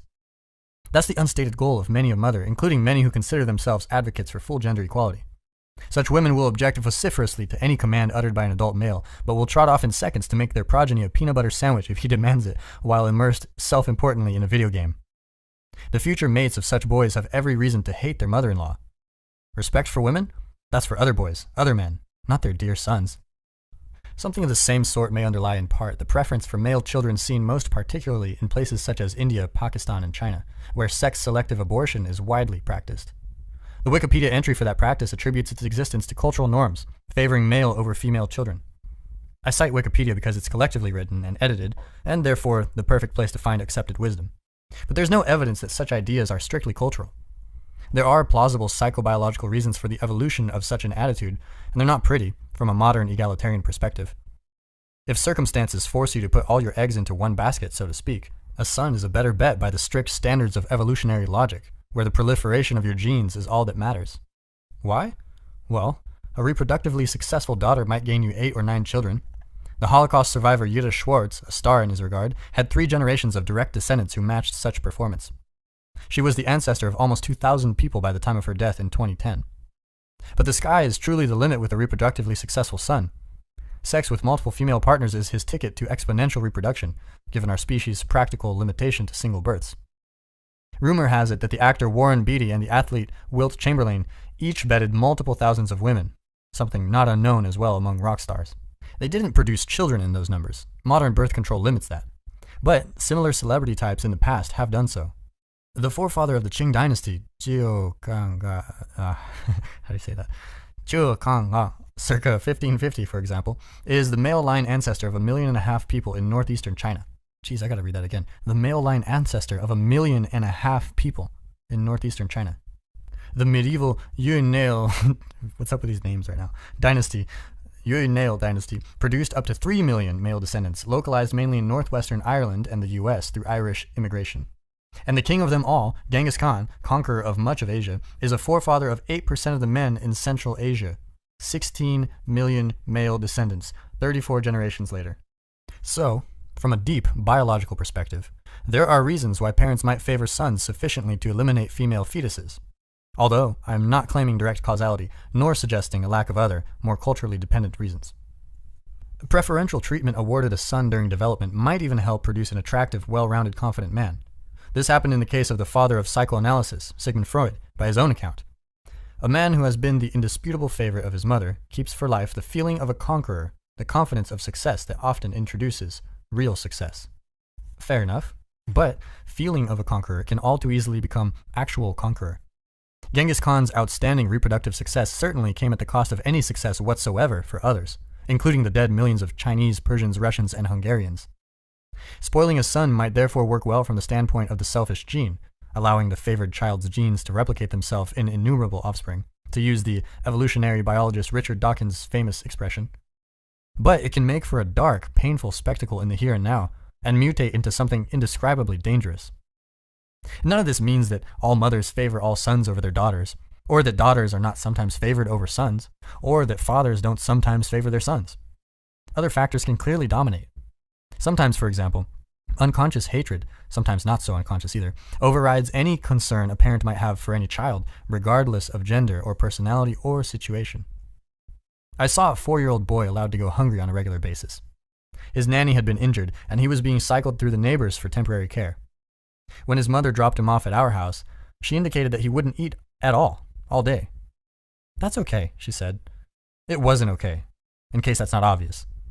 This was the same 4-year-old boy who clung to my wife for hours in absolute desperation and total commitment when she tenaciously, persistently, and mercifully managed to feed him an entire lunchtime meal, rewarding him throughout for his cooperation and refusing to let him fail. He started out with a closed mouth, sitting with all of us at the dining room table, my wife and I, our 2 kids, and 2 neighborhood kids we looked after during the day. She put the spoon in front of him, waiting patiently, persistently, while he moved his head back and forth, refusing it entry, using defensive methods typical of a recalcitrant and none too well-attended 2-year-old. She didn't let him fail. She patted him on the head every time he managed a mouthful, telling him sincerely that he was a good boy when he did so. She did think he was a good boy. He was a cute, damaged kid. 10 not too painful minutes later, he finished his meal. We were all watching intently. It was a drama of life and death. "Look," she said, holding up his bowl, "you finished all of it." This boy, who was standing in the corner voluntarily and unhappily when I first saw him, who wouldn't interact with the other kids, who frowned chronically, who wouldn't respond to me when I tickled and prodded him, trying to get him to play, this boy broke immediately into a wide, radiant smile. It brought joy to everyone at the table.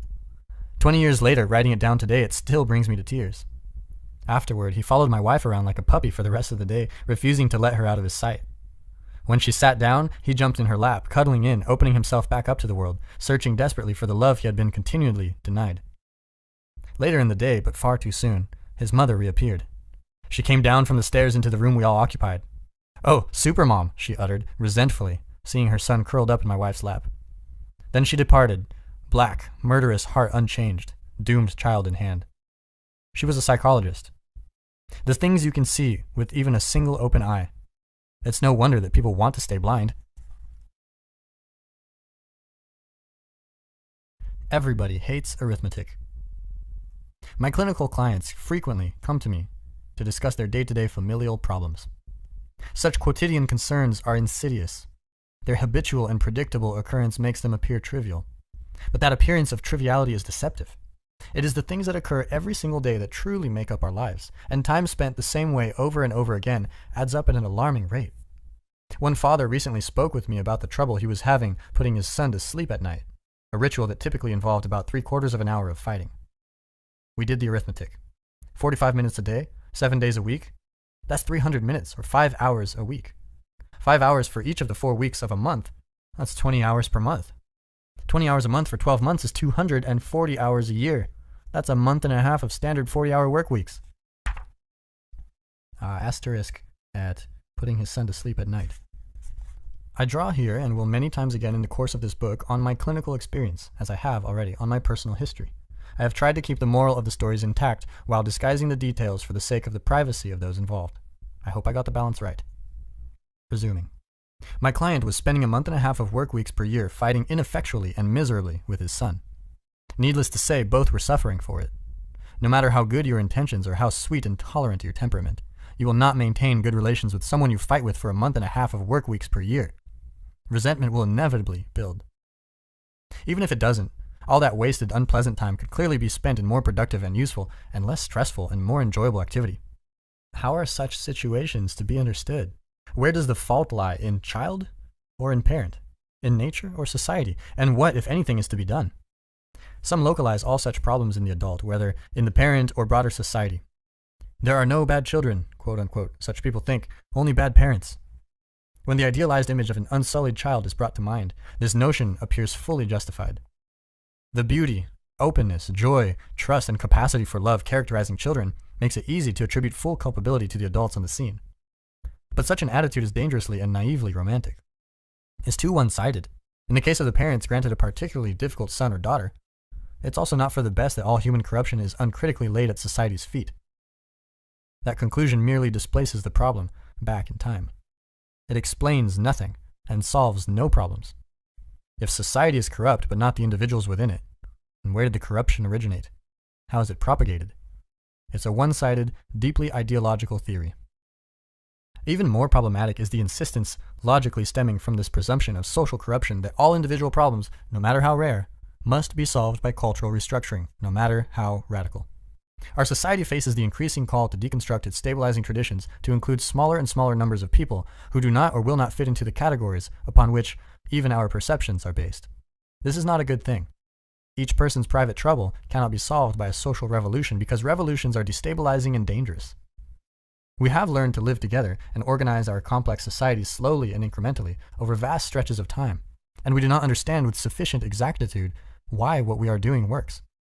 Thus, altering our ways of social being carelessly in the name of such ideological shibboleth, diversity springs to mind, is likely to produce far more trouble than good given the suffering that even small revolutions generally produce. Was it really a good thing, for example, to so dramatically liberalize the divorce laws in the 1960s? It's not clear to me that the children whose lives were destabilized by the hypothetical freedom this attempt at liberation introduced would say so. Horror and terror lurk behind the walls provided so wisely by our ancestors. We tear them down at our peril. We skate unconsciously on thin ice, with deep, cold waters below, where unimaginable monsters lurk. I see today's parents as terrified by their children, not least because they have been deemed the proximal agents of this hypothetical social tyranny, and simultaneously denied credit for their role as benevolent and necessary agents of discipline, order, and conventionality. They dwell uncomfortably and self-consciously in the all-too-powerful shadow of the adolescent ethos of the 1960s, a decade whose excesses led to a general denigration of adulthood, an unthinking belief in the existence of competent power, and the inability to distinguish between the chaos of immaturity and responsible freedom. This has increased parental sensitivity to the short-term emotional suffering of their children while heightening their fear of damaging the children to a painful and counterproductive degree. Better this than the reverse, you might argue, but there are catastrophes lurking at the extremes of every moral continuum. The ignoble savage. It has been said that every individual is the conscious or unconscious follower of some influential philosopher. The belief that children have an intrinsically unsullied spirit, damaged only by culture and society, is derived in no small part from the 18th century Genevan French philosopher Jean-Jacques Rousseau. Rousseau was a fervent believer in the corrupting influence of human society and private ownership alike. He claimed that nothing was so gentle and wonderful as man in his pre-civilized state. At precisely the same time, noting his inability as a father, he abandoned 5 of his children to the tender and fatal mercies of the orphanages of the time. The noble savage Rousseau described, however, was an ideal, an abstraction, archetypal and religious, and not the flesh and blood reality he supposed. The mythologically perfect divine child permanently inhabits our imagination. He's the potential of youth, newborn hero, the wronged innocent, and the long-lost son of the rightful king. He's the intimations of immortality that accompany our earliest experiences. He's Adam, the perfect man, walking without sin with God in the garden before the fall. But human beings are evil as well as good, and the darkness that dwells forever in our souls is also there in no small part in our younger selves. In general, people improve with age rather than worsening, becoming kinder, more conscientious, and more emotionally stable as they mature. Bullying at the sheer and often terrible intensity of the schoolyard rarely manifests itself in grown-up society. William Golding's dark and anarchistic Lord of the Flies is a classic for a reason. Furthermore, there is plenty of direct evidence that the horrors of human behavior cannot be so easily attributed to history and society. This was discovered most painfully, perhaps, by the primatologist Jane Goodall, beginning in 1974 when she learned that her beloved chimpanzees were capable of and willing to murder each other, to use the terminology appropriate to humans. Because of its shocking nature and great anthropological significance, she kept her observations secret for years, fearing that her contact with the animals had led them to manifest unnatural behavior. Even after she published her account, many refused to believe it. It soon became obvious, however, that what she observed was by no means rare. Bluntly put, chimpanzees conduct intertribal warfare. Furthermore, they do it with almost unimaginable brutality. The typical full-grown chimp is more than twice as strong as a comparable human being, despite their smaller size. Goodall reported with some terror the proclivity of the chimps she studied to snap strong steel cables and levers. Chimps can literally tear each other to pieces, and they do. Human societies and their complex technologies cannot be blamed for that. Often when I woke in the night, she wrote, horrific pictures sprang unbidden to my mind. Satan, a long-observed chimp, cupping his hand below Sniff's chin to drink the blood that welled from a great wound in his face. Jomeo tearing a strip of skin from Dee's thigh. Figan charging and hitting again and again the stricken, quivering body of Goliath, one of his childhood heroes. Small gangs of adolescent chimps, mostly male, roam the borders of their territory. If they encountered foreigners, even chimps they once knew who had broken away from the now too large group, and if they outnumber them, the gang will mob and destroy them without mercy. Chimps don't have much of a superego, and it is prudent to remember that the human capacity for self-control may also be overestimated. Careful perusal of a book as shocking and horrific as Iris Chang's The Rape of Nanking, which describes the brutal decimation of the Chinese city by the invading Japanese, will disenchant even a committed romantic. And the less said about Unit 731, a covert Japanese biological warfare research unit established at that time, the better. Read about it at your peril. You have been warned. Hunter-gatherers, too, are much more murderous than their urban industrialized counterparts, despite their communal lives and localized cultures. The yearly rate of homicide in the modern UK is about 1 per 100,000. It's 4 to 5 times higher in the US, and about 90 times higher in Honduras, which has the highest rate recorded of any modern nation. But the evidence strongly suggests that human beings have become more peaceful rather than less so, as time has progressed and societies became larger and more organized. The Kung Bushmen of Africa, romanticized in the 1950s by Elizabeth Marshall Thomas as the harmless people, had a yearly murder rate of 40 per 100,000, which declined by more than 30% once they became subject to state authority. This is a very instructive example of complex social structures serving to reduce, not exacerbate, the violent tendencies of human beings.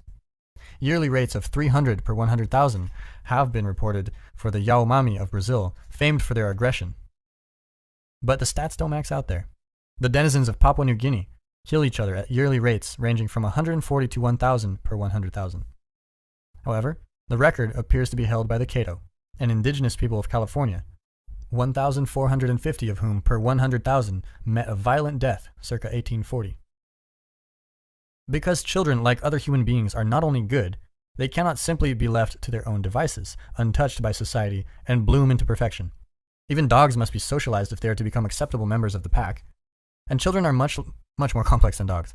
This means that they are much more likely to go complexly astray if they are not trained, disciplined, and properly encouraged. This means that it is not just wrong to attribute all the violent tendencies of human beings to the pathologies of social structure. It's wrong enough to be virtually backward. The vital process of socialization prevents much harm and fosters good. Children must be shaped and informed or they cannot thrive. This fact is reflected starkly in their behavior. Kids are utterly desperate for attention from both peers and adults because such attention, which renders them effective and sophisticated communal players, is vitally necessary. Children can be damaged as much or more by a lack of incisive attention as they are by abuse, mental or physical. This is damage by omission rather than commission, but it is no less severe and long-lasting. Children are damaged when their quote-unquote mercifully inattentive parents fail to make them sharp and observant and awake, and leave them instead in an unconscious and undifferentiated state. Children are damaged when those charged with their care, afraid of any conflict or upset, no longer dare to correct them, and leave them without guidance. I can recognize such children on the street. They are doughy and unfocused and vague. They are leaden and dull instead of golden and bright. They are uncarved blocks trapped in a perpetual state of waiting to be. Such children are chronically ignored by their peers. This is because they're not fun to play with. Adults tend to manifest the same attitude, although they will deny it desperately when pressed. When I worked in daycare centers early in my career, the comparatively neglected children would come to me desperately in their fumbling, half-formed manner with no sense of proper distance and no attentive playfulness. They would flop nearby or directly on my lap, no matter what I was doing, driven inexorably by the powerful desire for adult attention, the necessary catalyst for further development. It was very difficult not to react with annoyance, even disgust, to such children and their too prolonged infantilism.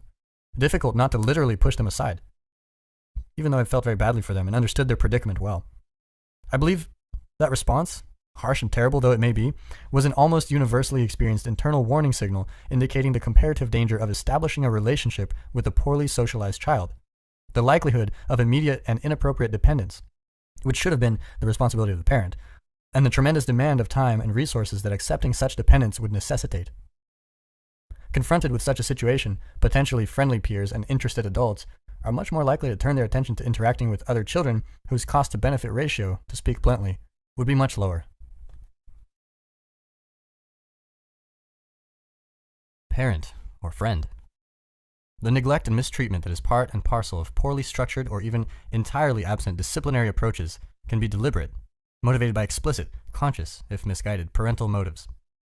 But more often than not, modern parents are simply paralyzed by the fear that they will no longer be liked or even loved by their children if they chastise them for any reason. They want their children's friendship above all, and are willing to sacrifice respect to get it. This is not good. A child will have many friends, but only 2 parents, if that. And parents are more, not less than friends. Friends have very limited authority to correct. Every parent therefore needs to learn to tolerate the momentary anger or even hatred directed towards them by their children after necessary corrective action has been taken, as the capacity of children to perceive or care about long-term consequences is very limited. Parents are the arbiters of society. They teach children how to behave so that other people will be able to interact meaningfully and productively with them. It is an act of responsibility to discipline a child. It is not anger at misbehavior. It is not revenge for a misdeed. It is instead a careful combination of mercy and long-term judgment. Proper discipline requires effort. Indeed, is virtually synonymous with effort. It is difficult to pay careful attention to children. It is difficult to figure out what is wrong and what is right and why. It is difficult to formulate just and compassionate strategies of discipline and to negotiate their application with others deeply involved in the child's care. Because of this combination of responsibility and difficulty, any suggestion that all constraints placed on children are damaging can be perversely welcome. Such a notion, once accepted, allows adults who should know better to abandon their duty to serve as agents of enculturation and pretend that doing so is good for children. It's a deep and pernicious act of self-deception. It's lazy, cruel, and inexcusable. And our proclivity to rationalize does not end there. We assume that rules would irremediably inhibit what would otherwise be boundless and intrinsic creativity of our children, even though the scientific literature clearly indicates, first, that creativity beyond the trivial is shockingly rare, and second, that strict limitations facilitate rather than inhibit creative achievement. Belief in the purely destructive element of rules and structure is frequently conjoined with the idea that children will make good choices about when to sleep and what to eat if their perfect natures are merely allowed to manifest themselves. These are equally ungrounded assumptions.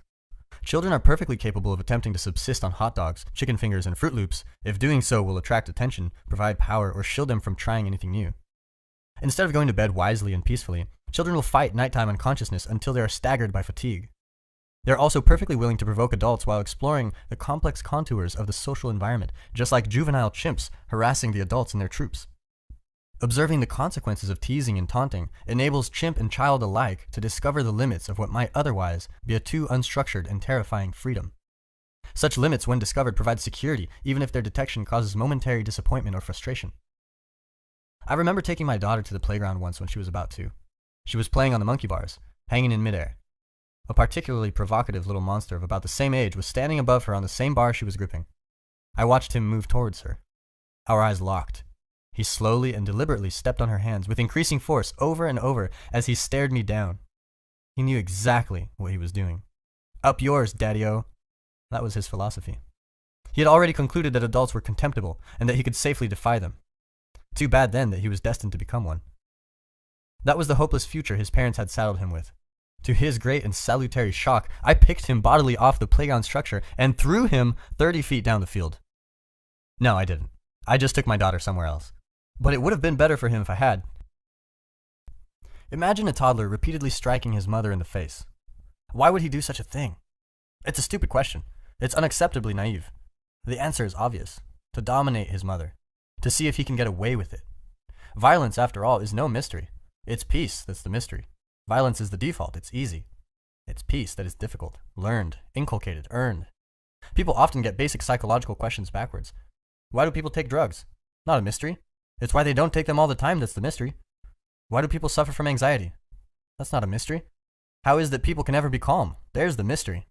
We're breakable and mortal.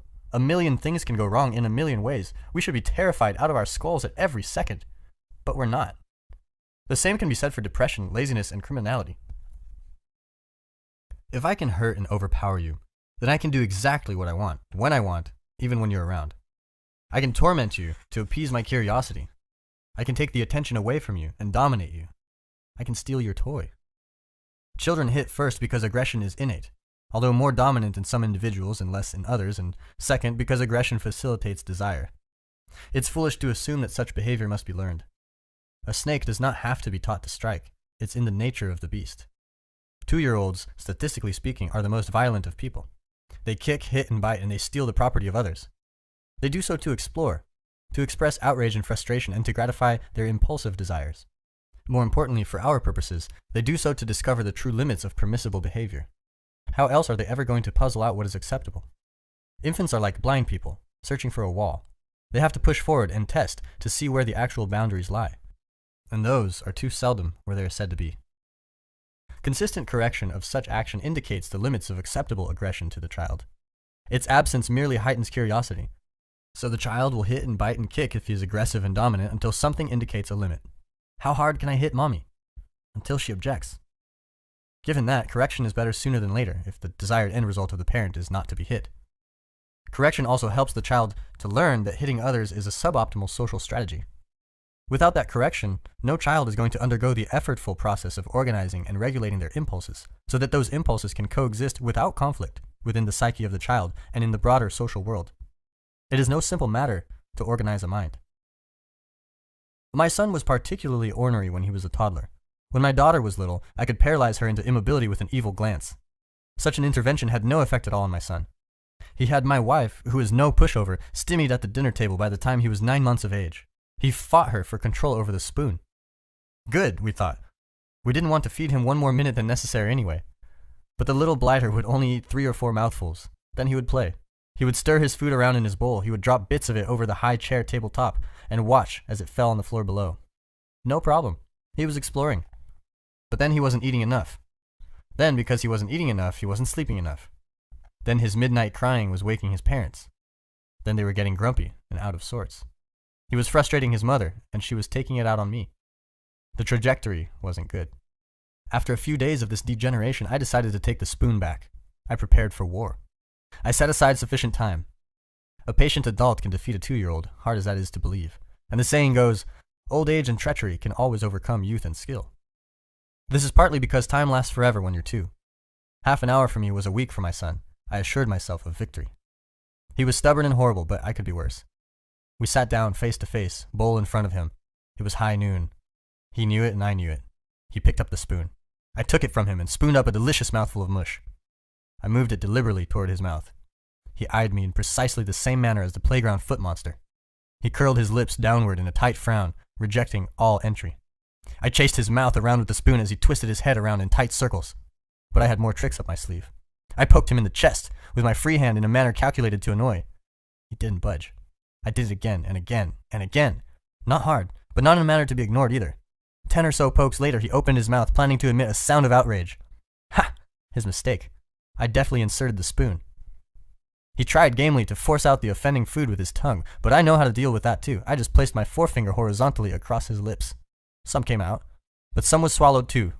Score 1 for Dad. I gave him a pat on the head and told him that he was a good boy. And I meant it. When someone does something you are trying to get them to do, reward them. No grudge after victory. An hour later, it was all over. There was outrage. There was some wailing. My wife had to leave the room. The stress was too much, but food was eaten by child. My son collapsed, exhausted on my chest. We had a nap together, and he liked me a lot better when he woke up than he had before he was disciplined. This was something I commonly observed when we went head to head, and not only with him. A little later, we entered into a babysitting swap with another couple. All the kids would get together at one house. Then one pair of parents would go out to dinner or a movie and leave the other pair to watch the children, who were all under 3. One evening, another set of parents joined us. I was unfamiliar with their son, a large, strong boy of 2. "He won't sleep," said his father. "After you put him to bed, he will crawl out of his bed and come downstairs. We usually put on an Elmo video and let him watch it." There's no damn way I'm rewarding a recalcitrant child for unacceptable behavior, I thought. And I'm certainly not showing anyone any Elmo video. I always hated that creepy whiny puppet. He was a disgrace to Jim Henson's legacy. So reward by Elmo was not on the table. I didn't say anything, of course. There's just no talking to parents about their children until they're ready to listen. 2 hours later, we put the kids to bed. 4 of the 5 went promptly to sleep, but not the Muppet aficionado. I had placed him in a crib, however, so he couldn't escape. But he could still howl, and that's exactly what he did. That was tricky. It was a good strategy on his part. It was annoying, and it threatened to wake up all the other kids, who would then also start to howl. Score 1 for the kid. So I journeyed into the bedroom. "Lie down," I said. That produced no effect. "Lie down," I said, "or I will lay you down." Reasoning with kids isn't often of too much use, particularly under such circumstances, but I believe in fair warning. Of course, he didn't lie down. He howled again, for effect. Kids do this frequently. Scared parents think that a crying child is always sad or hurt. This is simply not true. Anger is one of the most common reasons for crying. Careful analysis of the musculature patterns of crying children has confirmed this. Anger crying and fear or sadness crying do not look the same. They also don't sound the same and can be distinguished with careful attention. Anger crying is often an act of dominance and should be dealt with as such. I lifted him up and laid him down. Gently, patiently, but firmly. He got up. I laid him down. He got up. I laid him down. He got up. This time, I laid him down and kept my hand on his back. He struggled mightily, but ineffectually. He was, after all, only 1/10 of my size. I could take him with one hand, so I kept him down and spoke calmly to him and told him he was a good boy, and that he should relax. I gave him a soother and pounded gently on his back. He started to relax. His eyes began to close. I removed my hand. He promptly got to his feet. I was impressed. The kid had spirit. I lifted him up and laid him down again. "Lie down, monster," I said. I pounded his back gently some more. Some kids find that soothing. He was getting tired. He was ready to capitulate. He closed his eyes. I got to my feet and headed quietly and quickly to the door. I glanced back to check his position one last time. He was back on his feet. I pointed my finger at him. "Down, monster," I said, and I meant it. He went down like a shot. I closed the door. We liked each other. Neither my wife nor I heard a peep out of him for the rest of the night. "How was the kid?" his father asked me when he got home much later that night. "Good," I said. "No problem at all. He's asleep right now." "Did he get up?" said his father. "No," I said. "He slept the whole time." Dad looked at me. He wanted to know, but he didn't ask, and I didn't tell. Don't cast pearls before swine, as the old saying goes. And you might think that's harsh, but training your child not to sleep and rewarding him with the antics of a creepy puppet, that's harsh too. You pick your poison, and I'll pick mine.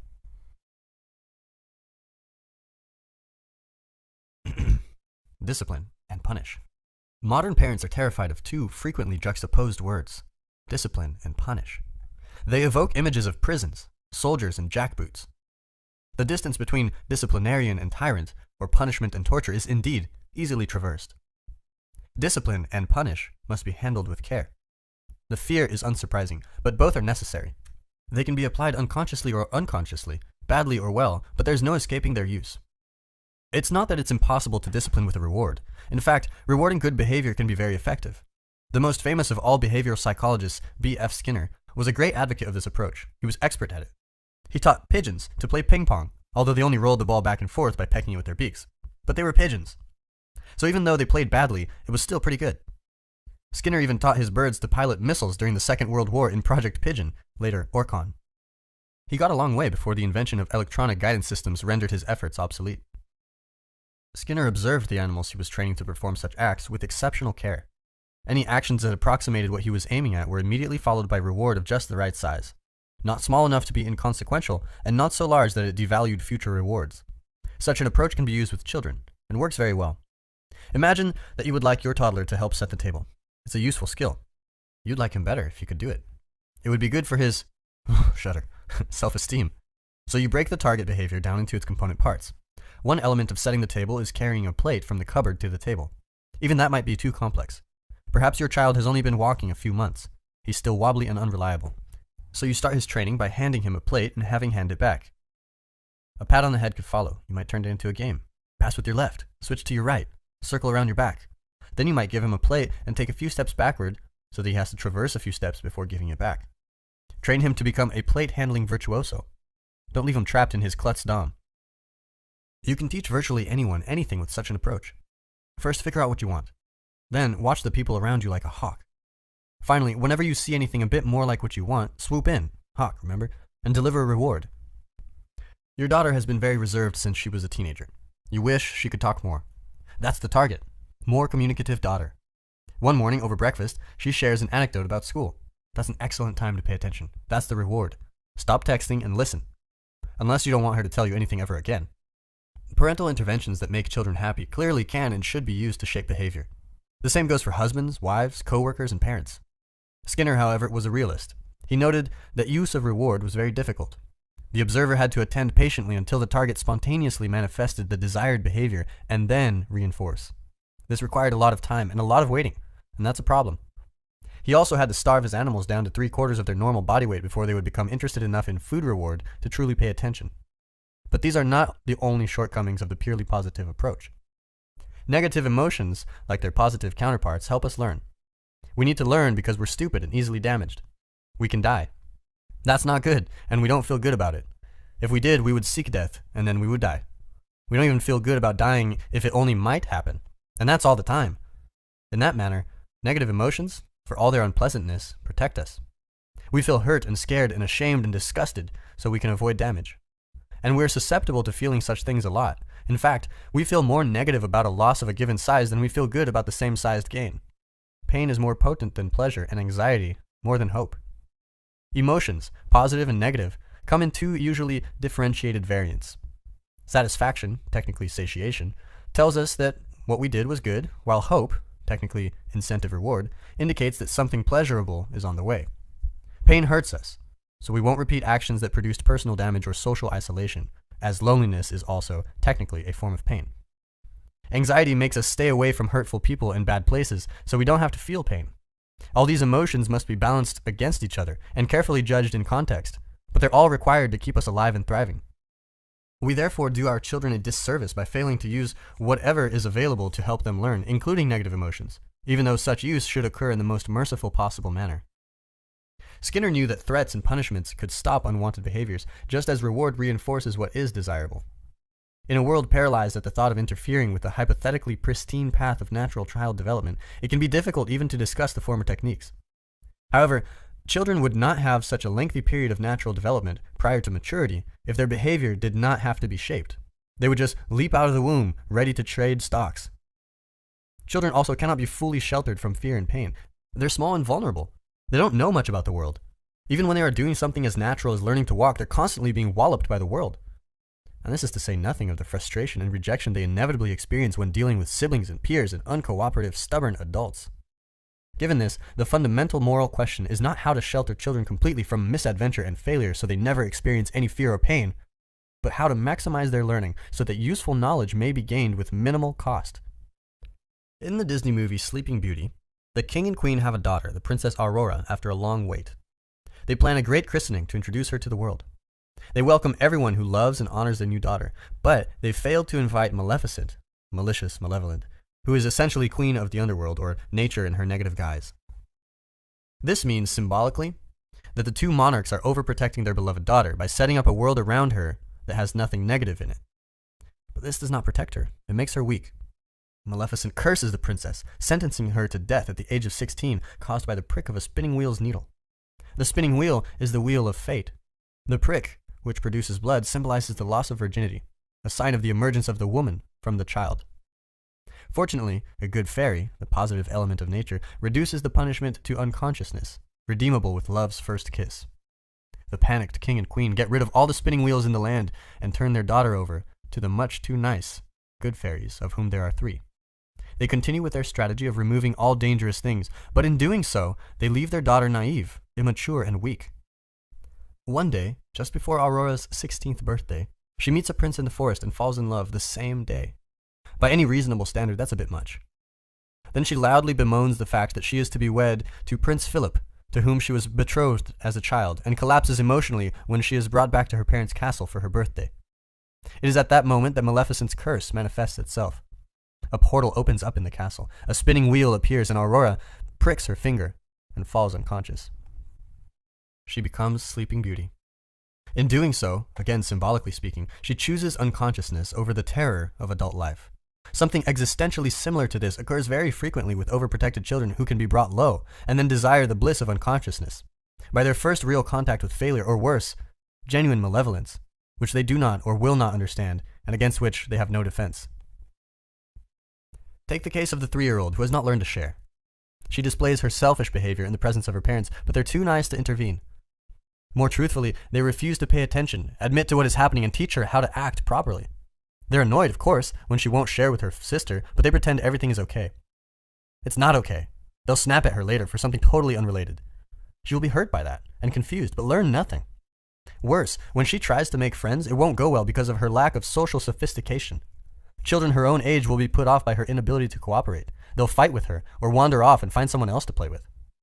The parent of those children will observe her awkwardness and misbehavior, and won't invite her back to play with their kids. She will be lonely and rejected. That will produce anxiety, depression, resentment. That will produce the turning from life that is equivalent to the wish for unconsciousness. Parents who refuse to adopt the responsibility for disciplining their children think they can just opt out of the conflict necessary for proper child rearing. They avoid being the bad guy in the short term, but they do not at all rescue or protect their children from fear and pain. Quite the contrary, the judgmental and uncaring broader social world will met out of conflict and punishment far greater than that which would have been delivered by an awake parent. You can discipline your children, or you can turn that responsibility over to the harsh, uncaring, judgmental world, and the motivation for the latter decision should never be confused with love. You might object, as modern parents sometimes do. Why should a child even be subject to the arbitrary dictates of a parent? In fact, there's a new variant of politically correct thinking that presumes that such an idea is adultism, a form of prejudice and oppression, analogous to, say, sexism or racism. The question of adult authority must be answered with care. That requires a thorough examination of the question itself. Accepting an objection as formulated is halfway to accepting its validity, and that can be dangerous if the question is ill posed. Let's break it down. First, why should a child be subject? Well, that's easy. Every child must listen to and obey adults because he or she is dependent on the care that one or more imperfect grown-ups is willing to bestow. Given this, it's better for the child to act in a manner that invites genuine affection and goodwill. Something even better might be imagined. The child could act in a manner that simultaneously ensures optimal adult attention in a manner that benefits his or her present state of being and future development. That's a very high standard, but it's in the best interest of the child, so there is every reason to aspire to it. Every child should also be taught to comply gracefully with the expectations of civil society. This does not mean crushed into mindless ideological conformity.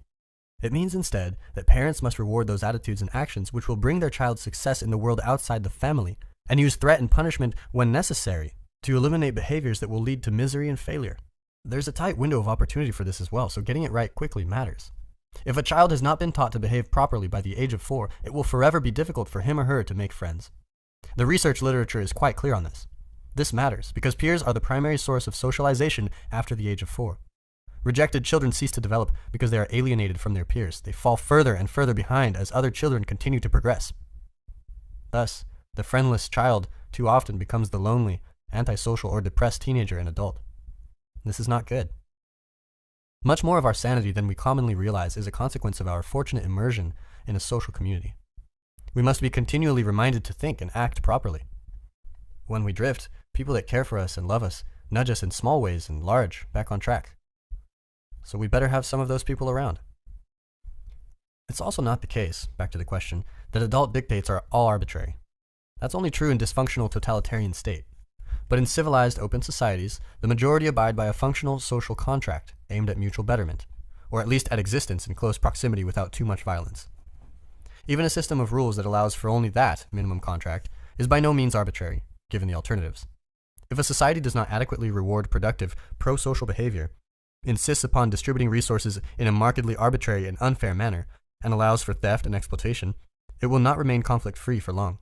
If its hierarchies are based only, or even primarily, on power, instead of the competence necessary to get important and difficult things done, it will be prone to collapse as well. This is even true in simpler form of the hierarchies of chimpanzees, which is an indication of its fundamental biological and non-arbitrary emergent truth. Poorly socialized children have terrible lives. Thus, it is better to socialize them optimally. Some of this can be done with reward, but not all of it. The issue is therefore not whether to use punishment and threat. The issue is whether to do it consciously and thoughtfully. How, then, should children be disciplined? This is a very difficult question because children and parents differ vastly in their temperaments. Some children are agreeable. They deeply want to please, but pay for that with a tendency to be conflict-averse and dependent. Others are tougher-minded and more independent. Those kids want to do what they want, when they want, all the time. They can be challenging, non-compliant, and stubborn. Some children are desperate for rules and structures and are content even in rigid environments.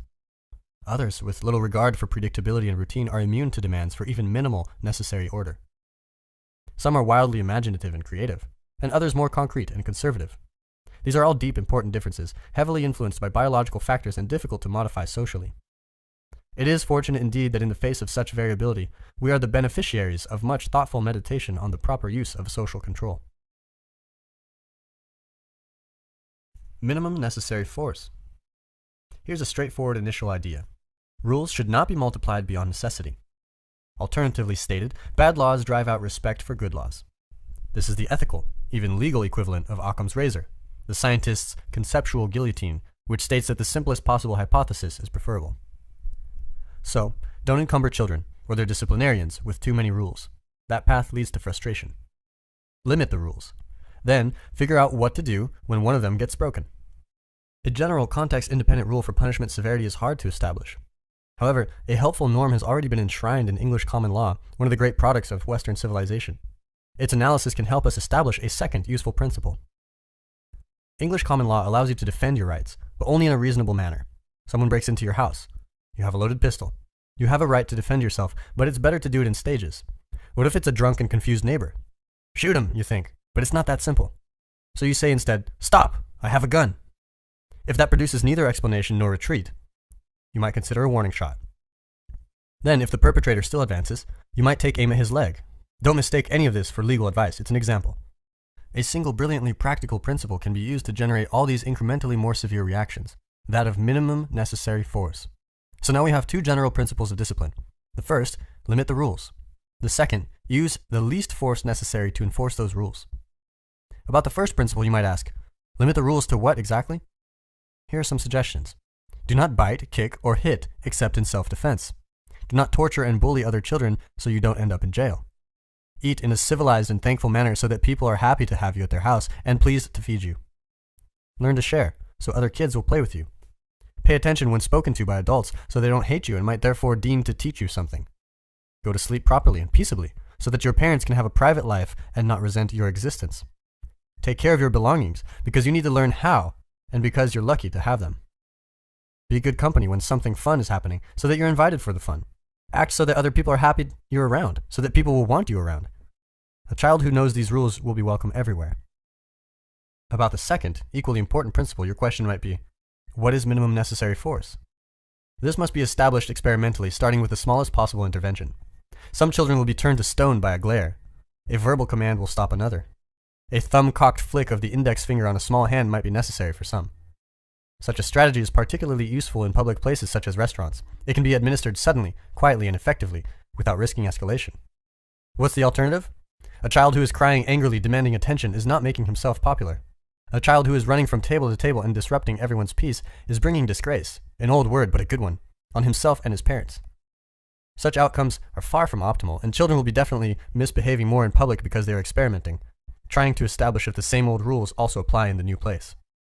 They don't sort that out verbally, not when they are under 3. When our children were little and we took them to restaurants, they attracted smiles. They sat nicely and ate politely. They couldn't keep it up for long, but we didn't keep them there for too long. When they started to get antsy after sitting for 45 minutes, we knew it was time to go. That was part of the deal. Nearby diners would tell us how nice it was to see a happy family. We weren't always happy, and our children weren't always properly behaved, but they were most of the time and it was wonderful to see people responding so positively to their presence. It was truly good for the kids. They could see that people liked them. This also reinforced their good behavior. That was the reward. People will really like your kids if you give them the chance. This is something I learned as soon as we had our first baby, our daughter, Michaela. When we took her down the street in her little fold-up stroller in our French Montreal working-class neighborhood, rough-looking, heavy-drinking lumberjack types would stop in their tracks and smile at her. They would coo and giggle and make stupid faces. Watching people respond to children restores your faith in human nature. All that's multiplied when your kids behave in public. To ensure that such things happen, you have to discipline your children carefully and effectively. And to do that, you have to know something about reward and about punishment instead of shying away from the knowledge. Part of establishing a relationship with your son or daughter is learning how that small person responds to disciplinary intervention, and then intervening effectively. It's very easy to mouth cliches instead, such as, "There's no excuse for physical punishment," or "Hitting children merely teaches them to hit." Let's start with the former claim. There is no excuse for physical punishment. First, we should note the widespread consensus around the idea that some forms of misbehavior, particularly those associated with theft and assault, are both wrong and should be subject to sanction. Second, we should note that almost all those sanctions involve punishment in its many psychological and more directly physical forms. Deprivation of liberty causes pain in a manner essentially similar to that of physical trauma. The same can be said of the use of social isolation, including timeout. We know this neurobiologically. The same brain areas mediate response to all three, and all are ameliorated by the same class of drugs, opiates.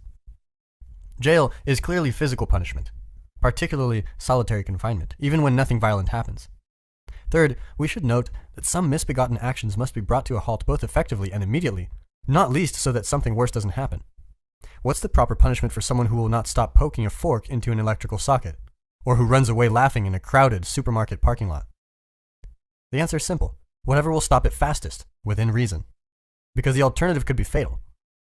That's pretty obvious in the case of parking lot or outlet.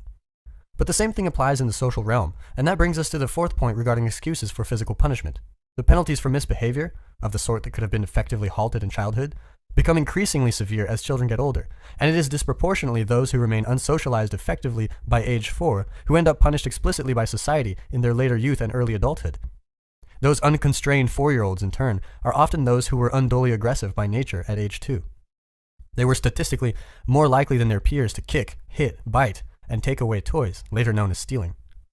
They comprise about 5% of boys and a much smaller percentage of girls. To unthinkingly parrot the magic line, "There is no excuse for physical punishment," is also to foster the delusion that teenage devils magically emerge from once innocent little child angels. You're not doing your child any favors by overlooking any misbehavior, particularly if he or she is temperamentally more aggressive.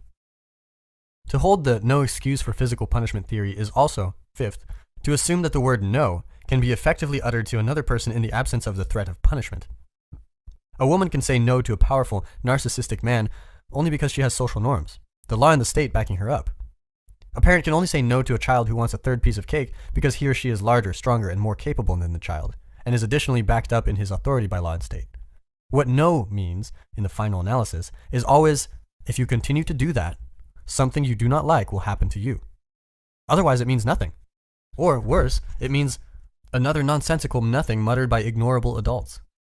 Or worse still, it means all adults are ineffectual and weak. This is a particularly bad lesson when every child's destiny is to become an adult, and when most things that are learned without undue personal pain are modeled or explicitly taught by adults. What does a child who ignores adults and holds them in contempt have to look forward to? Why grow up at all? And that's the story of Peter Pan, who thinks all adults are variants of Captain Hook, tyrannical and terrified of his own mortality. Think hungry crocodile and clock in his stomach. The only time no ever means no in the absence of violence is when it is uttered by one civilized person to another. And what about the idea that hitting a child merely teaches them to hit? First, no. Wrong. Too simple. For starters, hitting is a very unsophisticated word to describe the disciplinary act of an effective parent. If hitting, quote-unquote, accurately described the entire range of physical force, then there would be no difference between rain droplets and atom bombs. Magnitude matters, and so does context if we're not being willfully blind and naive about the issue. Every child knows the difference between being bitten by a mean, unprovoked dog and being nipped by his own pet when he tries playfully but too carelessly to take its bone. How hard someone is hit, and why they are hit, cannot merely be ignored when speaking of hitting. Timing, part of context, is also of crucial importance. If you flick your 2-year-old with your finger just after he smacks the baby on the head with a wooden block, he will get the connection, and be at least somewhat less willing to smack her again in the future. That seems like a good outcome. He certainly won't conclude that he should hit her more using the flick of his mother's finger as an example. He's not stupid. He's just jealous, impulsive, and not very sophisticated. How else are you going to protect his younger sibling? If you discipline ineffectively, then the baby will suffer, maybe for years. The bullying will continue because you won't do a damn thing to stop it. You'll avoid the conflict that's necessary to establish peace. You'll turn a blind eye. And then later, when the younger child confronts you, maybe even in adulthood, you'll say, I never knew it was like that. You just didn't want to know. So you didn't. You just rejected the responsibility of discipline and justified it with a continual show of your niceness. Every gingerbread house has a witch inside it that devours children. So where does all that leave us? With the decision to discipline effectively or to discipline ineffectively. But never the decision to forego discipline altogether, because nature and society will punish in a draconian manner whatever errors of childhood behavior remain uncorrected. So here are a few practical hints. Time out can be an extremely effective form of punishment, particularly if the misbehaving child is welcome as soon as he controls his temper. An angry child should sit by himself until he calms down. Then he should be allowed to return to his normal life. That means the child wins, instead of his anger. The rule is, come be with us as soon as you can behave properly. This is a very good deal for a child, parent, and society. You'll be able to tell if your child has really regained control. You'll like him again despite his earlier misbehavior. If you're still mad, maybe he hasn't completely repented. Or maybe you should do something about your tendency to hold a grudge. If your child is the kind of determined varmint who simply runs away laughing when placed on the steps or in his room, physical restraint might have to be added to the timeout routine. A child can be held carefully but firmly by the upper arms until he or she stops squirming and pays attention. If that fails, being turned over a parent's knee might be required. For the child who is pushing the limits in a spectacularly inspired way, a swat across the backside can indicate requisite seriousness on the part of a responsible adult. There are some situations in which even that will not suffice, partly because there are some children who are very determined, exploratory, and tough, or because the offending behavior is truly severe. And if you're not thinking such things through, then you're not acting responsibly as a parent. You're leaving the dirty work to someone else, who will be much dirtier doing it. A summary of principles. Disciplinary Principle 1. Limit the rules. Principle 2. Use minimum necessary force. Here's a third. Parents should come in pairs. Raising young children is demanding and exhausting. Because of this, it's easy for a parent to make a mistake. Insomnia, hunger, the aftermath of an argument, a hangover, a bad day at work, any of these things singly can make a person unreasonable, while in combination, they can produce someone dangerous. Under such circumstances, it is necessary to have someone else around to observe and step in and discuss. This will make it less likely that a whiny, provocative child and her fed-up, cranky parent will excite each other to the point of no return.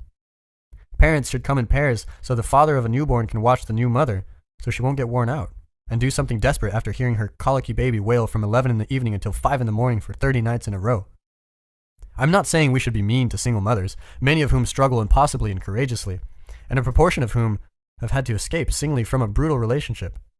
But that doesn't mean we should pretend that all family forms are equally viable. They're not. Period.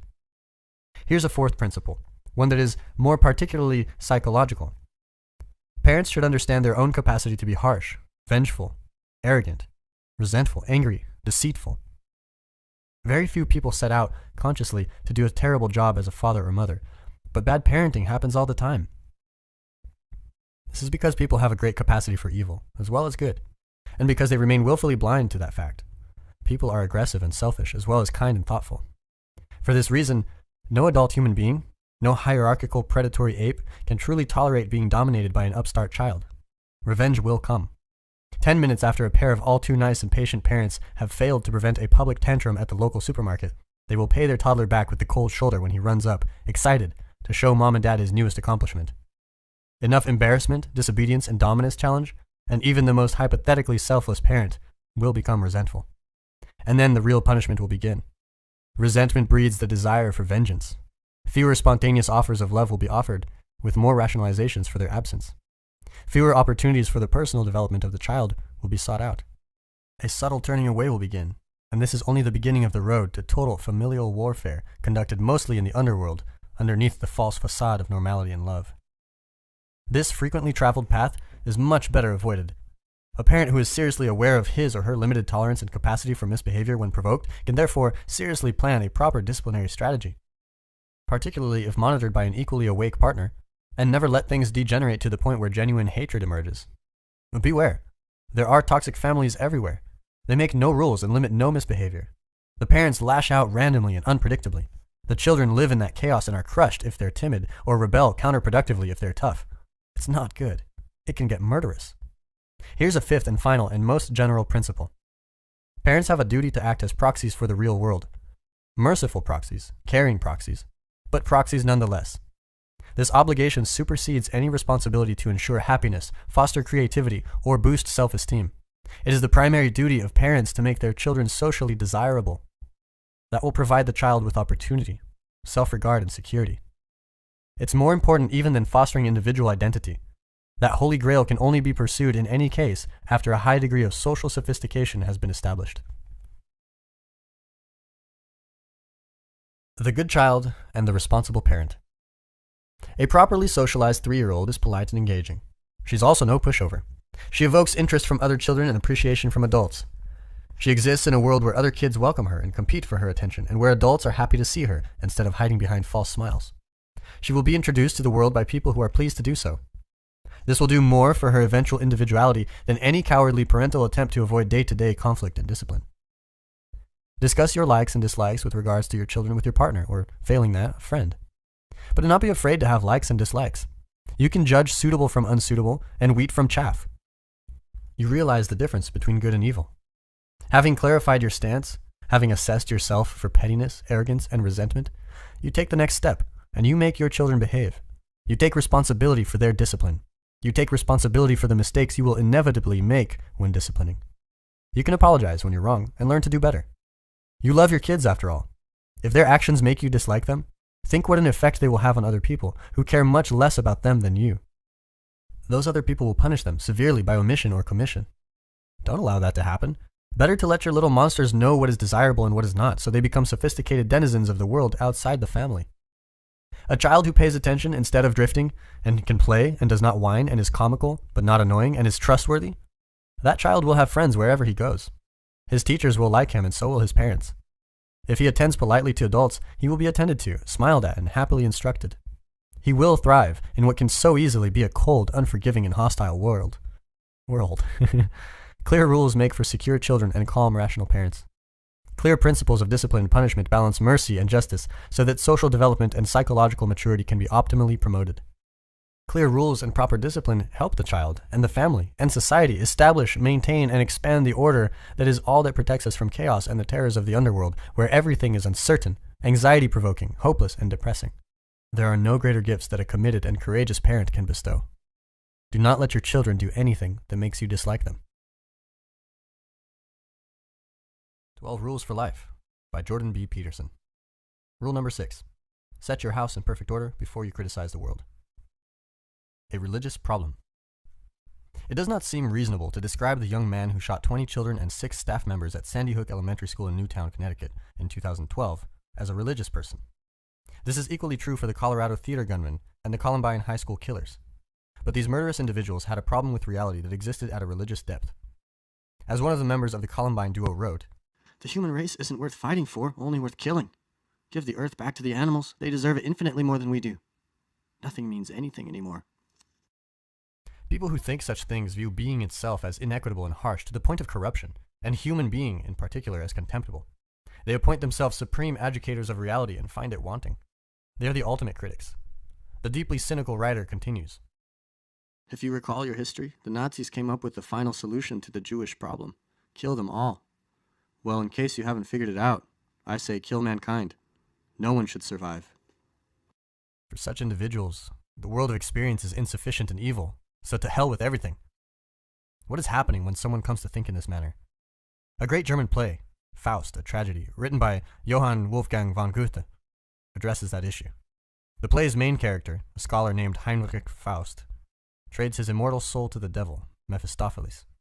In return, he receives whatever he desires while still alive on earth. In Goethe's play, Mephistopheles is the eternal adversary of being. He has a central defining credo. I am the spirit who negates, and rightly so, for all that comes to be deserves to perish wretchedly. It were better nothing would begin, thus everything your terms sin, destruction, evil represent. That is my proper element. Goethe considered this hateful sentiment so important, so key to the central element of vengeful human destructiveness, that he had Mephistopheles say it a second time, phrased somewhat differently in part 2 of the play, written many years later. People think often in the Mephistophelian manner, although they seldom act upon their thoughts as brutally as the mass murderers of school, college, and theater. Whenever we experience injustice, real or imagined, whenever we encounter tragedy or fall prey to the machinations of others, whenever we experience the horror and pain of our own apparently arbitrary limitations, the temptation to question being and then to curse it rises foully from the darkness. Why must innocent people suffer so terribly? What kind of bloody, horrible planet is this anyway? Life is in truth very hard. Everyone is destined for pain and slated for destruction. Sometimes, suffering is clearly the result of a personal fault such as willful blindness, poor decision-making, or malevolence. In such cases, when it appears to be self-inflicted, it may even seem just. People get what they deserve, you might contend. That's cold comfort, however, even when true. Sometimes, if those who are suffering changed their behavior, then their lives would unfold less tragically. But human control is limited. Susceptibility to despair, disease, aging, and death is universal. In the final analysis, we do not appear to be the architects of our own fragility. Whose fault is it then? People who are very ill, or worse, who have a sick child, will inevitably find themselves asking this question whether they are religious believers or not. The same is true of someone who finds his shirt sleeve caught in the gears of a giant bureaucracy, who is suffering through a tax audit or fighting an interminable lawsuit or divorce. And it's not only the obviously suffering who are tormented by the need to blame someone or something for the intolerable state of their being. At the height of his fame, influence, and creative power, for example, the towering Leo Tolstoy himself began to question the value of human existence. He reasoned in this way. My position was terrible. I knew that I could find nothing in the way of rational knowledge except the denial of life, and in faith I could find nothing except the denial of reason, and this was even more impossible than a denial of life. According to rational knowledge, it followed that life is evil and people know it. They do not have to live, yet they have lived, and they do live, just as I myself have lived, even though I had known for a long time that life is meaningless and evil. Try as he might, Tolstoy could identify only 4 means of escaping from such thoughts. One was retreating into childlike ignorance of the problem. Another was pursuing mindless pleasure. The third was continuing to drag out a life that is evil and meaningless, knowing beforehand that nothing can come of it. He identified that particular form of escape with weakness. The people in this category know that death is better than life, but they do not have the strength to act rationally and quickly, put an end to the delusion by killing themselves. Quote unquote. Only the fourth and final mode of escape involved strength and energy. Consists of destroying life once one has realized that life is evil and meaningless. Tolstoy relentlessly followed his thoughts. Only unusually strong and logically consistent people act in this manner.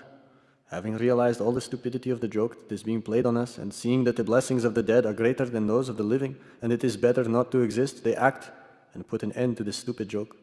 And they use any means of doing it: a rope around the neck, water, a knife in the heart, a train. Tolstoy wasn't pessimistic enough. The stupidity of the joke being played on us does not merely motivate suicide. It motivates murder. Mass murder, often followed by suicide. That is a far more effective existential protest. By June of 2016, unbelievable as it may seem, there had been 1,000 mass killings, defined as 4 or more people shot in a single incident, excluding the shooter. In the US, in 1,260 days. That's one such event on 5 of every 6 days for more than 3 years. Everyone says, we don't understand. How can we still pretend that? Tolstoy understood more than a century ago. The ancient authors of the biblical story of Cain and Abel understood as well, more than 20 centuries ago. They described murder as the first act of post-Edenic history. And not just murder, but fratricidal murder. Murder not only of someone innocent, but of someone ideal and good. And murder done consciously, to spite the creator of the universe. Today's killers tell us the same thing in their own words. But who would dare say that this is not the worm at the core of the apple? But we will not listen, because the truth cuts too close to the bone. Even for a mind as profound as that of one celebrated Russian author, there was no way out. How can the rest of us manage when a man of Tolstoy's stature admits defeat? For years he hid his guns from himself and would not walk with a rope in hand in case he hanged himself. How can a person who is awake avoid outrage at the world? Vengeance or transformation? A religious man might shake his fist in desperation at the apparent injustice and blindness of God. Even Christ himself felt abandoned before the cross, or so the story goes. A more agnostic or atheistic individual might blame fate, or meditate bitterly on the brutality of chance. Another might tear himself apart searching for the character flaws underlying his suffering and deterioration. These are all variations on a theme. The name of the target changes, but the underlying psychology remains constant. Why? Why is there so much suffering and cruelty? Well, perhaps it really is God's doing, or the fault of blind, pointless fate if you are inclined to think that way. And there appears to be every reason to think that way. But what happens if you do? Mass murderers believe that the suffering attendant upon existence justifies judgment and revenge, as the Columbine boys so clearly indicated. I will sooner die than betray my own thoughts. Before I leave this worthless place, I will kill whoever I deem unfit for anything, especially life. If you pissed me off in the past, you will die if I see you. You might be able to piss off others and have it eventually all blow over, but not me. I don't forget people who wronged me. One of the most vengeful murderers of the 20th century, the terrible Karl Panzram, was raped, brutalized, and betrayed in the Minnesota institution responsible for his quote-unquote rehabilitation when he was a delinquent juvenile. He emerged, enraged beyond measure as a burglar, arsonist, rapist, and serial killer. He aimed consciously and consistently at destruction, even keeping track of the dollar value of the property he burned. He started by hating the individuals who had hurt him. His resentment grew until his hatred encompassed all of mankind, and he didn't stop there. His destructiveness was aimed in some fundamental manner at God himself. There's no other way of phrasing it. Panzram raped, murdered, and burned to express his outrage at being. He acted as if someone was responsible. The same thing happens in the story of Cain and Abel. Cain's sacrifices are rejected. He exists in suffering. He calls out God and challenges the being he created. God refuses his plea. He tells Cain that his trouble is self-induced. Cain in his rage kills Abel, God's favorite, and truth be known, Cain's idol. Cain is jealous, of course, of his successful brother, but he destroys Abel primarily to spite God. This is the truest version of what happens when people take their vengeance to the ultimate extreme. Panzram's response was, and this is what is so terrible, perfectly understandable. The details of his autobiography reveal that he was one of Tolstoy's strong and logically consistent people. He was a powerful, consistent, fearless actor. He had the courage of his convictions. How could someone like him be expected to forgive and forget, given what had happened to him? Truly terrible things happen to people. It's no wonder they're out for revenge. Under such conditions, vengeance seems a moral necessity. How can it be distinguished from the demand for justice? After the experience of terrible atrocity, isn't forgiveness just cowardice or lack of willpower? Such questions torment me. But people emerge from terrible pasts to do good, not evil, although such an accomplishment can seem superhuman. I have met people who managed to do it. I know a man, a great artist, who emerged from just such a school as the one described by Panzram. Only this man was thrown into it as an innocent 5-year-old, fresh from a long stretch in a hospital where he had suffered measles, mumps, and chickenpox simultaneously. Incapable of speaking the language of the school, deliberately isolated from his family, abused, starved, and otherwise tormented, he emerged an angry, broken young man. He hurt himself badly in the aftermath with drugs and alcohol and other forms of self-destructive behavior. He detested everyone, God, himself, and blind fate included. But he put an end to all that. He stopped drinking. He stopped hating, although it emerges in flashes. He revitalized the artistic culture of his native tradition and trained young men to continue in his footsteps. He produced a 50-foot totem pole memorializing the events of his life and a canoe 40 feet long from a single log, of a kind rarely if ever produced now. He brought his family together and held a great potlatch with 16 hours of dancing and hundreds of people in attendance to express his grief and make peace with the past.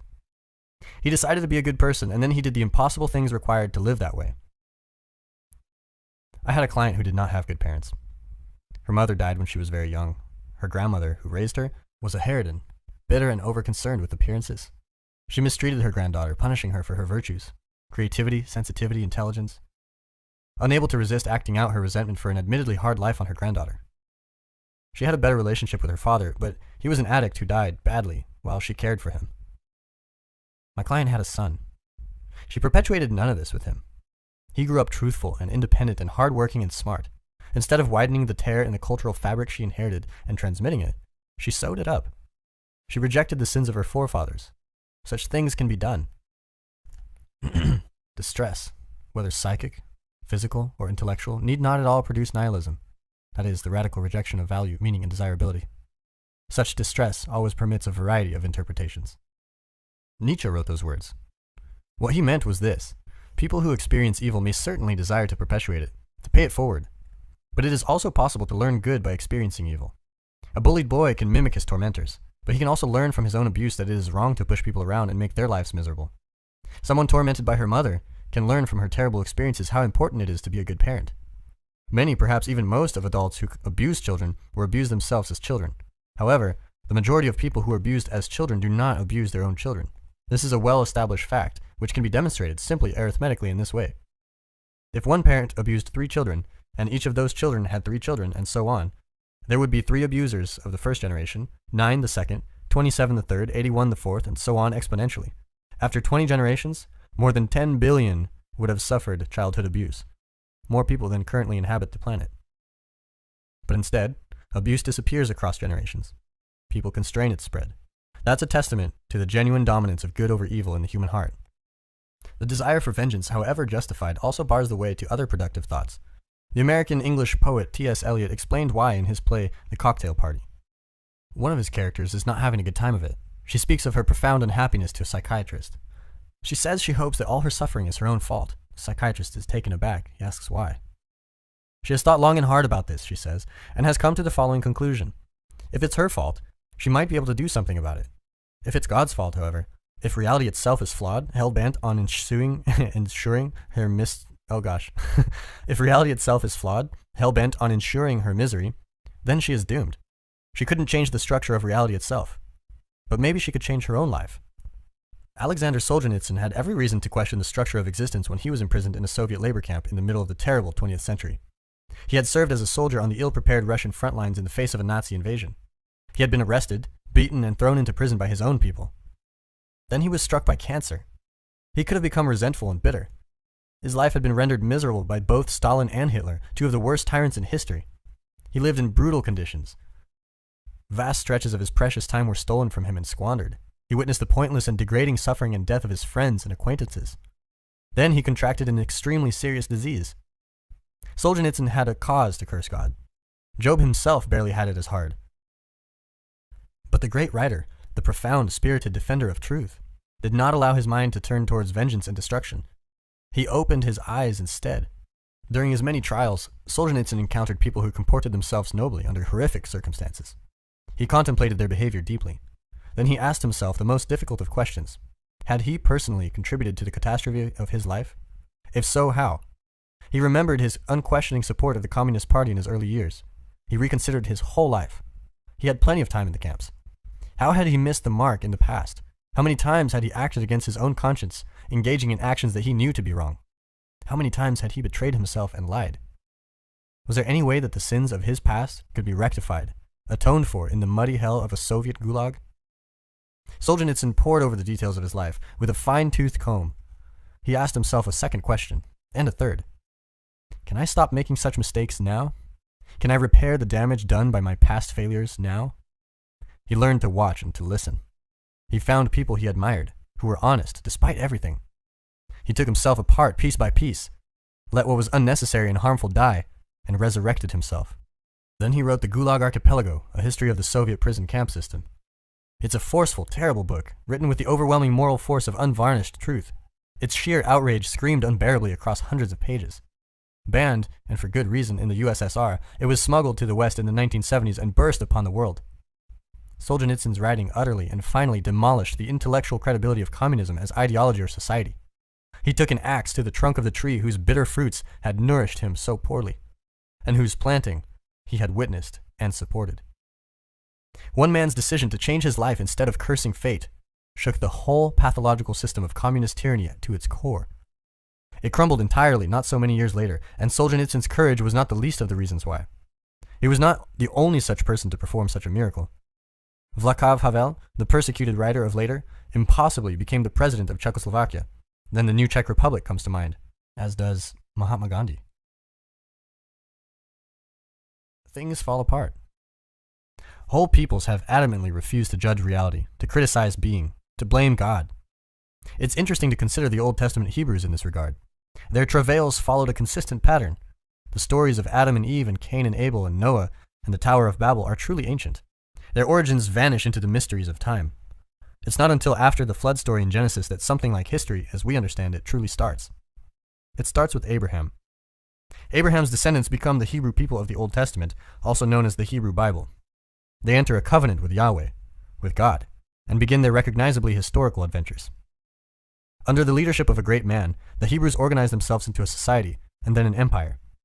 As their fortunes rise, success breeds pride and arrogance.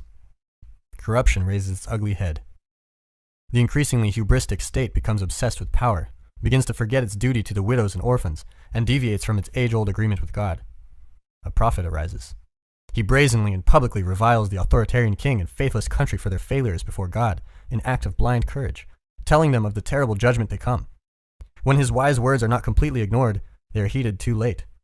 God smites his wayward people, dooming them to abject defeat in battle and generations of subjugation. The Hebrews repent at length, blaming their misfortune on their own failure to adhere to God's word. They insist to themselves that they could have done better. They rebuild their state, and the cycle begins again. This is life. We build structures to live in. We build families and states and countries. We abstract the principles upon which those structures are founded and formulate systems of belief. At first, we inhabit those structures and beliefs like Adam and Eve in paradise. But success makes us complacent. We forget to pay attention. We take what we have for granted. We turn a blind eye. We fail to notice that things are changing or that corruption is taking root, and everything falls apart. Is that the fault of reality? Of God? Or do things fall apart because we have not paid sufficient attention? When the hurricane hit New Orleans and the town sank under the waves, was that a natural disaster? The Dutch prepared their dikes for the worst storm in 10,000 years. Had New Orleans followed that example, no tragedy would have occurred. It's not that no one knew. The Flood Control Act of 1965 mandated improvements in the levee system that held back Lake Pontchartrain. Pontchartrain. Okay. The system was to be completed by 1978. 40 years later, only 60% of the work had been done. Willful blindness and corruption took the city down. A hurricane is an act of God, but failure to prepare when the necessity for preparation is well known, that's a sin. That's failure to hit the mark. And the wages of sin is death. Romans chapter 6, verse 23. The ancient Jews always blamed themselves when things fell apart. They acted as if God's goodness, the goodness of reality, was axiomatic and took responsibility for their own failure. That's insanely responsible. But the alternative is to judge reality as insufficient, to criticize being itself, and to sink into resentment and the desire for revenge. If you are suffering, well, that's the norm. People are limited and life is tragic. If your suffering is unbearable, however, and you are starting to become corrupted, here's something to think about. Clean up your life. Consider your circumstances. Start small. Have you taken full advantage of the opportunities offered to you? Are you working hard on your career or even your job? Or are you letting bitterness and resentment hold you back and drag you down? Have you made peace with your brother? Are you treating your spouse and your children with dignity and respect? Do you have habits that are destroying your health and well-being? Are you truly shouldering your responsibilities? Have you said what you need to say to your friends and family members? Are there things that you could do, that you know you could do, that would make things around you better? Have you cleaned up your life? If the answer is no, here's something to try. Start to stop doing what you know to be wrong. Start stopping today. Don't waste time questioning how you know that what you're doing is wrong, if you are certain that it is. Inopportune questioning can confuse without enlightening, as well as deflecting you from action. You can know that something is wrong or right without knowing why. Your entire being can tell you something that you can neither explain nor articulate.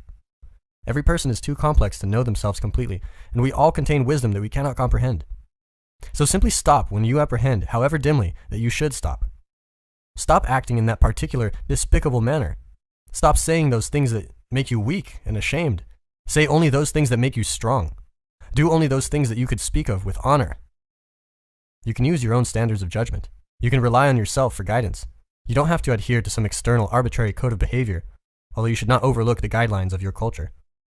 Life is short, and you don't have time to figure everything out on your own. The wisdom of the past was hard-earned, and your dead ancestors may have something useful to tell you.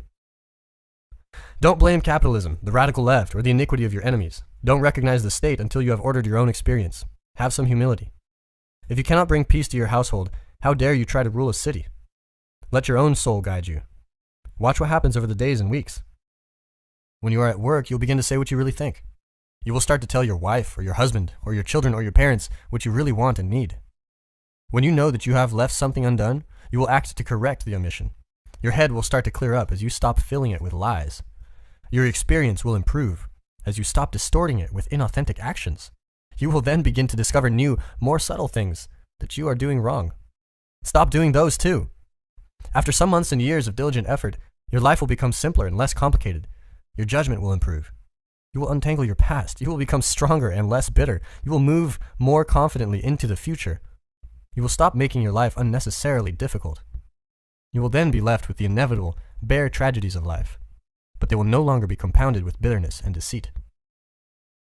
Perhaps you will discover that your now less corrupted soul, much stronger than it might otherwise have been, is now able to bear those remaining, necessary, minimal, inescapable tragedies. Perhaps you will even learn to encounter them so that they stay tragic, merely tragic, instead of degenerating into outright hellishness. Maybe your anxiety and hopelessness and resentment and anger, however murderous initially, will recede. Perhaps your uncorrupted soul will then see its existence as a genuine good, as something to celebrate even in the face of your own vulnerability. Perhaps you will become an ever more powerful force for peace and whatever is good. Perhaps you will then see that if all people did this in their own lives, the world might stop being an evil place. After that, with continued effort, perhaps it could even stop being a tragic place. Who knows what existence might be like if we all decided to strive for the best? Who knows what eternal heavens might be established by our spirits, purified by truth, aiming skyward, right here on the fallen earth? Set your house in perfect order before you criticize the world. 12 Rules for Life by Jordan Peterson. Rule number 7. Pursue what is meaningful, not what is expedient. Get while the getting's good. Life is suffering, that's clear. There's no more basic, irrefutable truth.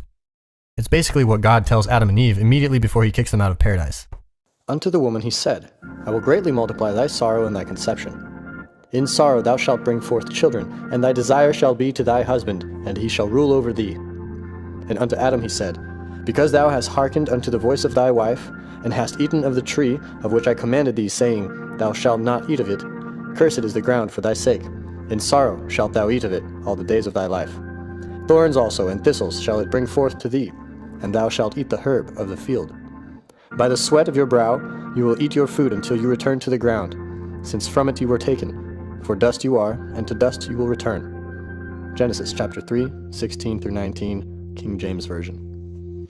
What in the world should be done about that? The simplest, most obvious, and most direct answer: pursue pleasure. Follow your impulses. Live for the moment. Do what's expedient. Lie, cheat, steal, deceive, manipulate, but don't get caught. In an ultimately meaningless universe, what possible difference could it make?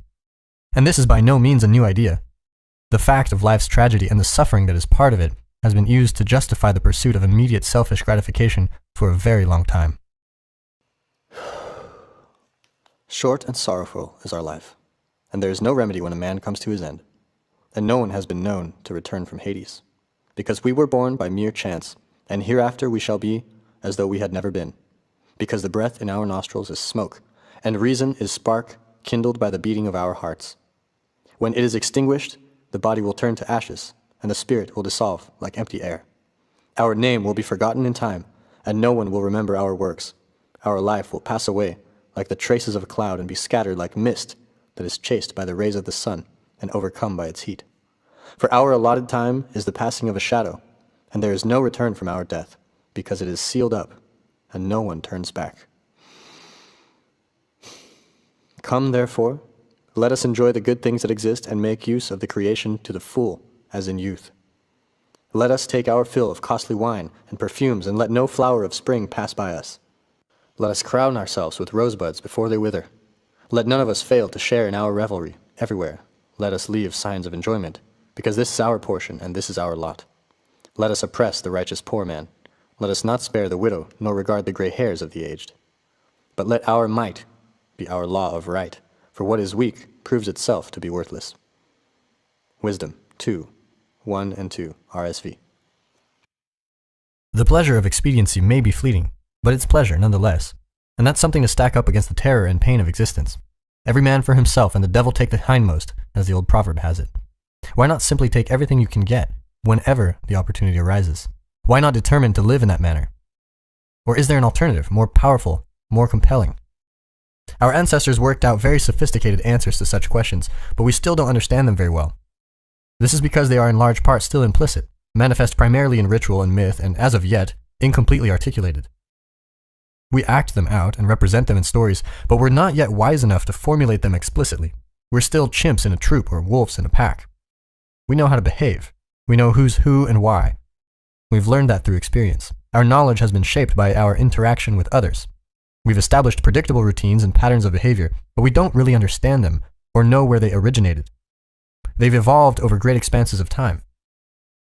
No one was formulating them explicitly, at least not in the dimmest reaches of the past, even though we've been telling each other how to act forever. One day, however, not long ago, we woke up. We were already doing, but we started noticing what we were doing. We started using our bodies as devices to represent their own actions. We started imitating and dramatizing. We invented ritual. We started acting out our own experiences. Then we started to tell stories. We coded our observations of our own drama in these stories. In this manner, the information that was first only embedded in our behavior became represented in our stories. But we didn't and still don't understand what it all means. The biblical narrative of paradise and the fall is one such story fabricated by our collective imagination working over the centuries. It provides a profound account of the nature of being and points the way to a mode of conceptualization and action well matched to that nature. In the Garden of Eden, prior to the dawn of self-consciousness, so goes the story, human beings were sinless. Our primordial parents, Adam and Eve, walked with God. Then, tempted by the snake, the first couple ate from the tree of knowledge of good and evil, discovered death and vulnerability, and turned away from God. Mankind was exiled from paradise and began its effortful mortal existence. The idea of sacrifice enters soon afterward, beginning with the account of Cain and Abel and developing through the Abrahamic adventures and the Exodus. After much contemplation, struggling humanity learns that God's favor could be gained and his wrath averted through proper sacrifice, and also that bloody murder might be motivated among those unwilling or unable to succeed in this manner. The delay of gratification. When engaging in sacrifice, our forefathers began to act out what would be considered a proposition if it were stated in words, that something better might be attained in the future by giving up something of value in the present. Recall, if you will, that the necessity for work is one of the curses placed by God upon Adam and his descendants in consequence of original sin. Adam's waking to the fundamental constraints of his being, his vulnerability, his eventual death, is equivalent to his discovery of the future. The future. That's where you go to die, hopefully not too soon. Your demise might be staved off through work, through the sacrifice of the now to gain benefit later. It is for this reason, among others no doubt, that the concept of sacrifice is introduced in the biblical chapter immediately following the drama of the fall. There is little difference between sacrifice and work. They are also both uniquely human. Sometimes animals act as if they are working, but they are really only following the dictates of their nature. Beavers build dams. They do so because they are beavers, and beavers build dams. They don't think, yeah, but I'd rather be on a beach in Mexico with my girlfriend while they're doing it. Prosaically, such sacrifice, work, is delay of gratification. But that's a very mundane phrase to describe something of such profound significance. The discovery that gratification could be delayed was simultaneously the discovery of time, and with it causality, at least the causal force of voluntary human action. Long ago, in the dim mists of time, we began to realize that reality was structured as if it could be bargained with. We learned that behaving properly now, in the present, regulating our impulses, considering the plight of others, could bring rewards in the future, in a time and place that did not yet exist. We began to inhibit, control, and organize our immediate impulses so that we could stop interfering with other people and our future selves. Doing so was indistinguishable from organizing society. The discovery of the causal relationship between our efforts today and the quality of tomorrow motivated the social contract, the organization that enables today's work to be stored reliably, mostly in the form of promises from others. Understanding is often acted out before it can be articulated, just as a child acts out what it means to be a mother or father before being able to give a spoken account of what those roles mean. The act of making a ritual sacrifice to God was an early and sophisticated enactment of the idea of the usefulness of delay. There is a long conceptual journey between merely feasting hungrily and learning to set aside some extra meat smoked by the fire for the end of the day or for someone who isn't present. It takes a long time to learn to keep anything later for yourself or to share it with someone else. And those are very much the same thing, as in the former case you are sharing with your future self. It is much easier and far more likely to selfishly and immediately wolf down everything in sight. There are similar long journeys between every leap in sophistication with regard to delay and its conceptualization. short-term sharing, storing away for the future, representation of that storage in the form of records, and later in the form of currency, and ultimately, the saving of money in a bank or other social institution. Some conceptualizations had to serve as intermediaries, or the full range of our practices and ideas surrounding sacrifice and work and their representation could have never emerged. Our ancestors acted out a drama, a fiction. They personified the force that governs fate as a spirit that can be bargained with, traded with, as if it were another human being. And the amazing thing is that it worked. This was in part because the future is largely composed of other human beings, precisely those who have watched and evaluated and appraised the tiniest details of your past behavior. It's not very far from that to God, sitting above on high, tracking your every move and writing it down for further reference in a big book. Here's a productive symbolic idea. The future is a judgmental father. That's a good start. But two additional archetypal foundational questions arose, because the discovery of sacrifice, of work. Both have to do with the ultimate extension of the logic of work, which is sacrifice now to gain later. First question, what must be sacrificed? Small sacrifices may be sufficient to solve small, singular problems, but it is possible that larger, more comprehensive sacrifices might solve an array of large and complex problems all at the same time. That's harder, but it might be better.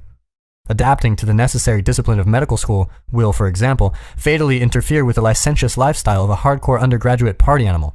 Giving that up is a sacrifice. But a physician can, to paraphrase George W., really put food on his family. That's a lot of trouble dispensed with over a very long period of time. So sacrifices are necessary to improve the future, and larger sacrifices can be better. Second question. Set of related questions, really. We've already established the basic principle. Sacrifice will improve the future. But a principle, once established, has to be fleshed out. Its full extension or significance has to be understood. What is implied by the idea that sacrifice will improve the future in the most extreme and final of cases? Where does that basic principle find its limits? We must ask, to begin, what would be the largest, most effective, most pleasing of all possible sacrifices? And then, how good might the best possible future be if the most effective sacrifice could be made?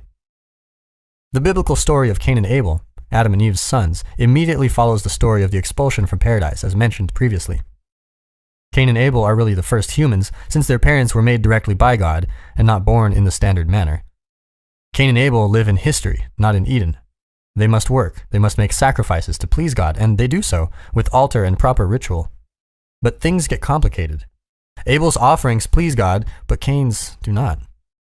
Abel is rewarded many times over, but Cain is not.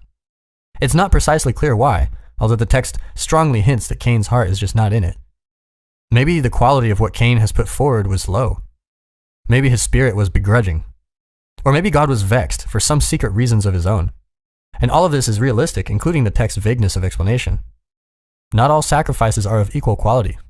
Furthermore, it often appears that sacrifices of apparently high quality are not rewarded with a better future, and it's not clear why. Why isn't God happy? What would have to change to make him so? Those are difficult questions, and everyone asks them all the time, even if they don't notice. Asking such questions is indistinguishable from thinking. The realization that pleasure could be usefully forestalled dawned on us with great difficulty. It runs absolutely contrary to our ancient fundamental animal instincts, which demand immediate satisfaction, particularly under conditions of deprivation, which are both inevitable and commonplace. And to complicate the matter, such delay only becomes useful when civilization has stabilized itself enough to guarantee the existence of the delayed reward in the future. If everything you save will be destroyed, or worse, stolen, there is no point in saving. It is for this reason that a wolf will down 20 pounds of raw meat in a single meal. He isn't thinking, man, I hate it when I binge, I should save some of this for next week. So how was it that those two impossible and necessarily simultaneous accomplishments, delay and the stabilization of society into the future, could possibly have manifested themselves? Here's a developmental progression from animal to human. It's wrong, no doubt, in the details, but it's sufficiently correct for our purposes in theme. First, there's excess food. Large carcasses, mammoths, or other massive herbivores might provide that. We ate a lot of mammoths, maybe all of them. After a kill with a large animal, there's some left for later. That's accidental at first, but eventually the utility of "for later" starts to be appreciated. Some provisional notion of sacrifice develops at the same time. If I leave some, even if I want it now, I won't have to be hungry later. That provisional notion develops to the next level. If I leave some for later, I won't have to go hungry, and neither will those I care for. And then to the next. I can't possibly eat all of this mammoth, but I can't store the rest for too long either. Maybe I should feed some to other people. Maybe they'll remember and feed me some of their mammoth when they have some and I have none. Then I'll get some mammoth now and some mammoth later. That's a good deal. And maybe those I'm sharing with will come to trust me more generally. Maybe then we could trade forever. In such a manner, mammoth becomes future mammoth, and future mammoth becomes personal reputation. That's the emergence of the social contract. To share does not mean to give away something you value and get nothing back. That is instead only what every child who refuses to share fears it means. To share means, properly, to initiate the process of trade. A child who can't share, who can't trade, can't have any friends, because having friends is a form of trade. Benjamin Franklin once suggested that a newcomer to a neighborhood ask a neighbor to do him or her a favor, citing an old maxim: "He that has once done you a kindness will be more ready to do you another than he whom you yourself have obliged." In Franklin's opinion, asking someone for something, not too extreme obviously, was the most useful and immediate invitation to social interaction. Such asking on the part of the newcomer provided the neighbor with an opportunity to show him or herself as a good person at first encounter. It also meant that the latter could now ask the former for a favor in return because of the debt incurred, increasing their mutual familiarity and trust. In that manner, both parties could overcome their natural hesitancy and mutual fear of the stranger. It is better to have something than nothing. It's better yet to share generously the something you have. It's even better than that, however, to become widely known for generous sharing. That's something that lasts. That's something that's reliable. And at this point of abstraction, we can observe how the groundwork for the conceptions reliable, honest, and generous has been laid. The basis for an articulated morality has been put in place. The productive, truthful sharer is the prototype for the good citizen and the good man. We can see in this manner how from the simple notion that leftovers are a good idea, the highest moral principles might emerge. It's as if something like the following happened as humanity developed. First, there were endless tens of hundreds of thousands of years prior to the emergence of written history and drama. During that time, the twin practices of delay and exchange begin to emerge slowly and painfully. Then they become represented in a metaphorical abstraction as rituals and tales of sacrifice, told in a manner such as this. It's as if there is a powerful figure in the sky who sees all and is judging you. Giving up something you value seems to make him happy. And you want to make him happy because all hell breaks loose if you don't. So practice sacrificing and sharing until you become expert at it, and things will go well for you. No one said any of this, at least not so plainly and directly, but it was implicit in the practice and then in the stories. Author's note on things will go well for you. This is all true. Note whether there is or is not actually such a powerful figure, quote unquote, in the sky. Smiley face. Resuming. Action came first, as it had to, as the animals we once were could act but could not think. Implicit, unrecognized value came first, as the actions that preceded thought embodied value but did not make that value explicit. People watched the successful succeed and the unsuccessful fail for thousands and thousands of years. We thought it over and drew a conclusion. The successful among us delay gratification. The successful among us bargain with the future. A great idea begins to emerge, taking ever more clearly articulated form in ever more clearly articulated stories. What's the difference between the successful and the unsuccessful? The successful sacrifice. Things get better as the successful practice their sacrifices. The questions become increasingly precise and simultaneously broader. What is the greatest possible sacrifice? For the greatest possible good? And the answers become increasingly deeper and profound. The God of Western tradition, like so many gods, requires sacrifice. We have already examined why. But sometimes he goes even further. He demands not only sacrifice, but the sacrifice of precisely what is loved best. This is most starkly portrayed and most confusingly evident in the story of Abraham and Isaac. Abraham, beloved of God, long wanted a son, and God promised him exactly that, after many delays and under the apparently impossible conditions of old age and a long barren wife. But not so long afterward, when the miraculously born Isaac is still a child, God turns around and in unreasonable and apparently barbaric fashion demands that his faithful servant offer his son as a sacrifice. The story ends happily. God sends an angel to stay Abraham's obedient hand and accepts a ram in Isaac's stead. That's a good thing, but it doesn't really address the issue at hand. Why is God's going further necessary? Why does life impose such demands? We'll start our analysis with a truism, stark, self-evident, and understated. Sometimes things do not go well. That seems to have much to do with the terrible nature of the world with its plagues and famines and tyrannies and betrayals. But here's the rub. Sometimes, when things are not going well, it's not the world that's the cause. The cause is instead that which is currently most valued, subjectively and personally. Why? Because the world is revealed, to an indeterminate degree, through the template of your values. Much more on this in Rule 10. If the world that you are seeing is not the world you want, therefore it's time to examine your values. It's time to rid yourself of your current presuppositions. It's time to let go. It might even be time to sacrifice what you love best, so that you can become what you might become, instead of staying who you are. There's an old and possibly apocryphal story about how to catch a monkey that illustrates this set of ideas very well. First, you must find a large, narrow-necked jar, just barely wide enough in diameter at the top for a monkey to put his hand inside. Then you must fill the jar partway with rocks, so it's far too heavy for a monkey to carry. Then you must scatter some treats, attractive to monkeys, near the jar, to attract one, and put some more inside the jar. A monkey will come along, reach into the narrow opening, and grab while the grabbing is good. But now, you won't be able to extract his fist, now full of treats, from the too narrow opening of the jar. Not without unclenching his hand, not without relinquishing what he already has.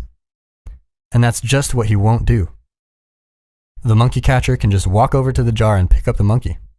The animal will not sacrifice the part to preserve the whole. Something valuable given up ensures future prosperity. Something valuable sacrificed pleases the Lord. What is most valuable and best sacrificed? Or what is at least emblematic of that? A choice cut of meat, the best animal in the flock, a most valued possession. What's above even that? Something intensely personal and painful to give up.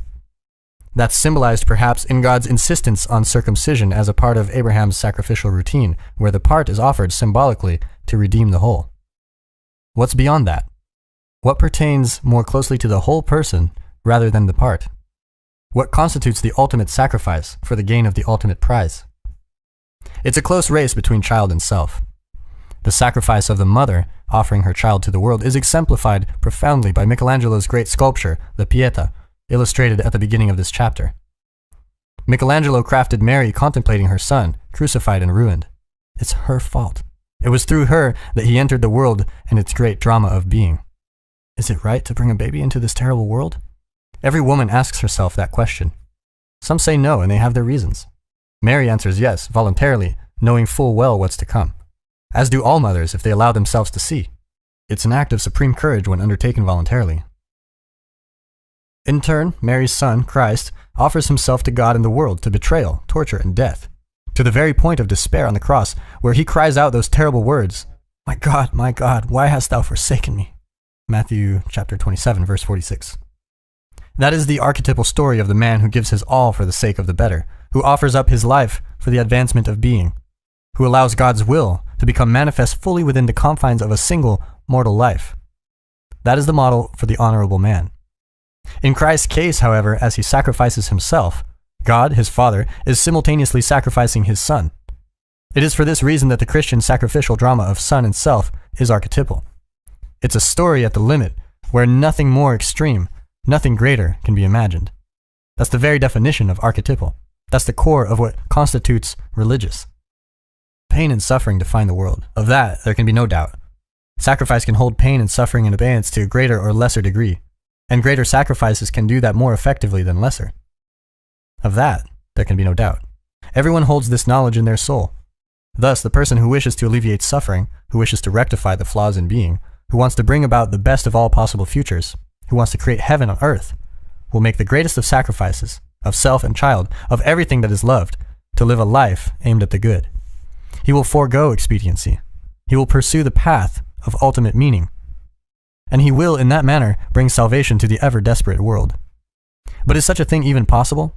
Is this simply not asking too much of the individual? It's all well and good for Christ. It might be objected, but he was the veritable Son of God. But we do have other examples, some much less mythologized and archetypal. Consider, for example, the case of Socrates, the ancient Greek philosopher. After a lifetime of seeking the truth and educating his countrymen, Socrates faced a trial for crimes against the city-state of Athens, his hometown. His accusers provided him with plenty of opportunity to simply leave and avoid the trouble, but the great sage had already considered and rejected this course of action. His companion Hermogenes observed him at this time discussing any and every subject other than this trial, and asked him why he appeared so unconcerned. Socrates first answered that he had been preparing his whole life to defend himself, but then he said something more mysterious and significant. When he attempted specifically to consider strategies that would produce acquittal by fair means or foul, or even when merely considering his potential actions at the trial, he found himself interrupted by his divine sign, his internal spirit, voice, or daemon. Socrates discussed this voice at the trial itself. He said that one of the factors distinguishing him from other men was his absolute willingness to listen to its warnings, to stop speaking and cease acting when it objected. The gods themselves had deemed him wise above other men, not least for this reason, according to the Delphic oracle herself, held to be a reliable judge of such things. Because his ever-reliable internal voice objected to fleeing, or even to defending himself, Socrates radically altered his view of the significance of his trial. He began to consider that it might be a blessing rather than a curse. He told Hermogenes of his realization that the spirit to whom he had always listened might be offering him a way out of life in a manner easiest but also the least irksome to one's friends, with sound body and a spirit capable of showing kindliness, and absent the throes of illness and vexations of extreme old age. Socrates' decision to accept his fate allowed him to put away mortal terror in the face of death itself, prior to and during the trial, after the sentence was handed down, and even later, during his execution. He saw that his life had been so rich and full that he could let it go gracefully. He was given the opportunity to put his affairs in order. He saw that he could escape the terrible slow degeneration of the advancing years. He came to understand all that has happened to him as a gift from the gods. He was not therefore required to defend himself against his accusers, at least not with the aim of pronouncing his innocence and escaping his fate. Instead, he turned the tables, addressing his judges in a manner that makes the reader understand precisely why the town council wanted this man dead. Then he took his poison like a man. Socrates rejected expediency and the necessity for manipulation that accompanied it. He chose instead, under the directive conditions, to maintain his pursuit of the meaningful and true. 2,500 years later, we remember his decision and take comfort from it. What can we learn from this? If you cease to utter falsehoods and live according to the dictates of your conscience, you can maintain your nobility, even when facing the ultimate threat. If you abide truthfully and courageously by the highest of ideals, you will be provided with more security and strength than will be offered by any short-sighted concentration on your own safety. If you live properly, fully, you can discover meaning so profound that it protects you even from the fear of death. Could all that possibly be true?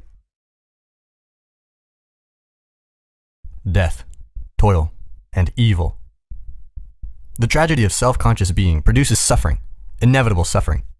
That suffering in turn motivates the desire for selfish, immediate gratification, for expediency. But sacrifice and work serves far more effectively than short-term impulsive pleasure at keeping suffering at bay. However, tragedy itself, conceived of as the arbitrary harshness of society and nature set against the vulnerability of the individual, is not the only, and perhaps not even the primary source of suffering. There is also the problem of evil to consider. The world is set hard against us of a certainty, but man's inhumanity to man is something even worse.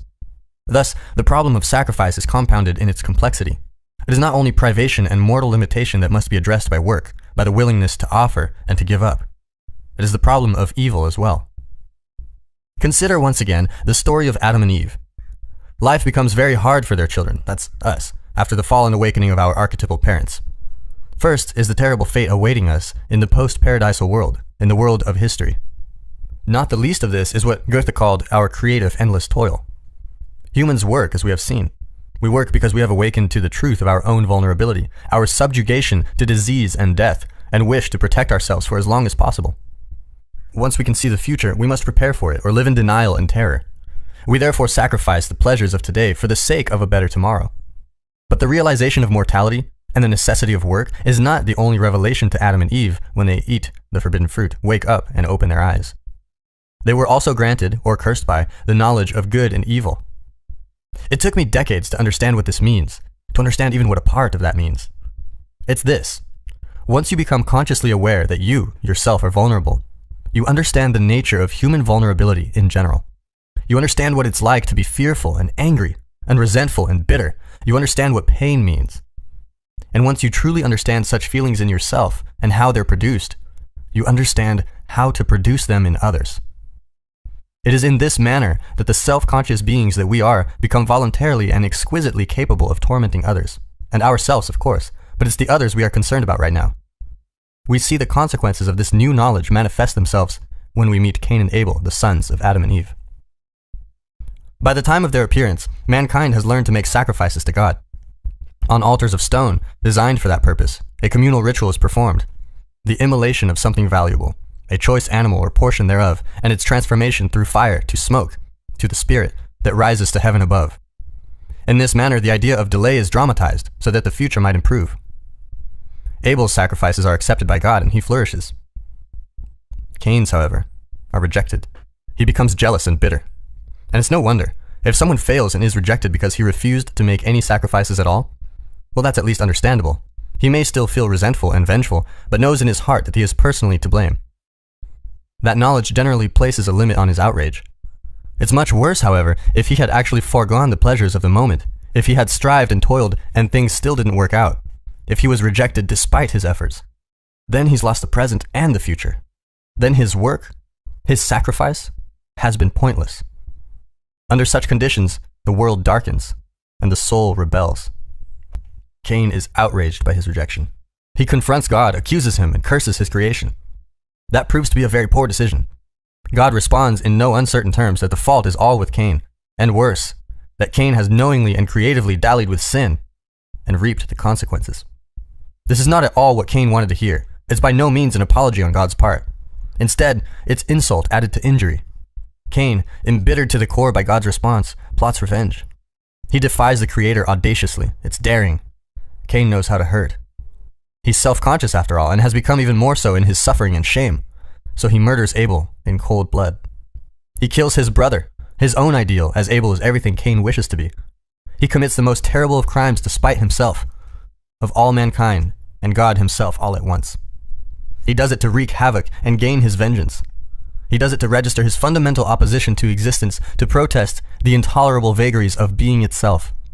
And Cain's children, the offspring, as it were, of both his body and his decision, are worse. In his existential fury, Cain kills once.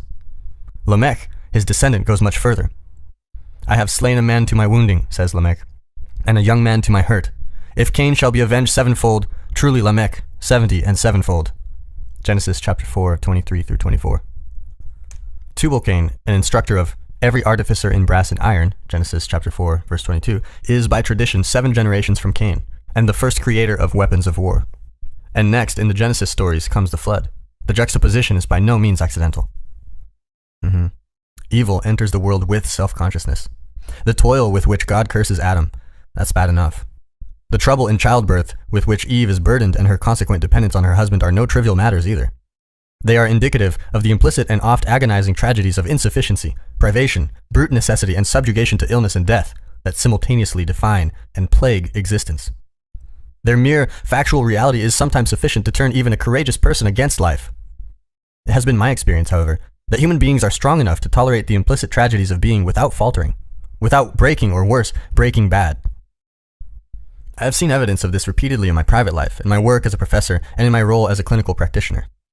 Earthquakes, floods, poverty, cancer, we're tough enough to take on all of that. But human evil adds a whole new dimension of misery to the world.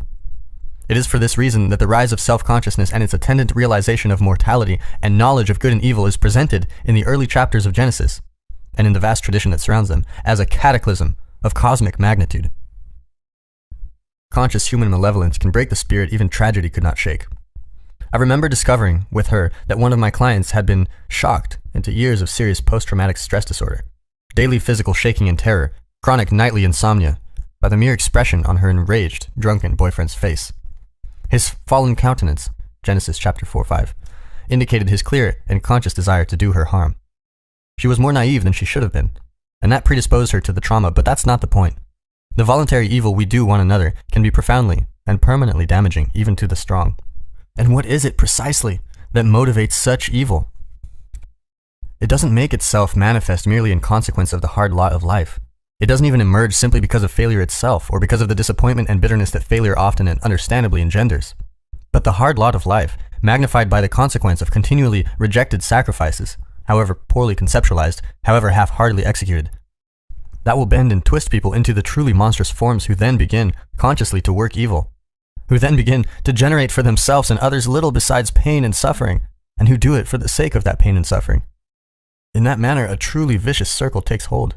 Begrudging sacrifice, half-heartedly undertaken, rejection of that sacrifice by God or by reality. Take your pick. Angry resentment generated by that rejection, descent into bitterness and the desire for revenge. Sacrifice undertaken even more begrudgingly, or refused altogether. And it's hell itself that serves as the destination place of that downward spiral. Life is indeed nasty, brutish, and short, as the English philosopher Thomas Hobbes so memorably remarked. But man's capacity for evil makes it worse. This means that the central problem of life, the dealing with its brute facts, is not merely what and how to sacrifice to diminish suffering, but what and how to sacrifice to diminish suffering and evil, the conscious and voluntary and vengeful source of the worst suffering. The story of Cain and Abel is one manifestation of the archetypal tale of the hostile brothers, hero and adversary, the two elements of the individual human psyche, one aimed up at the good and the other down at hell itself. Abel is a hero, true, but a hero who is ultimately defeated by Cain. Abel could please God, a non-trivial and unlikely accomplishment, but he could not overcome human evil. And for this reason, Abel is archetypally incomplete. Perhaps he was naive, although a vengeful brother can be inconceivably treacherous and subtle, like the snake in Genesis chapter 3, verse 1. But excuses, even reasons, even understandable reasons, don't matter, not in the final analysis. The problem of evil remained unsolved, even by the divinely acceptable sacrifices of Abel. It took thousands of additional years for humanity to come up with anything else resembling a solution. The same issue emerges again in its culminating form in the story of Christ and his temptation by Satan. But this time, it's expressed more comprehensively, and the hero wins. Evil confronted. Jesus was led into the wilderness, according to the story, to be tempted by the devil, Matthew chapter 4, verse 1, prior to his crucifixion. This is the story of Cain restated abstractly. Cain is neither content nor happy, as we have seen. He's working hard, or so he thinks, but God is not pleased. Meanwhile, Abel is, by all appearances, dancing his way through life. His crops flourish, women love him. Worst of all, he's a genuinely good man, everyone knows it. He deserves his good fortune. All the more reason to envy and hate him. Things do not progress well for Cain by contrast, and he broods on his misfortune like a vulture on an egg. He strives, in his misery, to give birth to something hellish, and in doing so, enters the desert wilderness of his own mind. He obsesses over his ill fortune, his betrayal by God. He nourishes his resentment. He indulges in ever more elaborate fantasies of revenge, and as he does so, his arrogance grows to Luciferian proportions. I'm ill-used and oppressed, he thinks. This is a stupid bloody planet. As far as I'm concerned, it can go to hell. And with that, Cain encounters Satan in the wilderness, for all intents and purposes, and falls prey to his temptations. And he does what he can to make things as bad as possible, motivated by, in John Milton's imperishable words, so deep a malice to confound the race of mankind in one root and earth with hell, to mingle and involve, done all to spite the great Creator. Cain turns to evil to obtain what good denied him, and he does it voluntarily, self-consciously and with malice aforethought. Christ takes a different path. His sojourn into the desert is the dark night of the soul, a deeply human and universal experience. It's the journey to that place each of us goes when things fall apart. Friends and family are distant, hopelessness and despair reign, and black nihilism beckons. And let us suggest, in testament to the exactitude of the story, 40 days and nights starving alone in the wilderness might take you exactly to that place. It is in such a manner that the objective and subjective worlds come crashing synchronistically together. 40 days is a deeply symbolic period of time, echoing the 40 years the Israelites spent wandering in the desert after escaping the tyranny of Pharaoh in Egypt. 40 days is a long time in the underworld of dark assumptions, confusion, and fear. Long enough to journey to the very center, which is hell itself. A journey there to see the sights can be undertaken by anyone. Anyone, that is, who is willing to take the evil of self and man with sufficient seriousness. A bit of familiarity with history can help. A sojourn through the totalitarian horrors of the 20th century with its concentration camps, forced labor, and murderous ideological pathologies is as good a place as any to start. That, and some consideration of the fact that the worst of the concentration camp guards were human, all too human too. That's all part of making the desert story real again, part of updating it for the modern mind. After Auschwitz, said Theodor Adorno, student of authoritarianism, there should be no poetry. He was wrong. But the poetry should be about Auschwitz. In the grim wake of the last 10 decades of the previous millennium, the terrible destructiveness of man has become a problem whose seriousness self-evidently dwarfs even the problem of unredeemed suffering. and neither one of those